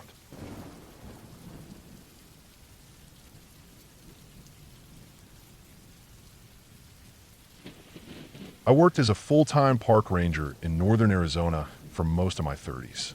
The area I was assigned to wasn't one of the big-name national parks. It was smaller, more remote, with narrow canyons, dry creeks, and miles of desert brush. People didn't come here for tourist photos or crowded trails. They came for silence, solitude, and sometimes because they didn't want to be found. The year this happened was 2017. I had already been on the job almost 8 years. I knew that section of wilderness like my own backyard. I could name which creeks dried out first, which slopes carried cougar tracks, which gullies were dotted with bobcat dens. That summer, the drought had been worse than usual. The monsoon rains never came, and by July, the scrub was bone dry. Fire warnings were constant. Every step I took out there kicked up dust. The higher-ups decided we should limit public access to parts of the park. Too many dry lightning strikes and not enough rangers to cover the acreage. I was given a remote section on the east end, about 30 square miles with 2 main trails, a couple of abandoned mining camps, and a steep ravine locals called the Hollow. No one really knew why. It was just a name that had stuck on old maps and survey records. I never thought much of it. They assigned me solo patrols that month, which was normal. The heat kept most visitors out anyway. My routine was the same most days. Check the trail signs, make sure there were no new illegal campsites or ATV tracks, log wildlife sightings, monitor for smoke. I'd drive the ranger truck along the old dirt road, park where it ended, then hike out on foot with a small pack and radio. It was boring work, but I liked being out there alone. One morning in late July, I headed out like usual. The forecast was clear, no storms in the region.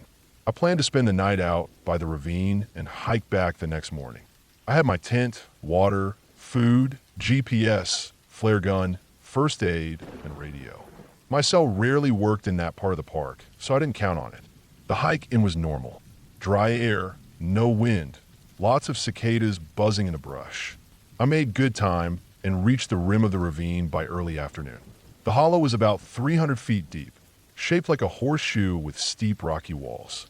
There were game trails running down into it, probably used by deer or coyotes.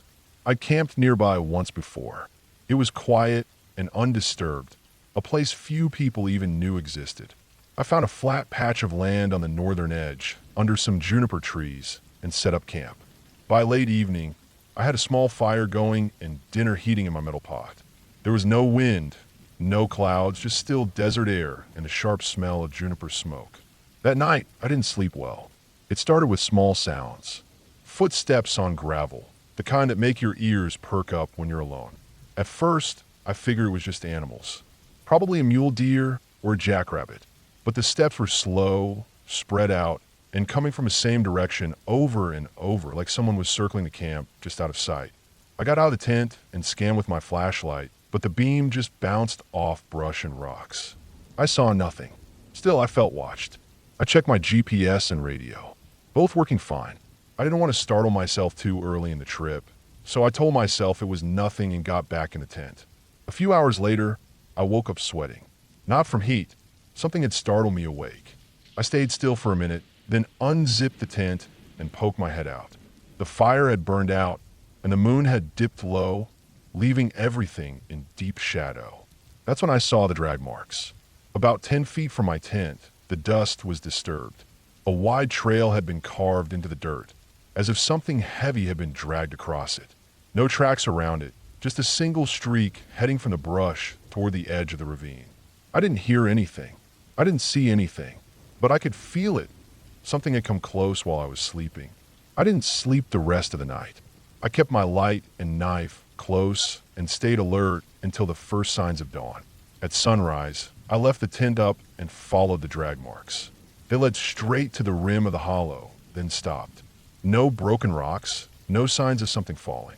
Just an end, like whatever made them had disappeared over the edge. I thought about hiking down into the ravine, but something held me back. I've gone into plenty of canyons and gullies, but this time I hesitated. It wasn't fear exactly, it was instinct. Something didn't feel right. I radioed the station and logged a possible poacher in the area. That was the only excuse I could give for staying a second night. I wanted to know what was down there. I spent the day scouting the top of the ravine, checking for signs of tracks or scat. Found nothing. No birds, no squirrels, no usual signs of life. Even the bugs were quiet. Around 3 p.m., I finally gave in and started climbing down a narrow animal path into the ravine. It was steep and slow, but manageable. The first thing I noticed when I reached the bottom was the smell.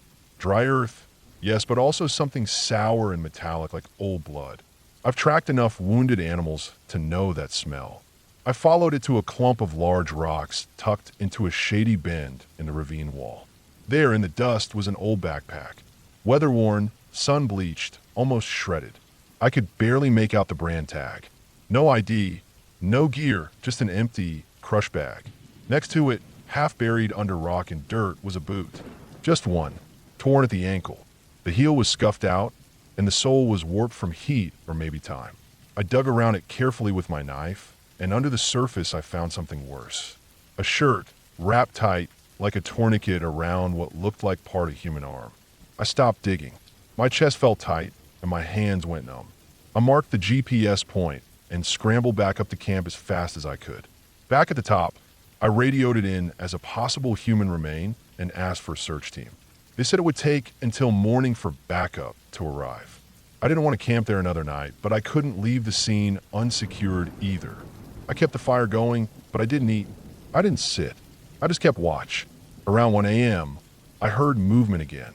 Not from the brush this time, but from the ravine itself.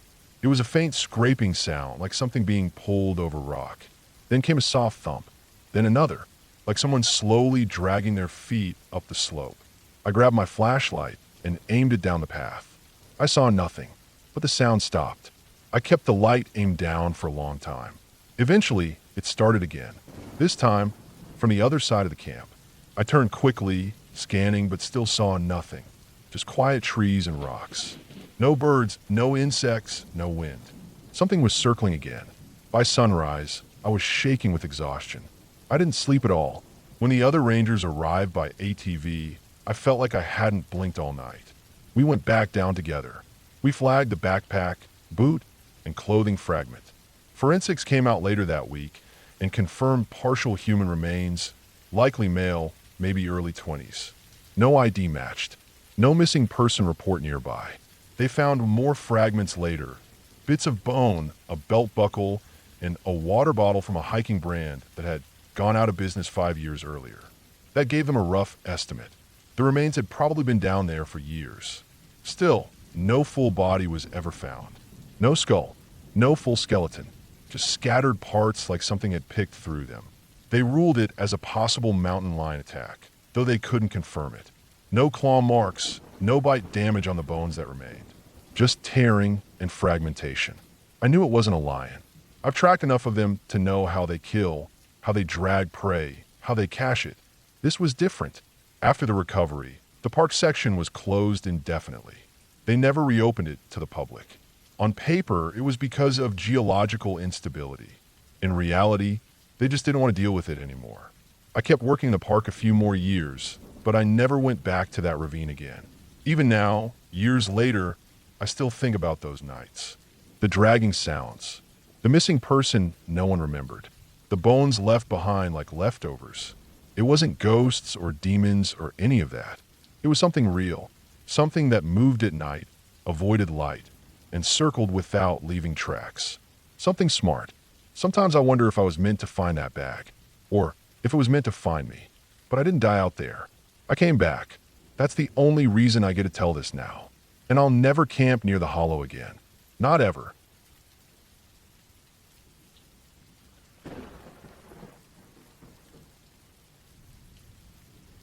I had been a park ranger for 8 years when I got transferred to a remote region in Utah. The area I was assigned to covered a big stretch of canyonland. Dry, rough terrain cut through by deep ravines, with scattered scrub trees and patches of slick rock. There were no big rivers, no famous campsites, and almost no visitors. It wasn't a glamorous post, but I liked the isolation. My job mostly involved routine patrols, checking on remote hiking trails, fixing broken signage, and keeping an eye out for illegal hunting or fires. There were a few established trails, but much of the land was wide open and untouched. GPS service was spotty. Radio sometimes cut out. I had to file reports in person at a small outpost about 2 hours from where I usually park my ranger truck. I'd spent weeks alone before. That didn't bother me. What bothered me was how easily people could disappear out here. Early in the season, a hiker had gone missing. Middle-aged guy. His car was found parked near a trailhead with nothing inside but a sun hat and a guidebook. No gear missing, no tracks leading far. His name was Roger. No one ever found him. It bugged me, but I wrote it off as one of those things. People get heat stroke. They wander. The desert eats the signs. In late July, I was assigned to check a side canyon, one that hadn't been visited in a while. It was tucked off a service road I barely remembered using the year before. The trailhead was overgrown, and the wooden map board had been sun-faded to the point of being unreadable.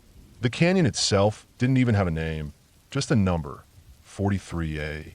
I left just after sunrise with enough water for 2 days, a backup satellite beacon, and my standard emergency kit.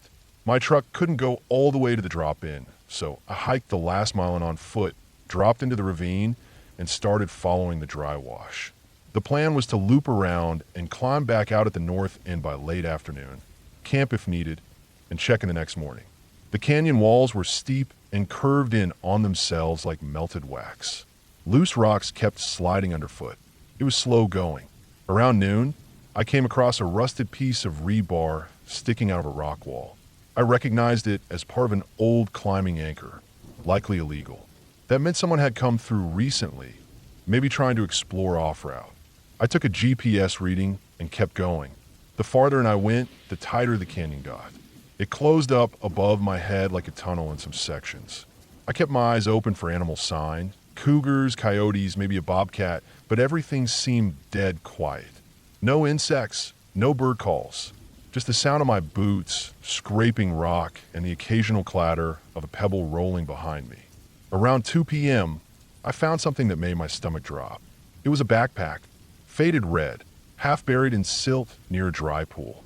The zippers were busted and the fabric had sun damage, but I dug it out and checked the contents. There wasn't much inside, just an old map, a crushed protein bar wrapper, and a folded note that had been smeared by water at some point. I couldn't read most of it.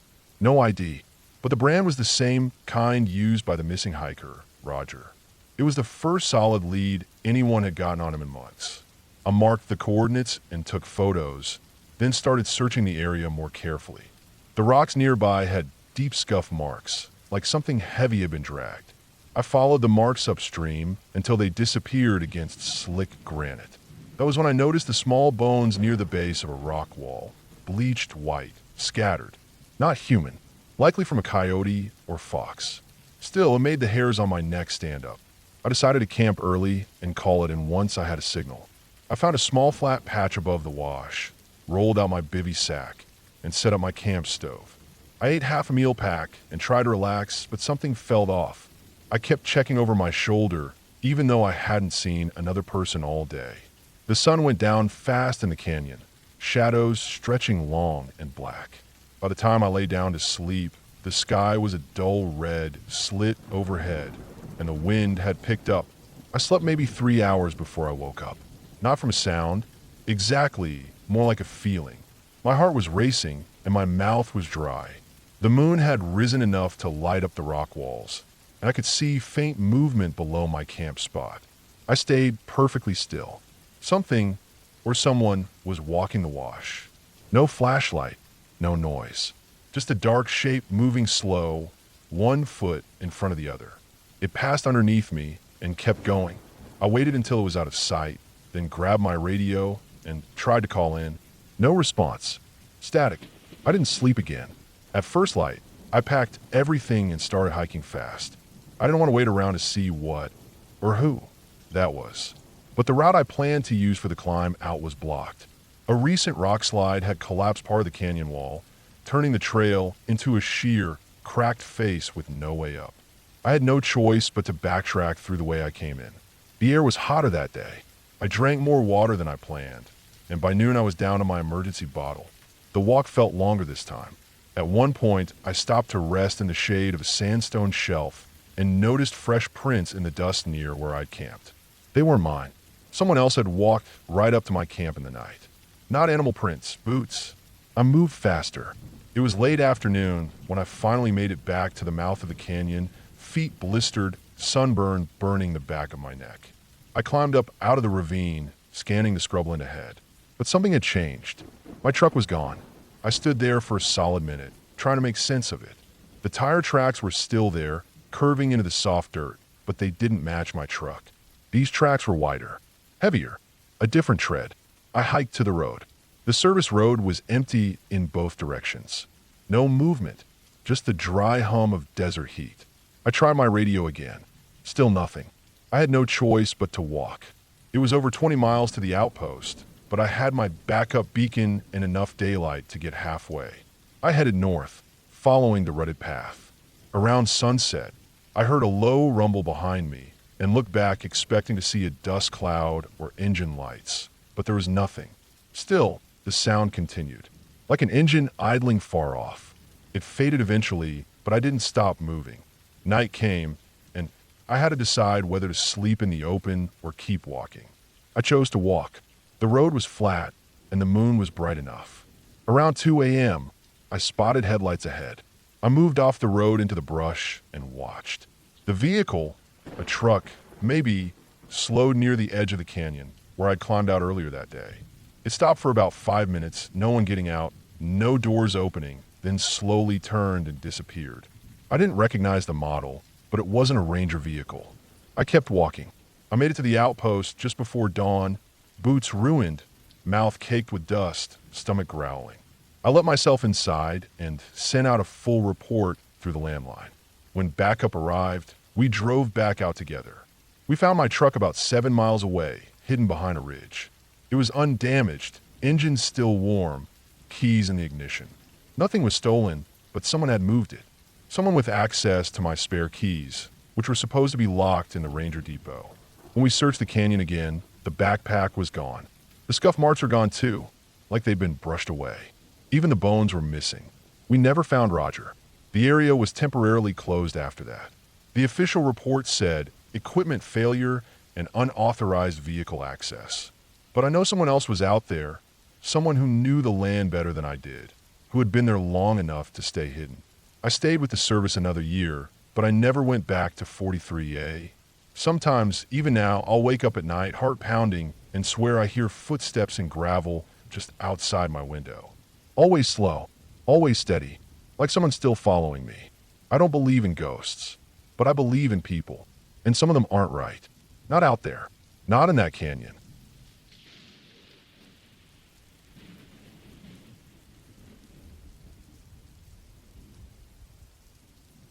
I've worked as a park ranger for going on 16 years now.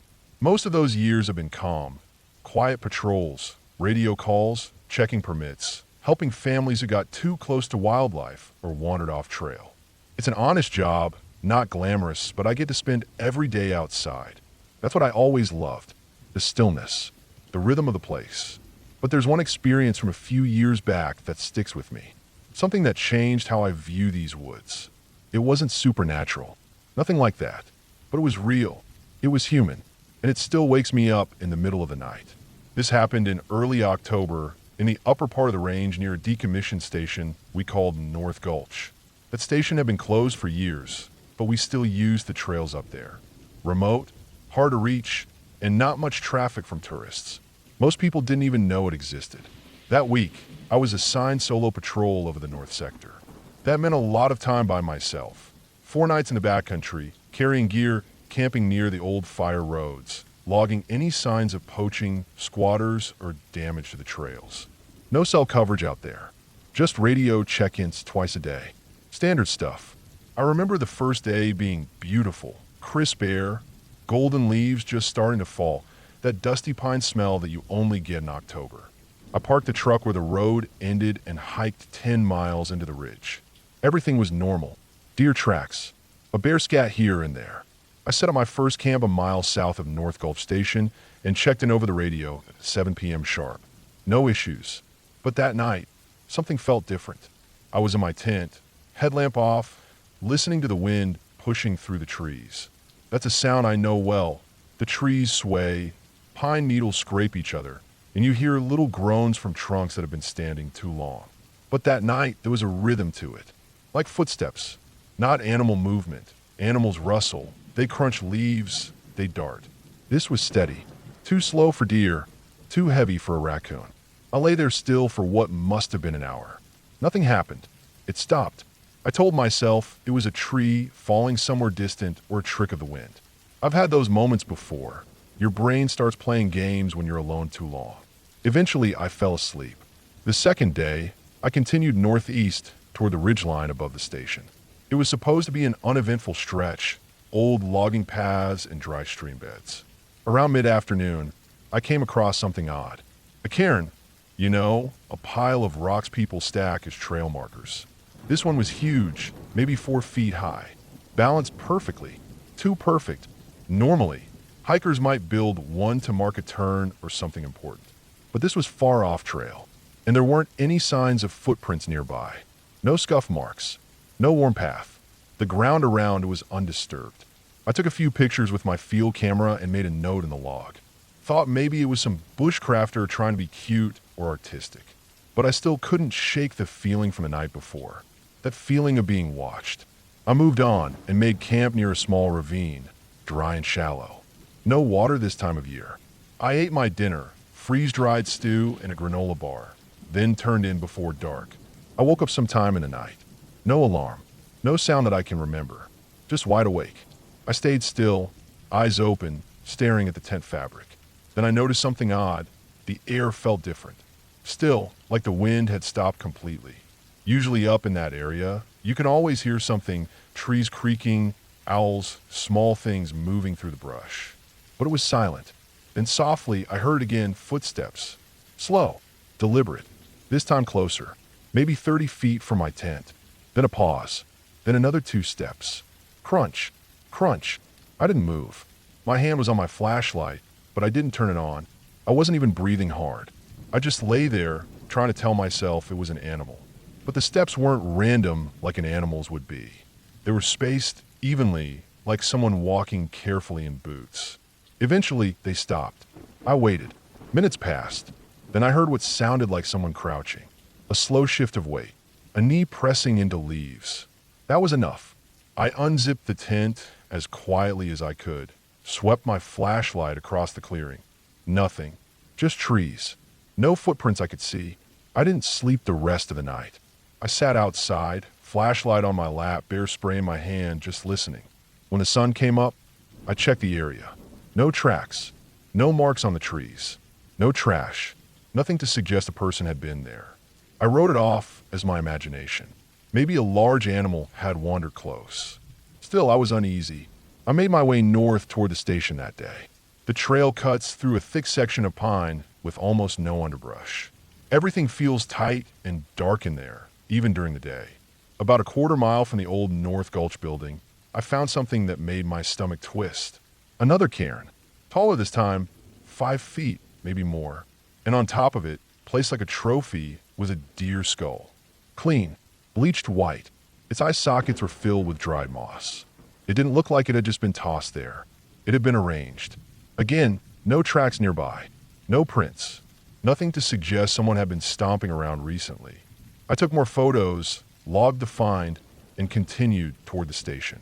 North Gulch Station is just a small cabin with a porch and a metal roof, half buried in brush now. We stopped maintaining it around 2009 after a fire damaged the access road. It's still structurally sound though, so we keep it on the maps for emergency use. I approached from the south and immediately noticed something strange. The door was open. We always secure it. Even if there's no real use anymore, it's policy. And I knew no other rangers were out here this week. I stepped inside slowly, heart racing. The place smelled musty, like rotting wood and mouse droppings. The cot in the corner was untouched, supplies still on the shelves. But on the wall, scratched into the wood beside the window, was a word. Stay. It looked like it had been carved with a knife. Jagged. Fresh. The wood still had curl marks. I stood there for a while, trying to process it. There were no signs of forced entry, but the door's latch was busted. Something didn't sit right. That night, I didn't camp. I stayed inside the station, locked the door as best I could, moved a small shelf in front of it. I kept the flashlight on the whole time. I didn't sleep. There were no footsteps that night. No sound at all. But in the early hours, maybe 4 or 5 a.m., I heard something from outside. Not steps, not voices, just a dragging sound, like something heavy being pulled slowly across the forest floor. It went on for maybe 30 seconds. Then silence. In the morning, I stepped outside, walked the perimeter, and that's when I saw the third cairn. Even bigger. This one was different. It had clothing in it. Torn pieces of cloth. A bootlace. Something that looked like the sleeve of a jacket. They were wedged into the rocks, like offerings. That was it for me. I didn't wait for the fourth night. I packed everything and hiked 20 miles straight out of there. I didn't stop. I didn't rest. I radioed in when I had signal and told them I was cutting the patrol short for safety reasons. When I got back to the ranger station at base, I filed a full report. Photos, descriptions, time logs. They said they'd sent a team to investigate, but I never heard a word back. I asked around quietly, other rangers, older ones, and a few said they'd had strange feelings up near North Gulch. One guy told me he found makeshift shelters out there once. Another said he saw a man watching him from a ridge, but when he went to investigate, there was no trace. We think someone might be living out there. Not on any map, not in any system. Someone who doesn't want to be found. I haven't gone back since. Now when rookies ask about that sector, I just tell them it's rough terrain, better left alone unless absolutely necessary. They laugh. Think I'm being lazy. Let them. But I'll never forget those footsteps, the silence, the cairns.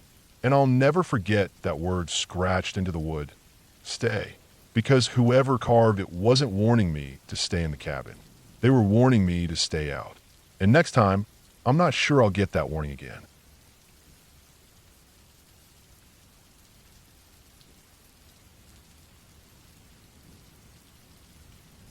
I work as a park ranger in the high desert country of eastern Oregon, not far from the Idaho border. It's mostly sagebrush, rimrock, dry pine forests, and wide open basins where you can see for miles and not see another soul. We cover a lot of land out here. Some areas don't see more than a few hikers a year. It's a lonely job most of the time, which I don't mind. I've always preferred the quiet. There's something about walking trails alone, hearing nothing but your own boots on dirt, wind in the junipers, and the occasional hawk scream from overhead. I've been doing this for almost 9 years now, and most days are just routine. Check campsites, maintain trails, keep an eye out for fires and illegal hunting. That kind of thing. But last fall, something happened out here that I still think about every single night before I sleep. It was late October, and we were entering the off-season. That's when the visitors slow down and the backcountry gets real empty. The days get shorter, the air gets crisp, and the ground starts freezing at night. It's the kind of time that makes you feel like the woods are closing in. Most of the summer staff had already gone home, and I was on my last week of solo patrols before shifting to winter prep work. There's a section of the park we call the Dry Fork region. It's a stretch of remote land about 50 miles southeast of the main station. You have to drive about 2 hours on rough dirt roads just to reach the access gate. And from there it's all foot or horseback. No cell signal, no roads, and only one rough shelter, which is an old maintenance shack built back in the 60s. We keep it stocked with emergency rations, some blankets, a propane heater, and a logbook for rangers to leave notes. I was sent out there to check the trails for erosion damage, clean up some campsites, and mark hazard trees for removal in the spring.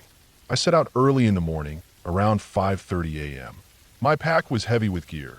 Satellite radio, water, food, camera, saw, first aid, notebook, and a sidearm, which were allowed to carry due to the remoteness and risk of mountain lions or other threats. I had 3 days scheduled out there.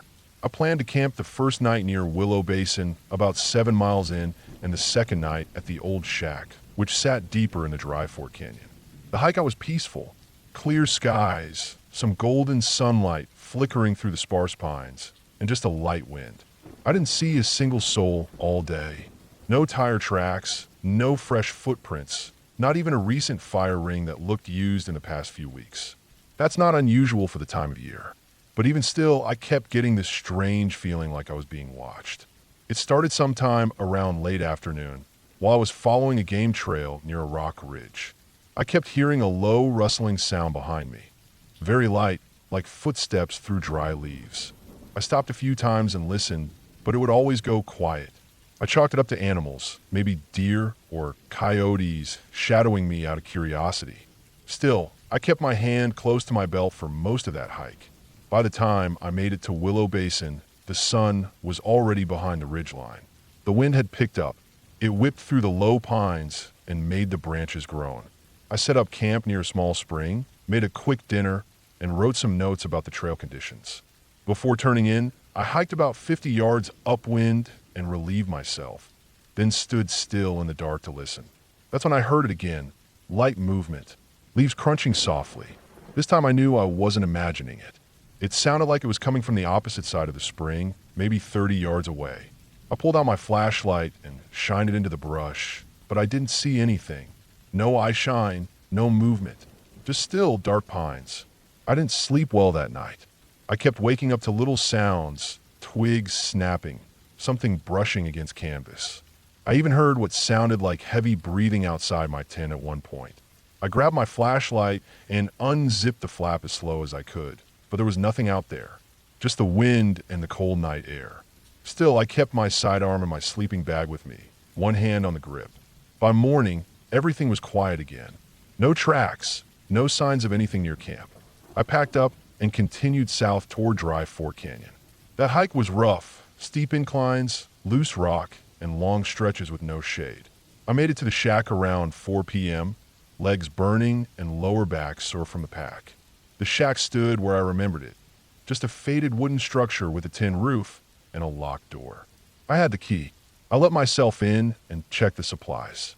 Everything looked normal, nothing disturbed, nothing out of place. The logbook was still on the table, just where I'd left it last spring. I flipped through the most recent entries. The last ranger who'd been out there was a guy named Dylan, back in early August. He'd written something that caught my eye. Heard movement outside the shack last night. Heavy.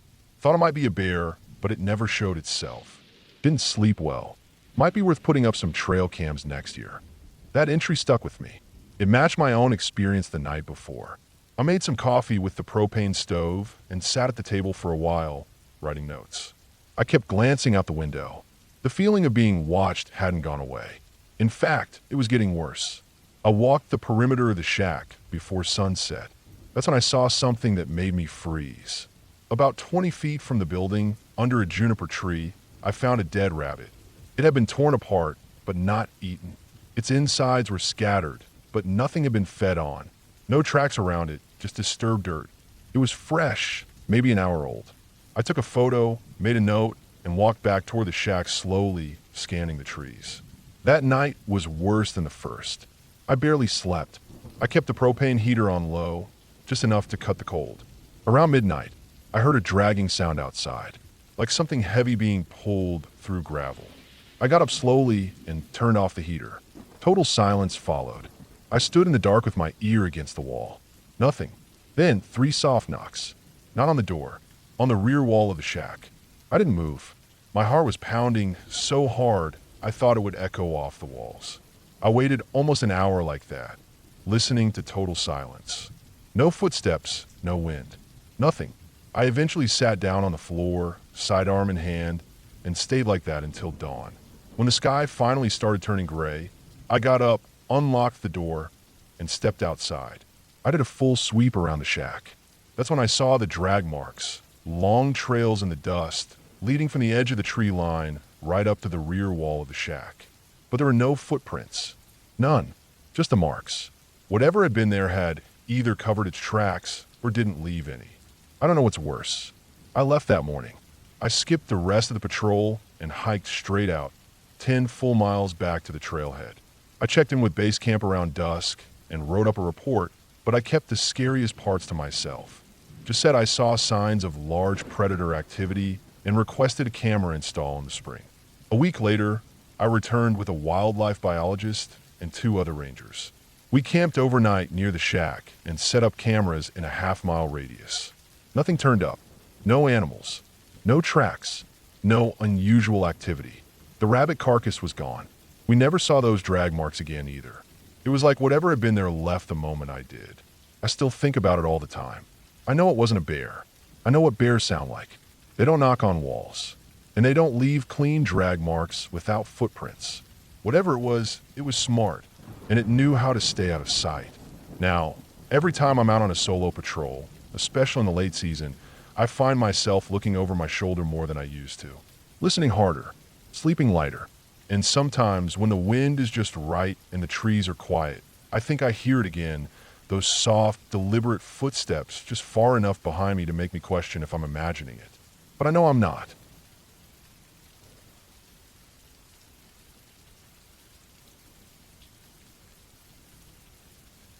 I've worked as a park ranger for over 12 years now, mostly in the Northern Rockies. People imagine the job is just hiking trails and posting signs, but the real work is a lot more hands-on. It's maintenance, tracking, checking permits, clearing storm damage, and sometimes responding to emergencies. Most of it's routine, but every once in a while, something throws your whole sense of safety out the window. This story is one of those. The year this happened, I was stationed deep in one of the more remote parts of western Montana, about 30 miles from the nearest paved road. Our station managed a huge backcountry area, dense pine forests, river valleys, long ridgelines, and steep drop-offs. Not many tourists came that far out, which usually suited us fine. We were mostly responsible for maintaining fire roads and clearing trails, especially after storms. It was early October. Days were still mild, but the nights had started to get cold. The trees were dropping their needles, and the wind seemed to always carry a chill. That time of year always makes the forest feel more empty than usual. Sound travels differently, too, sharper, clearer. Every footstep or snapping twig feels louder when the leaves are off the trees and the wind is moving through the bare branches. I had just come back from a 3-day solo patrol covering some of the easternmost trails in our sector. When I returned, my supervisor asked me to head out again the next day to check on a report of a large deadfall blocking part of the access road near Blacktail Creek. It wasn't a high-traffic area, maybe 1 or 2 backcountry hunters that time of year, but it was standard to clear any blockages before snow came. If we didn't, those trails could be lost for the whole season. So I packed up again that night. Nothing major, just basic tools. Pulaski axe, a saw, GPS, 2 radios, my food bag, and a heavy-duty tarp in case I had to sleep out. My plan was to drive the Forest Service truck as far as possible, then hike up the slope to the spot marked on the map. There was no cell signal out there, so I kept both my handheld radio and the truck's CB charged up. The next morning, I left just after sunrise and made decent time. The access road was rutted and narrow, but manageable. About 6 miles in, I saw where the trouble started.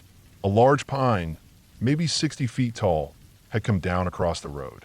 It didn't look fresh, maybe a week old at most. I parked just below it and took out the saw, planning to cut it into manageable pieces and roll them off the road. As I worked, I noticed something strange. The tree had come down naturally, but the trunk had been stripped of its bark on one side. Not in a uniform way either. It looked like it had been hacked at. Long, rough gouges ran along the wood. Not clean like tool marks, but too irregular for a chainsaw or axe. I figured it might have been an animal. Bears sometimes dig into dead trees for insects, but something about it just felt off. It was quiet too, really quiet. That area of forest should have been full of birds and squirrel chatter that time of year. But there was nothing, just wind and saw noise. I kept working, trying not to dwell on it. It took me a couple of hours to clear the deadfall completely and check for other blockages up the slope. When I finally finished, I had some time left in the day, so I figured I'd hike another half-mile to an old Firewatch outpost that hadn't been used in years. It sat on a small ridge that gave a decent view of the valley, and I thought maybe I could catch a weather update or log any other potential hazards. The trail up to was barely visible anymore, overgrown with moss and roots. But I've been up there before, maybe 2 years prior. It took about 30 minutes to reach the ridge. The outpost was still standing, a single-room log shelter with a collapsed roof and rotting floorboards. Just an empty shell now, but still a known landmark on the maps. I stepped inside to take a break, drink some water, and write in my logbook. That's when I noticed something I didn't expect. On the inside wall, near the back corner, someone had recently carved into the wood. At first, I thought it was graffiti, teenagers, or some passing hunter. But the marks weren't letters or names. Just deep vertical slashes, maybe 20 or 30 of them, each about the same height. Some were old and faded, but a few looked fresh. Still pale, like the wood hadn't aged yet. Something about that shook me a little. It wasn't the marks themselves. It was the fact that someone had been out here, clearly more than once, leaving these behind. There were no signs of camping, no trash, no footprints, no fire rings. Just those marks. I don't know why, but it made me feel like I was being watched. Like I had just walked into someone else's space without knowing. I left not long after that. Made sure to mark the location on my GPS and wrote a note to report it when I got back. By then, the sky had started to cloud up. Wind was picking up and the temperature was dropping fast. I started back down the slope, but the air felt heavier than before. Every step felt like it echoed. I kept glancing behind me, thinking I'd see someone coming down the path, but it was always empty. When I got back to the truck, I noticed something that made my stomach drop.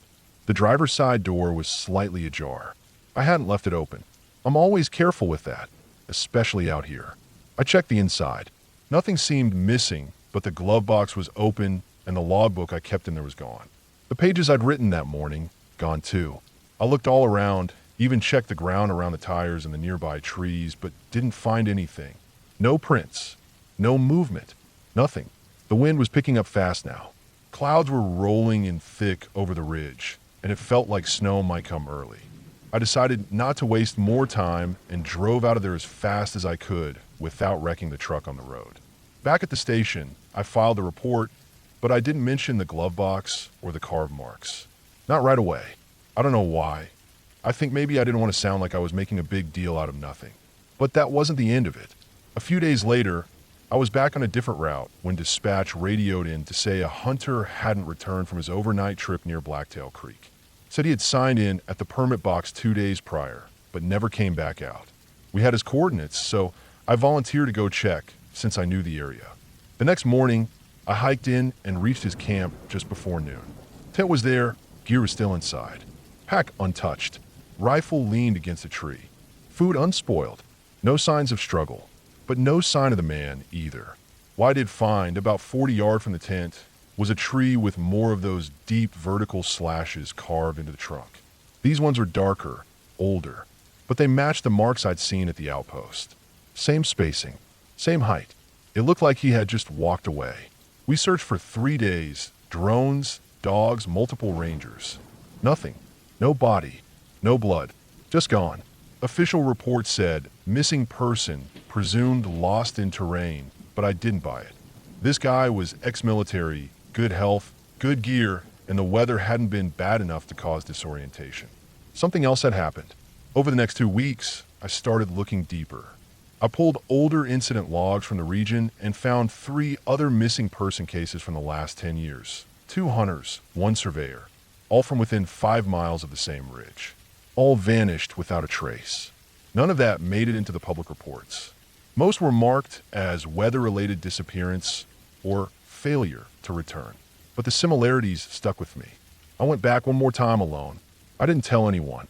Hiked to the outpost again, now with snow covering the ground. The shelter was mostly buried, but the interior wall with the slashes was still there. There were more marks now. I counted them, 46. The last time I'd seen it, there had been less than 30. The cold got inside my bones that day, not just from the snow. I knew someone had been back here, recently, maybe still nearby, maybe watching. That was the last time I went back to Blacktail Creek. I transferred to a different sector the following spring. Not because I was scared, but because I couldn't explain what was happening and it started affecting how I did my job. I stopped sleeping well. I stopped hiking alone. I started keeping a gun in my tent, even when policy said not to. I still work as a ranger, but I don't chase strange reports anymore. If a tree falls and the area feels wrong, I'll log it and move on. I don't try to find every answer. Some parts of the forest don't want to be mapped, and some trails are better left covered by snow and time.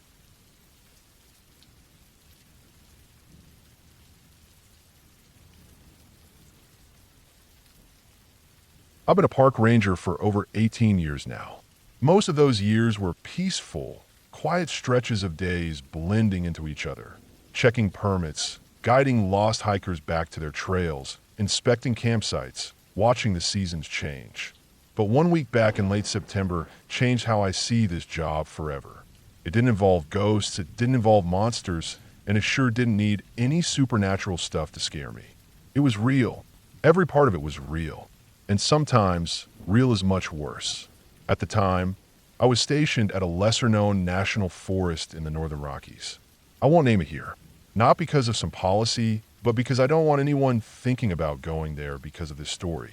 The area is massive. Mountains, lakes, ridges, valleys, and endless thick timber.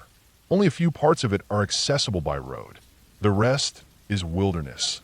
Untouched, remote, and unforgiving. There are areas in that forest where no one has set foot in decades, maybe longer. I was working a rotation where I would spend 4 nights at the North Lookout Tower, an old structure we mainly use to monitor wildfires and track weather patterns.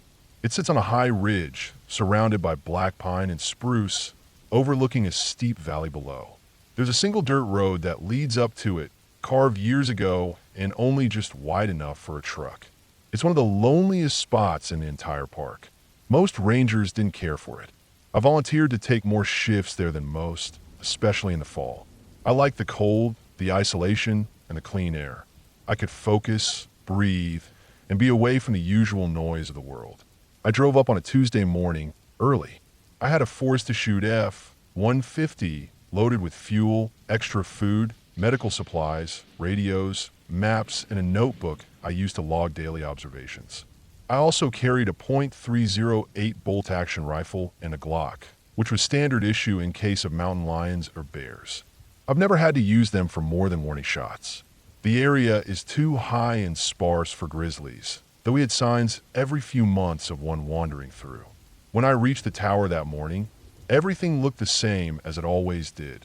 Worn wooden beams, a steel trapdoor hatch that creaked, a railing rusting in the corners, and glass windows all around the top floor, giving a full 360-degree view of the land. No signal up there, just static if you try the radio. We have a solar-powered relay that only kicks in during good weather, and even then, only if you're trying to reach the Southern Ranger Station. I wasn't worried. This was routine for me. I signed into the logbook, swept the top floor, then started unpacking. The first 2 days were quiet. Cold winds swept through at night, and the fog filled the valley like rising milk every morning. I saw elk move through the distance. A red-tailed hawk made lazy circles above me for nearly 3 hours on the second afternoon. I jotted weather patterns, checked tree rings and soil, and monitored for signs of small fires or lightning damage. I ate from my ration packs, drank boiled snow water, and read from a dog-eared paperback. It wasn't until the third night that things started to feel different. Not wrong yet, just different. That night, I decided to take a walk before sunset. The wind had calmed, the sky was painted orange and purple, and everything smelled like pine needles and frost. I walked half a mile west of the tower, where the ridge narrows and leads to a rock outcrop we call Needle Point. It gives you a beautiful view over the western basin. I stood there a while, breathing deeply, my boots crunching on frost-covered soil. And that's when I saw something. Down in the basin, maybe 800 or 900 yards away, just before the tree line, I saw a single person standing in a clearing. No movement, just standing there. No camp nearby, no gear, no fire. Just a person, too far away to make out any details. I watched for a long time, 10 minutes maybe. They didn't move once. That wasn't normal. We don't get hikers in this part of the park. There's no trail, and it's a brutal climb from any side. No one just shows up in that clearing unless they're lost or trying hard to stay away from people. I made a mental note and went back to the tower. I planned to hike down the following morning to check it out. That night, the unease really started. At around 1:30 in the morning, I woke up to the sound of metal tapping. Not loud, faint, but in a place that quiet, any sound is noticeable. It sounded like something lightly tapping the steel support beams underneath the floor of the tower. Not scraping, not banging, just soft, rhythmic taps. I sat up, heart started to race a bit. I reached for my rifle and flashlight. I didn't turn on any lights in the tower. I didn't want to give away my position. I crouched low, crept over to the hatch in the floor, and listened. The tapping stopped. I stayed still for nearly 10 minutes. Nothing. Eventually, I opened the hatch slowly and peeked down the ladder. I couldn't see anything. No shapes. No animals. Just moonlit frost and shadows. I closed the hatch, stayed alert for another hour, then finally fell asleep again with the rifle across my lap. The next morning, I made my way down to the clearing. It took nearly 2 hours to climb down and reach it. When I got there, the spot where I saw the person was empty. No prints, no disturbed brush, no tracks heading in or out. The frost was mostly melted in the sun, but you'd still expect to see signs of something. Broken twigs, turned leaves, anything. But it was like nothing had been there. I checked the tree line. I circled the area in slow, wide loops for over an hour. I found nothing. No campsites, no animals, no trash, not even a squirrel. I got back to the tower around 2 p.m. My legs were burning, and I was tired. I chalked it up to maybe my eyes playing tricks on me from the height and lighting the night before. I ate early that evening and was planning to sleep by 9 o'clock. But the tower had other plans. That night, around 11:45, I heard the tapping again. This time it was more forceful. Not louder, just stronger. Less like a light tap, more like something testing the frame. Feeling the material. From underneath again. And then a second sound joined it. A faint, dragging shuffle on the gravel outside the tower base. I froze. No lights. No movement. Just listening. It kept going for maybe 3 or 4 minutes. I heard soft steps on the gravel. Then the unmistakable sound of something brushing up against the ladder. A slight metallic creak. I aimed my rifle at the hatch and waited. Nothing.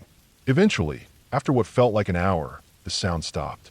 I didn't sleep that night. By morning, I had decided to end my shift early. I couldn't report anything specific yet, but something wasn't right, and I didn't feel comfortable being alone up there anymore. I radioed the south station, but as expected, I got static. The relay probably wasn't getting solar power due to cloud cover.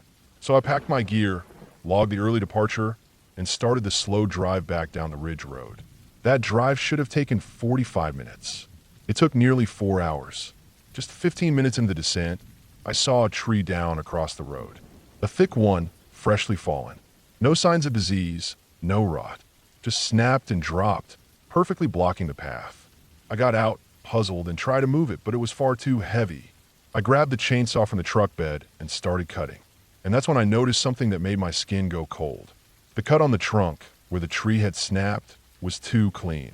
Not natural. Not from wind. It was deliberate. Almost like someone had sawed it partially, then pushed it over to block the road. But who the hell would do that all the way up here? I kept cutting, sweating, and anxious. I cleared the trunk after an hour of work, dragged it off the path, and kept driving. Then another block. This time it was a large pile of rocks, maybe 6 or 7 feet across, dumped in the center of the path. No sign of a landslide, no debris around, just that pile placed too neatly. That one took longer to clear. I used a winch and some elbow grease to drag pieces aside. By the time I got through, it was late afternoon. My nerves were shot. I started seeing things out of the corners of my eyes. Branches moving when there was no wind, shadows flickering where they shouldn't. I don't scare easy, but I was on edge like never before. When I finally made it back to the station, I logged everything. I filed a report. I asked the other rangers if anyone had been up near the ridge. No one had. No one was even scheduled to be in that area all week. I asked if any trail crews had planned to work on the road. Nothing. The strange part? A few of the other rangers didn't seem surprised. They just nodded slowly. One of the older ones, who'd been there before I was born, muttered something about weird stuff near Needle Point and walked off. No one pressed further. I took a week off. I didn't sleep much during that time. My dreams were filled with tapping sounds and unmoving figures in clearings. A month later, they reassigned me to a different sector. I never went back to that tower. Now, years later, I still wonder what was happening out there. Maybe someone was living off-grid and didn't want to be found. Maybe they watched the tower from below every night. Maybe they planned to trap me up there. Maybe they just enjoyed scaring me. All I know is whatever I saw and whatever was moving around.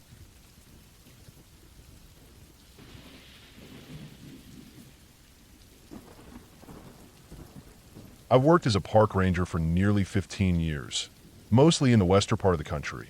places where the trees stretch wide, the terrain cuts deep, and the silence can either calm your nerves or tie them in a knot. Most people think the job is about bears, missing hikers, and the occasional drunk camper, and yeah, we deal with all of that.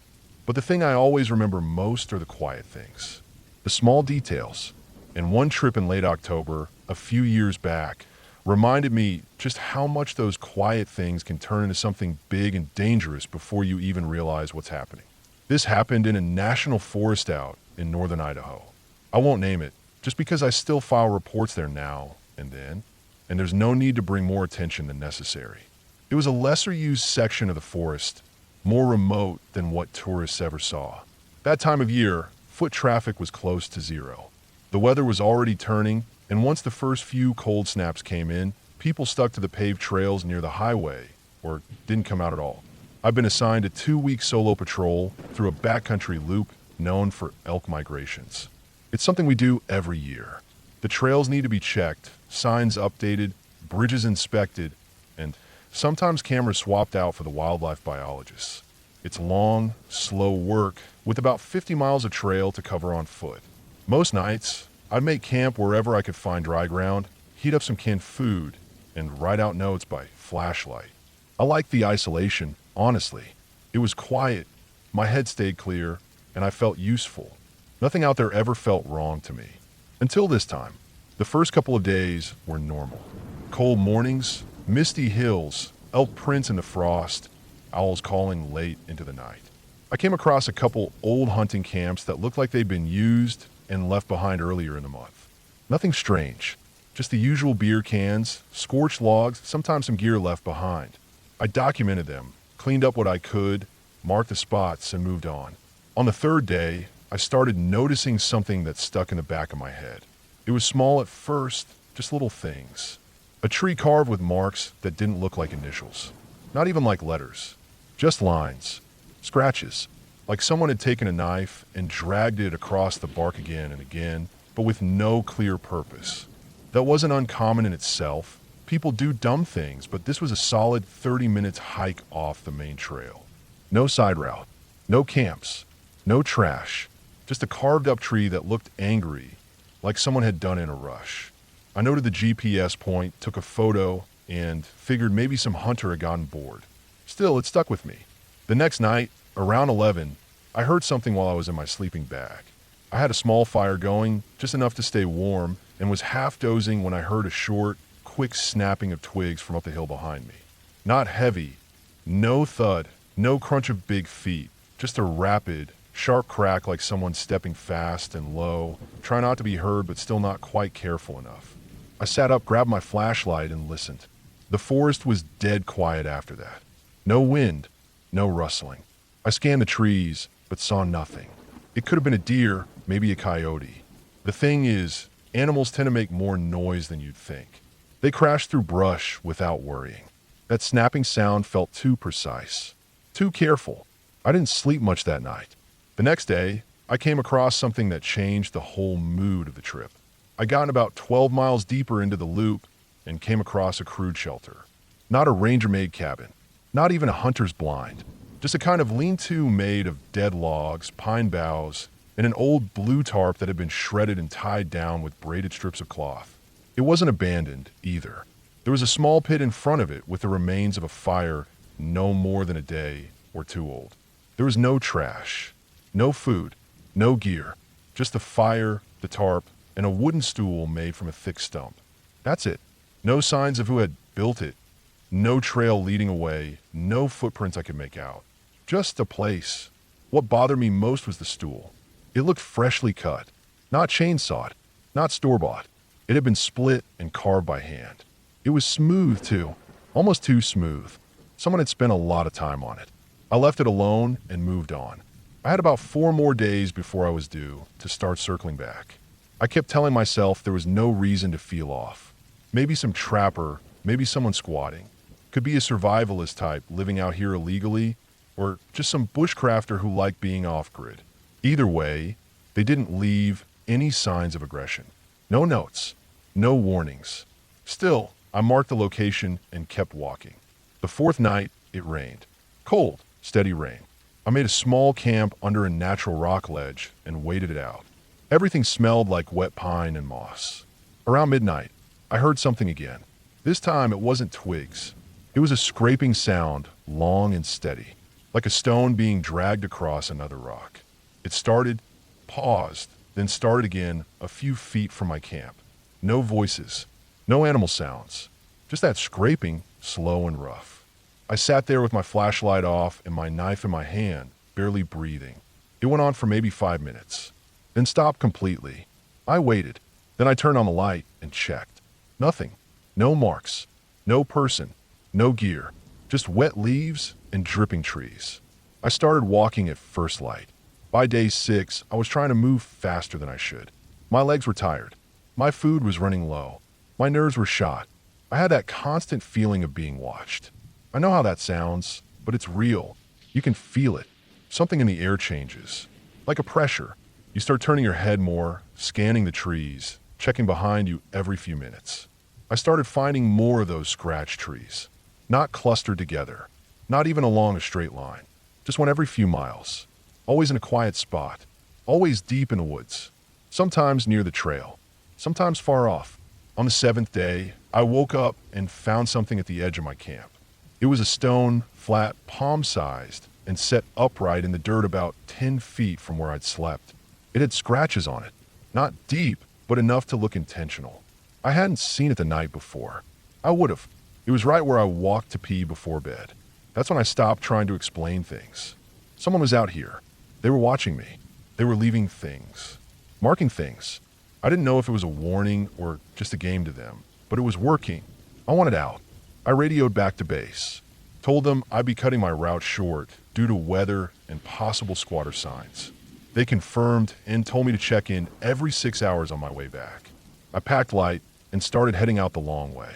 No shortcuts, just the main trail, even if it added another day. I wanted to be in the open where the trees didn't lean so close and you could see a good 50 yards in every direction. Even then, I felt watched. The hairs on my arm stayed up. Every time the wind shifted, I expected to hear footsteps behind me. I never did. The last night, I camped just 5 miles from the nearest outpost. It was a cleared meadow, nothing but short grass and a few logs. It was the safest spot I could find. That night, it didn't rain. It didn't make a sound. But when I woke up at first light, I found more stones. 3 of them, set up in a triangle around my tent. Each one scratched. Each one fresh. Whoever did it had come in total silence. No footprints. No snapped twigs. No smell. Nothing. They'd been just feet from my face while I slept. I didn't eat. I didn't sit. I just packed up and walked the entire 5 miles without stopping. I got back to the outpost by late morning. The second I walked in and locked the door behind me, I sat on the floor and felt my whole body finally let go. My muscles ached. My brain felt like it was still wound tight. But I was back. Safe, at least for the moment. I filed a full report with every GPS coordinate, photo, and detail I had. The stone, the scratching, the structure, the nighttime sounds. Everything. A few weeks later, I followed up. They'd sent out another ranger to check the locations. The shelter was gone. The stool was gone. The stones were gone. But they did find a carved trees. 12 or more. Deep in the woods. No pattern. No initials. Just sharp, aimless cuts. Nothing came of the report. Nothing official, anyway. The theory from the higher-ups was that it was probably a hermit or a legal camper. Maybe even an old survivalist who didn't want company. No signs of traps. No signs of threats. Just weird behavior. They left it at that. But know what I felt out there. I know how carefully I was being watched. I know that whoever was out there wasn't just hiding. They were tracking. They were waiting. And the way they move, how quiet they were, how close they got without leaving a trace, I haven't felt right in the woods since. I still work as a ranger, but I don't patrol alone anymore. I don't go more than a few miles in without a second set of boots on the trail with me. I don't sleep without setting perimeter alarms. And I never ignore small details anymore. Because sometimes it's not the big, obvious things that get you. It's the quiet ones. The ones that sit just outside the firelight. Watching, waiting, and those you don't hear until it's too late.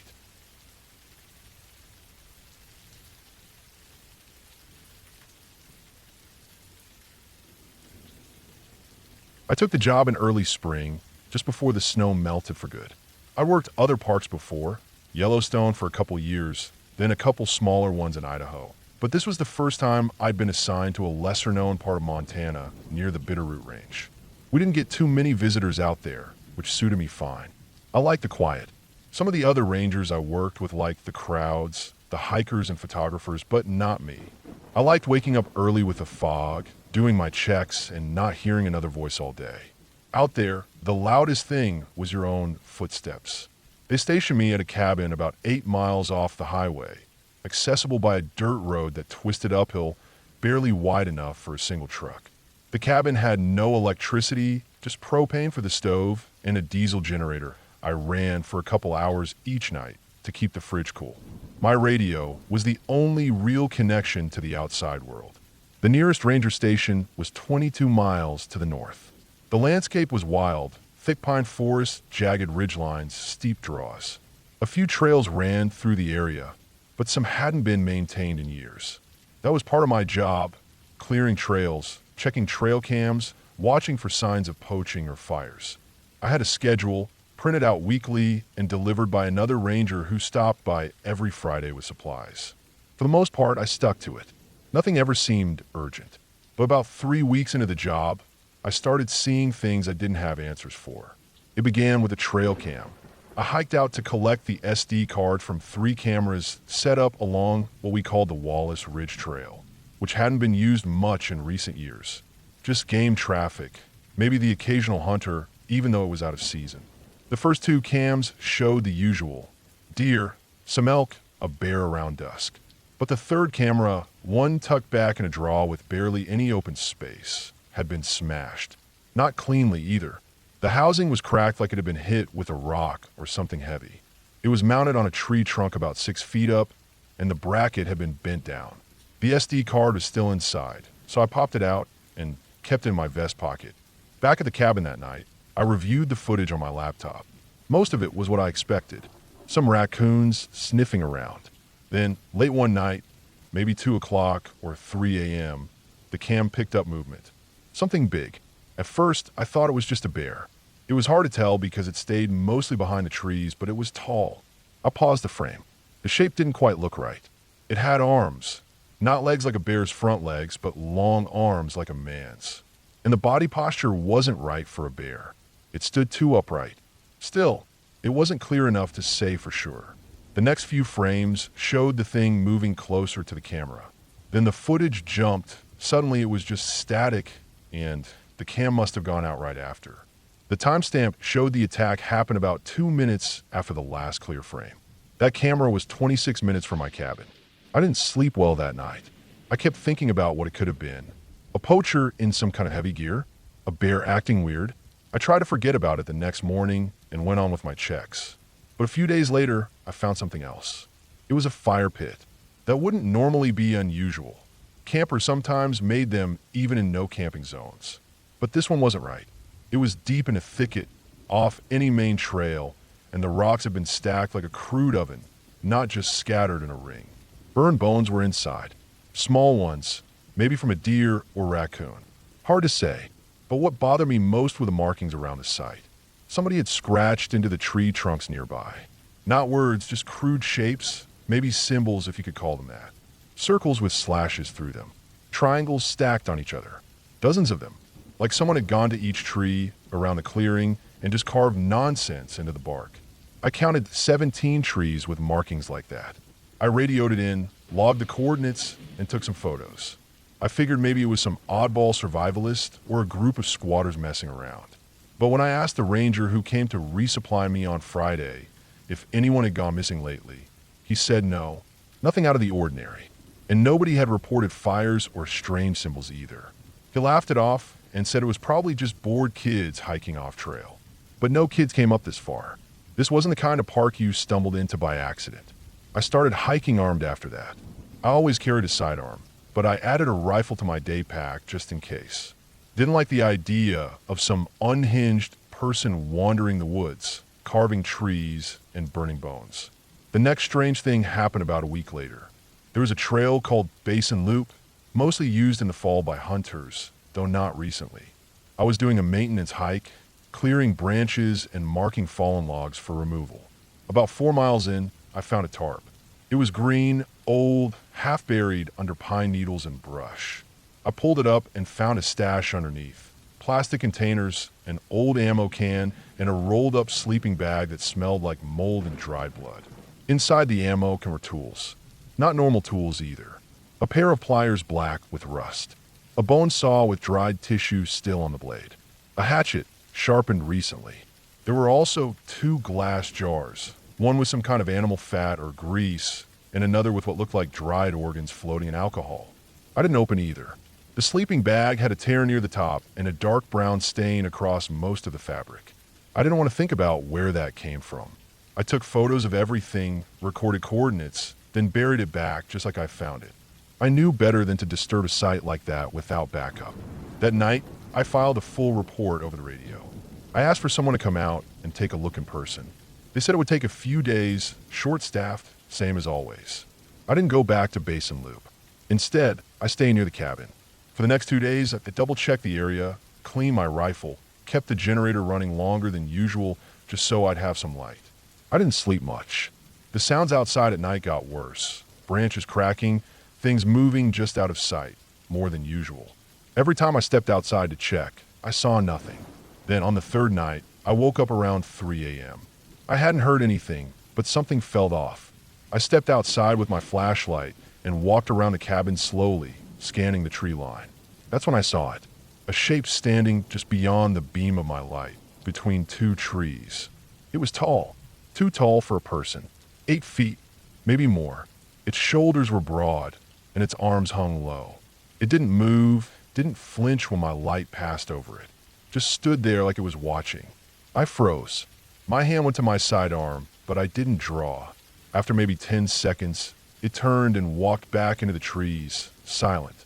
No crunch of leaves, no breaking branches. Just gone.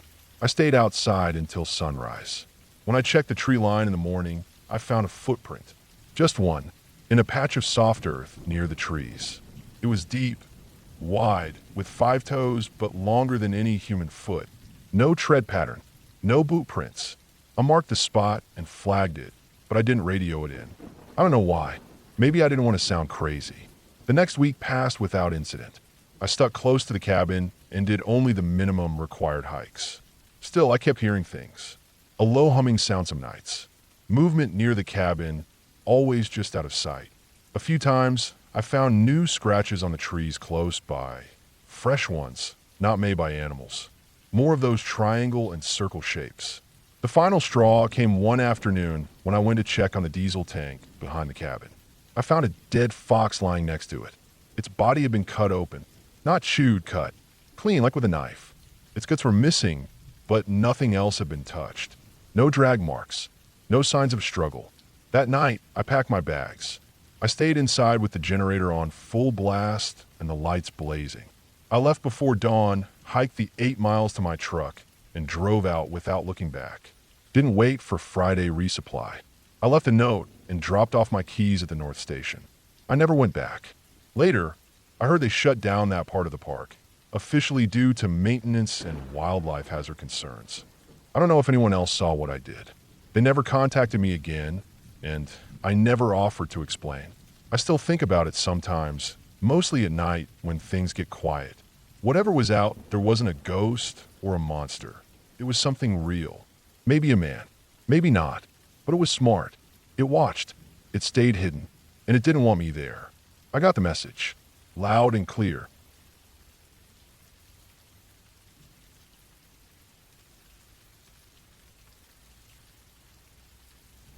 My name's Carl Mendoza. I've worked as a full-time backcountry ranger in northern Idaho for a little over 16 years now. I started right after I got out of the Army. I was stationed in Washington during my last year, and I think the pine forests and cold lake stuck with me. I liked the quiet. I liked walking alone through the trees and hearing nothing but wind and birds in my own boots. I worked in Clearwater National Forest. It's a big place. Thick pine woods, old mines, steep ridgelines, and a lot of ground that hasn't changed in decades. We get a handful of campers every week, depending on the season, but most of the deeper areas are quiet year-round. A lot of guys I work with hate doing solo patrols. They think it's boring or dangerous or both. But I always preferred them. No radio chatter, no tourists, just me and whatever the land decides to throw at me. It was early October when this happened. That's an in-between time around here. Cold nights, warm days, and fewer people in woods. Hunting season hadn't started yet, and fire season was winding down. I got assigned to do a 5-day solo patrol up past Gold Creek, near the old fire roads that hadn't been maintained in years.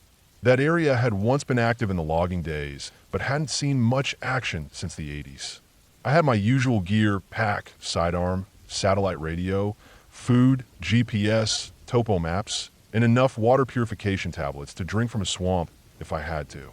Day one was normal. I started at the ranger station around 7 a.m., checked in with dispatch, and drove out to the staging area. From there, I hiked 5 or 6 miles in, following one of the old trails up in a higher elevation. I made camp in a clearing near a little spring I've used before. I didn't see any sign of people. No boot prints, no trash, no fresh fire rings. Just animal scat and game trails. I remember sleeping easy that night. No wind, no rain, just the distant sound of coyotes. On day 2, I moved farther northeast toward an old road that had once connected the logging areas up near Bear Creek. It was overgrown and barely recognizable, but I knew it was there. I'd marked it on my map. There was an old bridge across a narrow ravine about 10 miles in that I needed to inspect. It had been red flagged the previous year after a rock slide had supposedly damaged the supports. My job was to photograph the damage, assess whether it was passable, and log it for the engineers who'd come out in the spring. Getting there took longer than I expected. The trail was a mess. Blowdowns everywhere. It was clear no one had come through here since probably the previous winter. The bridge was another 3 miles in from where I camped that night. So I figured I'd reach it by noon the next day, spend some time checking it out, then start looping back west. That third morning started quiet. The kind of quiet that makes you feel like you're wrapped in wool. It was a little foggy, not much, just enough to keep the trees looking a little gray in the distance. I packed up, ate a cold breakfast, and started pushing east along the slope. The trail was barely visible now, just a faint flattening in the brush, but I knew how to read the terrain. You learn to follow ridge lines and water flow. Around 11 a.m., I started to notice fresh sign, but it wasn't human. There were elk tracks, big ones, older bulls most likely. But mixed in with them was something I didn't like. A lot of broken branches about chest high, brush torn up, trees gouged, and the smell. It hit me slowly, kind of musky, almost like a mix of garbage and wet fur. I've tracked plenty of bear before, even been stalked by a big male once near Powell Junction. But this wasn't bear. Too much damage to the undergrowth. Too messy. And whatever it was, it had been through here recently. Very recently. I made it to the bridge around noon. It was worse than I thought. The right-hand support column had buckled completely. The beams were cracked and warped like matchsticks. No one was crossing this thing again unless they wanted to die trying. I took about a dozen photos, marked my GPS, and logged the coordinates on my waterproof pad. Then I heard it. Not a growl, not a snarl, not even a branch breaking. Just movement, heavy movement, slow but steady. I froze, holding my breath and listening. Whatever it was big, maybe 400 pounds or more. I heard it coming from down the slope to my right, moving uphill through thick timber. I didn't panic. I've trained for encounters. I had my bear spray in one hand, sidearm in the other. But it didn't come any closer. I stood there maybe 10 minutes, just waiting. Nothing came out. No sight, no sound now. Just that heavy stillness. I backed away from the bridge and started heading back west. The trees felt tighter now. Every shadow looked like something crouching. I moved fast, not running but pushing a good pace. I camped that night on a small ridge I found, with good visibility and a rock outcrop to my back. I figured if something did come up on me, at least I wouldn't be taken from behind. I didn't light a fire. I wanted to stay low. I boiled water with my small stove and ate quick. I didn't hear anything that night, but I also didn't sleep much. Every time a squirrel moved in the leaves, I sat up. Day 4, I was tired, sloppy. My legs ached. My shoulders were rubbed raw from the straps. I just wanted out. I kept heading west toward the trail I came in on, but something was off. About 3 miles from my last camp, I came across boot prints. Not mine. Too big, deeper tread, and they weren't headed in any direction I recognized.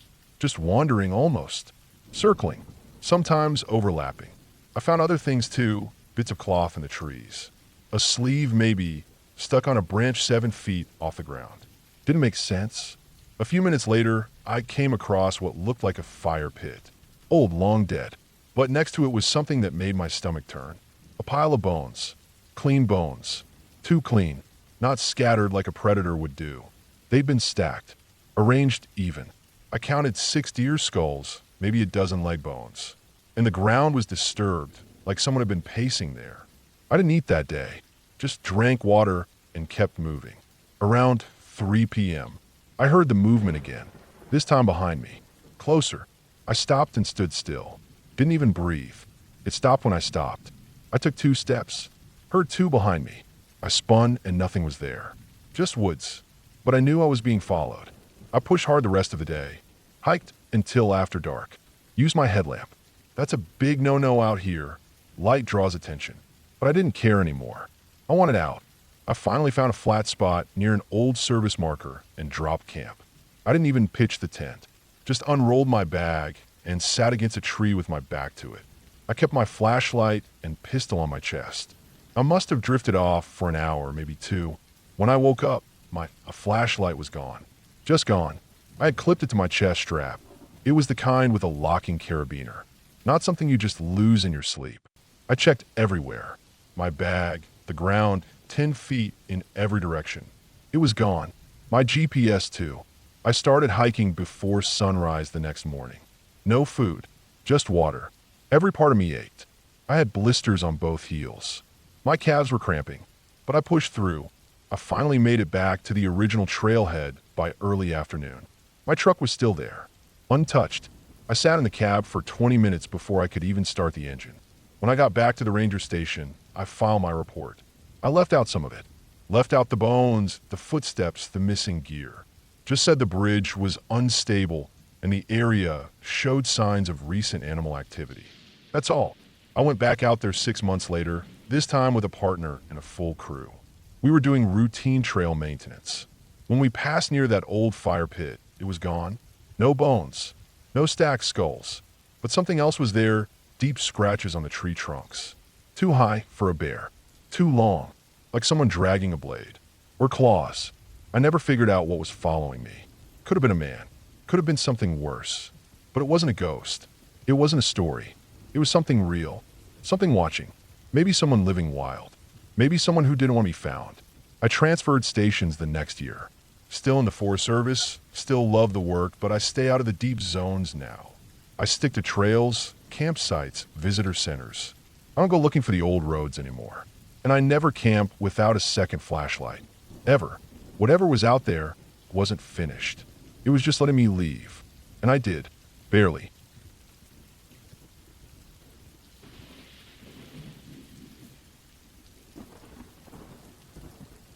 I took a seasonal backcountry position with the Forest Service the year I turned 32. It was late spring, and they sent me to a fire lookout post deep in the mountains of western Montana, about 4 miles past the nearest dirt road and another dozen past the last cabin. The region was mostly pine and spruce, scattered with hidden lakes, old logging roads, and sharp, rocky slopes. It wasn't a tourist area. Most people didn't come this far out unless they were hunters, trappers, or survivalists. I worked in parks and forests all over the Southwest before this, but this was farther north than I was used to and a lot more isolated. They airlifted most of my gear in with a chopper, but I hiked the final trail up myself to get familiar with the land. The hike took almost 6 hours with a full pack, and by the time I reached the cabin, I was soaked in sweat and covered in mosquito bites. The tower wasn't much to look at. A wooden structure on stilts, with a narrow ladder going up one side and thick support beams sunk into rock. There was a small wood stove inside, a steel-framed bed with a thin mattress, and some basic radio equipment. No power unless I ran the generator, and I had to be careful with fuel since I'd only get a resupply every 3 weeks.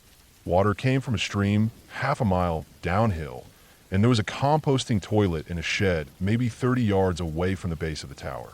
My job was simple on paper: watch for smoke, track storms, and report any signs of fire, lightning strikes, or human activity in restricted zones. I was also responsible for logging wildlife sightings, maintaining the tower, and checking in once every morning over the shortwave radio. Outside of those duties, it was just me, the trees, and whatever I brought to keep me entertained. The first week passed without anything out of the ordinary. It was quiet, peaceful even. I spent my days reading, walking the ridges and overgrown logging trails nearby, watching deer and elk pass through, occasionally spotting a black bear or a lone coyote. One night, I saw a mountain lion across the ridge just before sunset. It was watching something in the brush and didn't even notice me.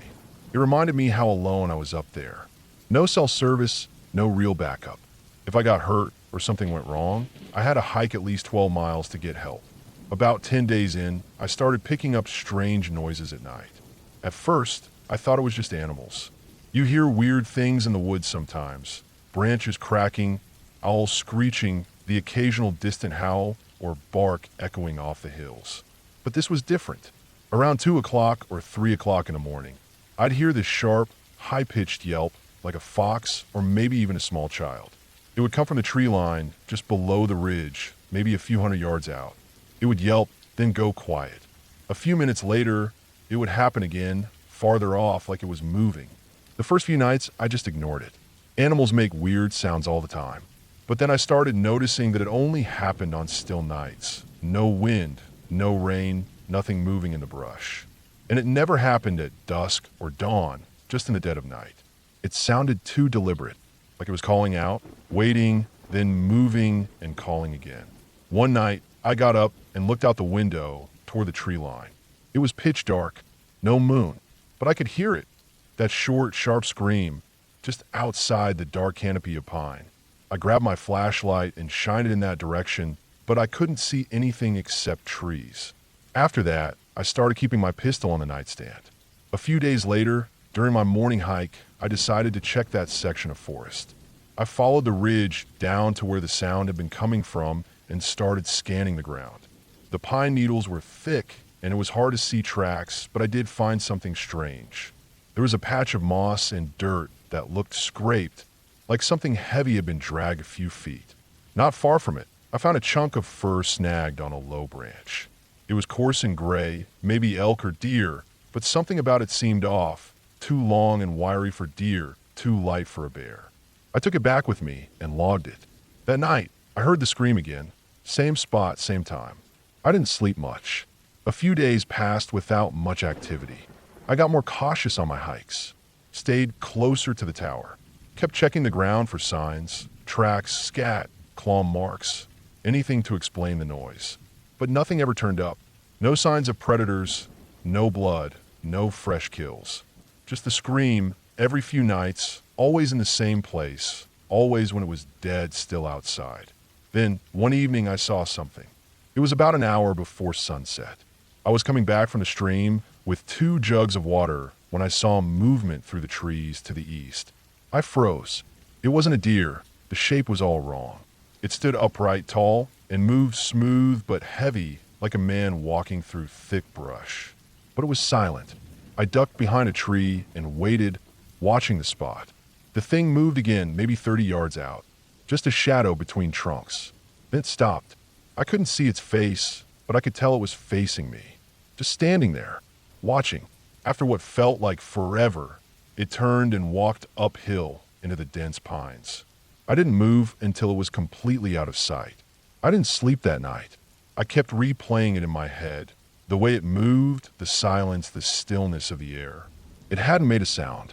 No snapping twigs, no rustling. I told myself it had to be a man, maybe another ranger, or some hunter way off trail. But I knew that didn't make sense. No one else was supposed to be out there, and it wasn't carrying a pack or a gun. It didn't walk like a hiker. It moved like it didn't want to be heard. The next morning, I called it in over the radio. Told Base I'd seen someone off trail, maybe a trespasser. They made a note of it and told me to log it, but there wasn't much else they could do unless I saw them again. That day, I checked the area where I'd seen it.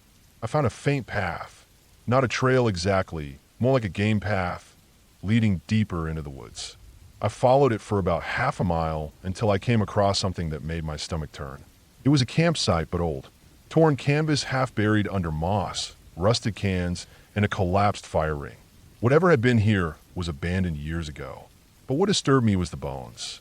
They were scattered around the site. Small animal bones, mostly maybe rabbit or squirrel, cracked open like something had been sucking the marrow out. There were also larger bones, maybe deer or elk, some clean, some with dry scraps of hide. And one boot, half sunk into the ground, laces rotted away. I backed out of there fast and returned to the tower. That night, the scream came again, closer this time. I didn't sleep at all. Over the next week, I heard it 3 more times. Always after midnight. Always from the same side of the ridge. I stopped hiking altogether. I kept the generator off at night and sat in the dark, listening, pistol in my lap. Then, one morning, I found footprints at the base of the tower. They weren't boot prints. They were bare, human, but wide and long, with toes spread like they hadn't been in shoes for years. They circled the base of the tower and stopped near the toilet shed. I checked inside. Nothing. But the smell was different, stronger, like wet fur and rot. That was when I decided to climb up the tower and stay put. 3 nights later, it came right up to the tower. It was about 2:30 a.m. I had the lights off, was sitting in the dark with the window cracked. I heard the crunch of pine needles and a low grunt. I stood up and looked out the west window, heart pounding. I didn't see anything, but I could hear it. Something breathing, heavy and wet. Then I saw movement at the base of the tower. A shape stepped into the moonlight. It was tall, over 6 feet, but hunched. Covered in matted hair or filthy clothes, I couldn't tell which. Its face was partly hidden, but the skin looked gray and stretched. It sniffed the air, then walked slowly around the tower, dragging something behind it. I couldn't see what. I stayed frozen, pistol aimed at the trapdoor. But it didn't try to come up. It just circled once, then vanished into the trees. At sunrise, I radioed in and requested early evac. They told me the chopper wouldn't be there for another week. I didn't argue, just locked the trapdoor and waited. The next 4 days were the longest of my life. I barely ate, slept in short bursts. Every night, I heard it, walking, sniffing, scratching at the support beams. Once, I woke up to something tapping on the side of the tower. Not knocking, just slow, random taps like fingers brushing wood. The morning of the evac, I packed everything up and waited outside with my rifle. The chopper came in low around 10 a.m., blades echoing off the hills. I didn't even look back as I ran to meet it. When we got back to the ranger station, I filed my report, told them everything. The screams, the footprints, the figure, the abandoned camp. They logged it, said they'd send a team up to investigate, but I never heard anything after that. No follow-up, no questions, just silence. I left the Forest Service a month later. It's been 4 years, and I still think about it. Sometimes I dream of that ridge, of something watching from the trees. Something that shouldn't have been there. I don't know what I saw. Maybe it was a feral person, someone who went off-grid decades ago and lost their mind. Maybe it was just an animal with strange habits.